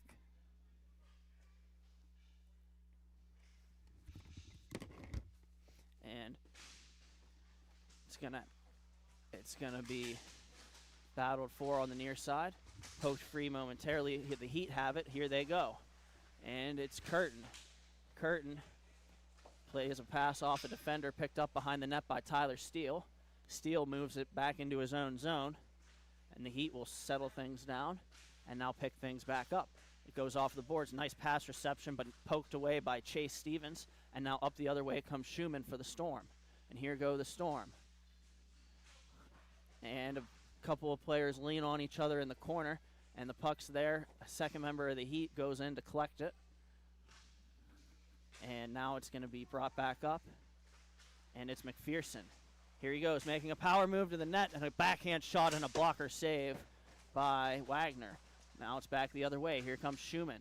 Schumann cuts to the inside. He looks up, he button hooks back, and now plays it to Stevens. A shot on goal. Good save with a pad by Wormter. And now it's going to be settled down by the Heat.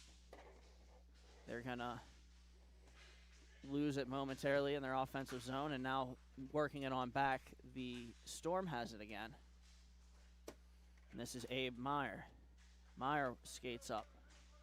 He cuts to his left a little bit, withstanding pressure from Tyler Steele. And now it's going to be brought ahead by Hunter Leslie. Leslie sends it across where it can be picked up by Cole Stevens. And then it's going to be battled for and eventually spinning out of a check was the Heat. Now it's McPherson with it, and now it's turned over again and again. Stevens sends it in deep, and it's off the stick and out of play. Yeah, about 4 minutes left to go in the first period here, Britt, of this one-goal contest. These two teams both kind of local to this rink. The Lakeside Storm out of Salina, Ohio. The Columbus Heat, obviously, out of Columbus here at Heatwave Arena. So these two teams have a lot of familiarity with each other. One of these days off camera, you'll have to tell me where Salina is. Look at that, a weird redirect. That is a very unfortunate bounce for the Storm, as the wraparound came from number 17 of the Heat, but whenever he went to stuff it, it hit the skate of Chase Stevens, and it bounced by Grant Wagner, and it's 3-1. And he slams his stick out of frustration, Sean.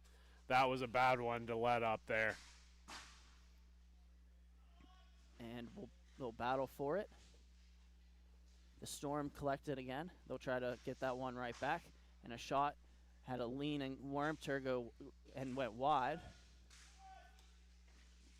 And now it's going to be shot on goal again. It's through the net mouth, and unable to stash it home was the Storm. And now it's going to be taken by number 45. He protects nicely. And it's going to be fought off now and covered at the front of the net by Wormter. And we'll get the face-off to his left.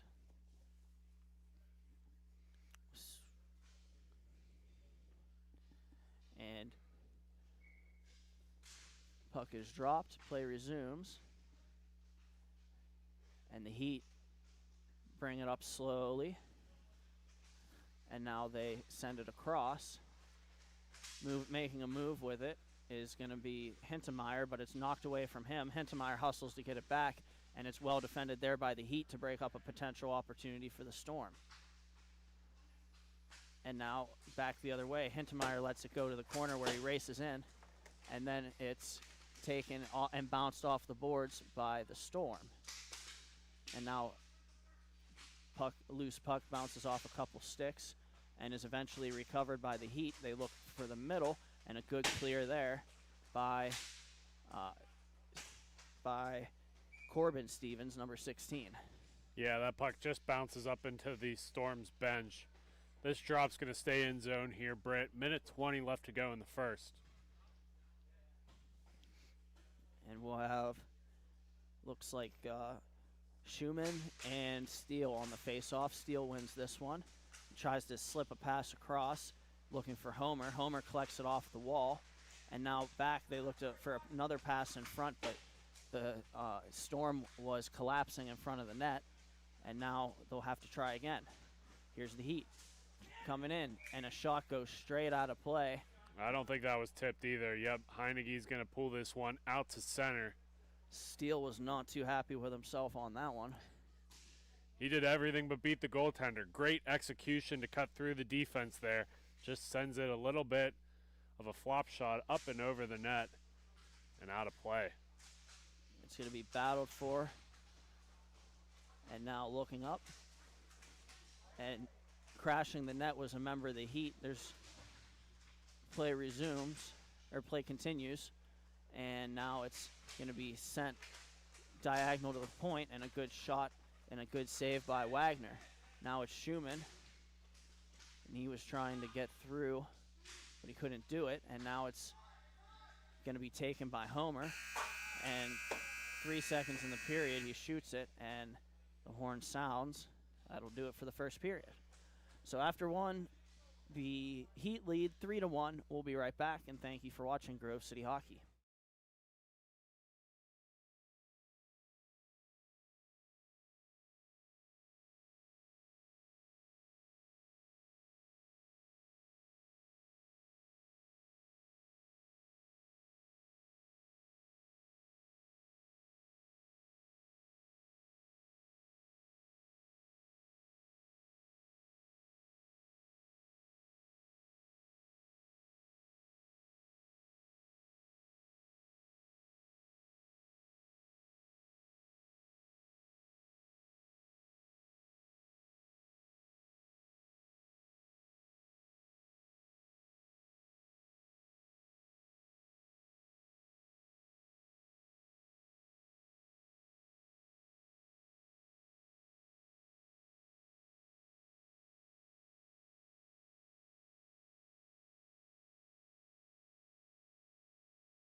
And welcome back to Heatwave Arena for this matchup. The Heat leading 3-1.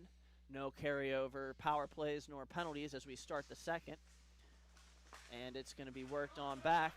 Josh Curtin plays it around the boards. Waiting on the far side is Spencer Thompson. And now it's going to be taken by McPherson. They'll battle for it along the boards. And it's worked all the way back up top. And Josh Curtin will slow things down. Curtin looks up. And sends it across. Just pass ahead, goes off a stick and deflects to the corner. And now it's battled for on the far side. Falling down was a member of the Heat, and the shot comes up, and Wagner smothers it calmly. He's been solid all weekend, Britt. Just has that poise about him. Isn't afraid to be, a little bit loud and stand up for himself if he gets bumped or whatever. But he's also just a solid goaltender in net, able to see the puck really well and follow it and track it. And it's going to be sent on back and now sent around. Josh Curtin has it for the Heat. He plays it over for Thompson. Schumann dogging him for the puck. And now they'll battle for it on the boards. And it's a shot attempt. Goes off a leg and off the end boards. The Storm pick it up, and then they'll get it as far as center. And now it's going to be taken by Curtin again. And they'll get some players, some puck support going for the breakout. And Turk has it now. Turk looks up and plays Thompson. Thompson up for McPherson. And now the Storm take it away. Here they go, cutting to the middle and trying to make a play with it was Corbin Stevens. And now it's going to be played carefully by Turk as he skates out to the right of his own zone. And over the red line, now towards the middle, lays it off. And Thompson has it poked away from him temporarily by Meyer, but he gets it back. And now it's going to be brought ahead by the Heat again. They're knocked away from them. It goes behind the goal line. And now the Storm bring it back the other way. Sprinting ahead with it now is the Storm. And number 45 throws it on Wormter. He can't smother the rebound, but it's directed wide by Meyer. Hit the side of the net, just couldn't get it into the front. And now a shot again goes off the post. Storm's starting to surge here. And they'll move it on and back across, collect it off the boards again, and a shot goes off the glass and rattles around. Now they'll send it back over. It's Stevens again. Corbin Stevens, a shot. Standing save made by Wormter, who delays in covering as to melt a couple seconds off the clock. I think he wanted Turk to take that one and start to rush up. He could sense that the Storm was getting tired. They were out there for a good amount of time. All of them go get changes now. But I think the Heat just would rather play it safe than sorry. And we'll have Homer on the faceoff. And it's shot almost immediately by number 45 of the Storm. And then it's going to be battled for and eventually won by the Storm. Taking it below the goal line, they'll control, protecting the puck nicely. The Storm looking for somebody in the middle. And a pass goes off a stick and then swung on and missed by a member of the Storm. Overskated by the Heat. The Storm have it again. And now it's out as far as center. And putting it down is a member of the Storm. They get played strongly in front of the net, and it puck comes to where Wormter can cover it again. About 9 minutes and 40 seconds left to go in the second period. 2-goal deficit right now for the Storm. Heat leading this game so far. And now it's going to be Persinger. Persinger brings it ahead. And now it's going to be Hintemeyer with it. Hintemeyer comes in and shoots one, and a good save there. The rebound goes to the corner. And Hintemeyer has it again. He'll send it on back. it'll be taken by Turk. Turk sends it over and now back for Hintemeyer. And Hintemeyer kind of leaves it for Persinger. And then Persinger turns it over and it gets played in front. The rebound to the side of the net. And it's going to be swept off around the corner boards. And now Hintemeyer wins it out as far as center. Turk races in over it. And now Homer follows on. And a shot pass. They score! A beautiful deflection by Turk. He gets the goal. And it's going to be 4-1. Yeah, just another great tic-tac-toe play. Starts all the way down here. And just an excellent execution. Tips it right in front. It's 1-4. And we get the face off momentarily. It's going to be Schumann and Steele. And Schumann has it. He carries it along the left side and lays it on back. A shot from a distance is cut off and now poked ahead by the Heat. They're going to try to get it going. Spencer Thompson, he looks up, shooting one and a good passing one rather, and the shot coming across was saved by Wagner with a stick. And now it's going to be seam pass for Schumann. He's unable to take it, so the Heat will take it right back. It's McPherson. And McPherson looks up and spins one across and gets it right back. Here they go. Good possession here for the Heat. And now it's going to be battled for behind the net. Schumann whistles over to it and skates ahead. Looks to the middle. Cross goes off the blocker of Wormter. The rebound is smoked wide. And that's going to be taken away now by the Heat. They have an opportunity at steal and a good save there by Wagner. And the rebound comes to the near side boards where it's eventually backhanded up and now taken over again by the Heat. Here they go. And it's going to be swatted at and now eventually taken by the Storm.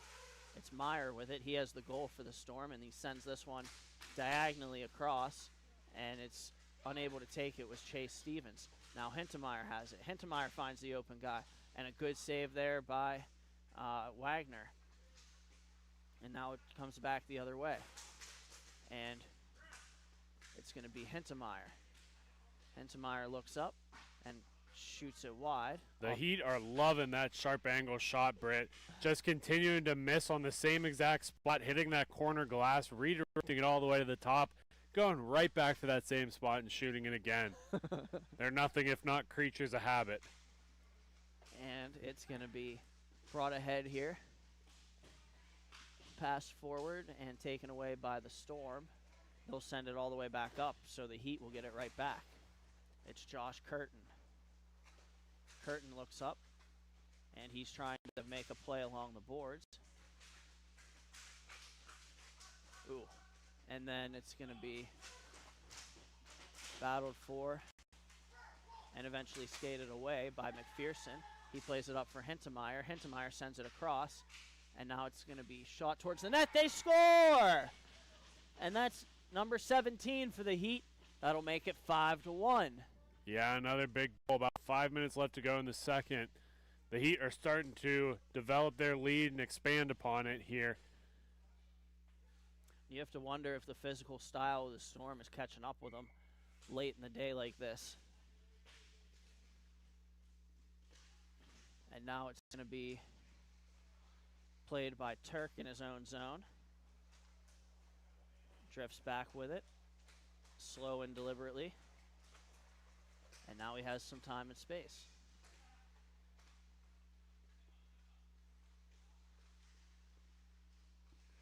Turk carrying and protecting nicely around the outside.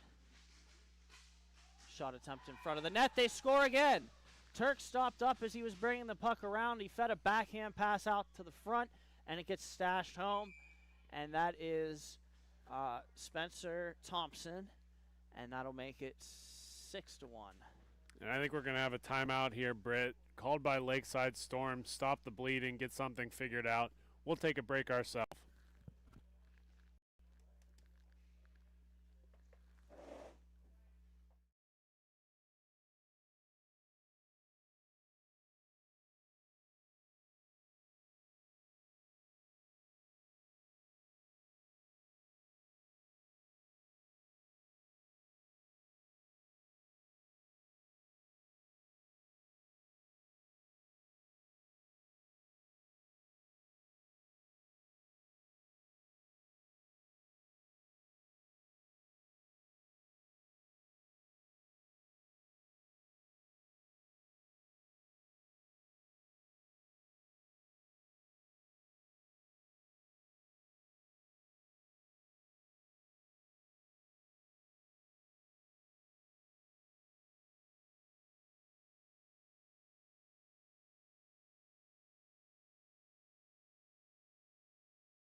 Welcome back to Heatwave Arena for this MIHA broadcast. We're in there is 4:13 left. We are on the other side of the timeout. And then it's going to be won by the Storm off the faceoff. They might have an opportunity here. Shot on goal, saved by Wormter. The rebound spiked wide. And now it's going to be Homer racing in after it, and then taken away by the Storm, and then taken right back by the Heat. And Turk with a shot scores. Turk from distance shoots one down low, and Wagner was unable to pick it up. It's going to be 7-1 now. Game's starting to get away from them. And we'll get Steele and number 45 for the face-off. It's going to be controlled by the Heat again. Spencer Thompson cutting to the inside. Has time. Tries a backhander, and a good save there with a pad by Wagner. Beautiful save by Wagner. Just followed that the whole way in. And then sent back to Persinger. And Persinger's pass ahead goes off the stick of Steele. And now it's a pass across for the Storm that gets defended away by the Heat. And a blast into the belly of Wormter. And he smothers it.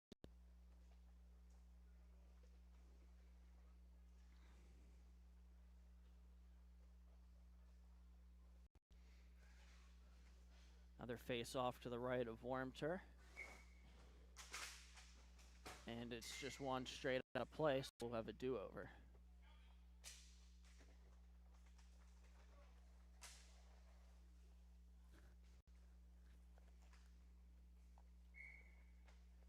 Another face-off. One cleanly by the Storm. And then a bad bounce will get the puck back to the Heat. And now Turk comes up with it. Turk sends it, carries it ahead. And now it's going to be played over and taken away by the Storm. And now a chip pass, some nice puck movement. They'll have an opportunity if Leslie can catch up to it, and he does. And his pass is going to come all the way up to the neutral zone for a blast, and a good save there by Wormter. Another shot, and getting in there to break up the play was Tyler Steele. So now here's Steele bringing it back the other way and trying to get a one-handed around Stevens. He couldn't do it. And then it's going to be brought ahead. Now trying to come to the goal. A good save there by Wormter as he was sliding across the crease. And then it's going to be taken again by Steele on the far side. Steele looks up, finds the open guy holding, and a good idea there to hold that puck to the backhand. But it was broken up by the Storm. And now another opportunity. And it's number 17 spinning a pass and unable to find an intended receiver. Now the the Storm will take it back the other way for a shot pass that's tipped into the mesh, and we'll get a face-off at center.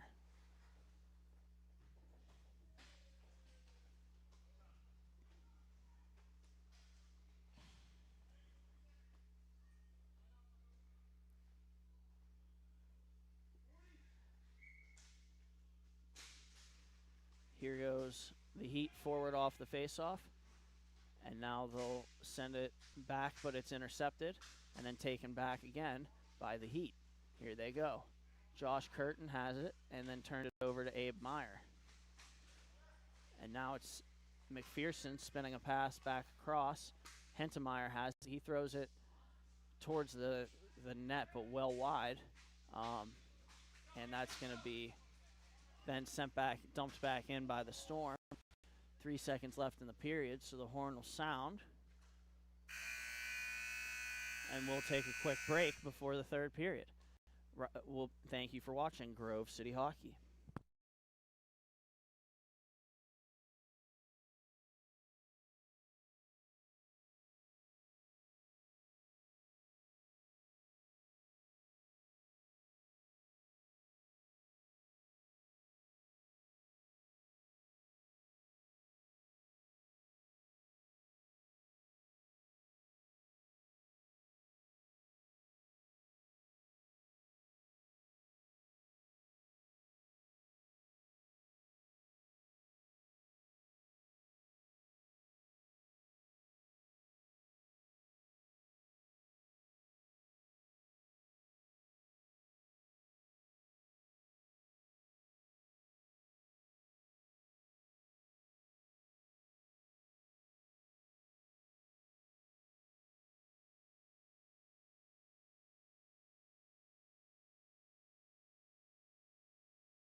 Welcome back to Heat Wave Arena, where the Columbus Heat lead 7-1 as we start the third. The faceoff was won by the Storm. They're going to try to get an opportunity here. And now it's going to be carried ahead. And here goes an opportunity and a shot. They score. A beautiful saucer pass from Curtin. And Homer slammed home the 1T. And that'll make it 8-1.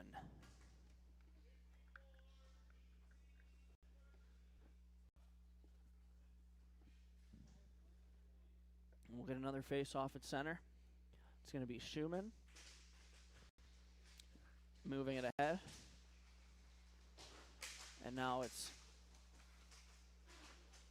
Stevens with it. This is Cole Stevens passing it up, looking for Schumann. It eludes Schumann, but then he gets it back from Abe Meyer on the drop pass. And we'll have a penalty upcoming here. This will be against the Heat. Ooh.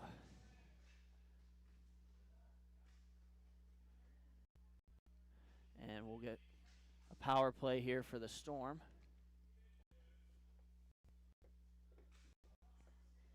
I think it's going to go against Homer.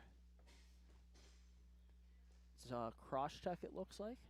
That does look like what the call was, Britt. Wagner's hurrying his team along as they have quite the hill to climb here. And now here's an opportunity for Hentemeyer. Hentemeyer looks up. He shoots. It's off a leg.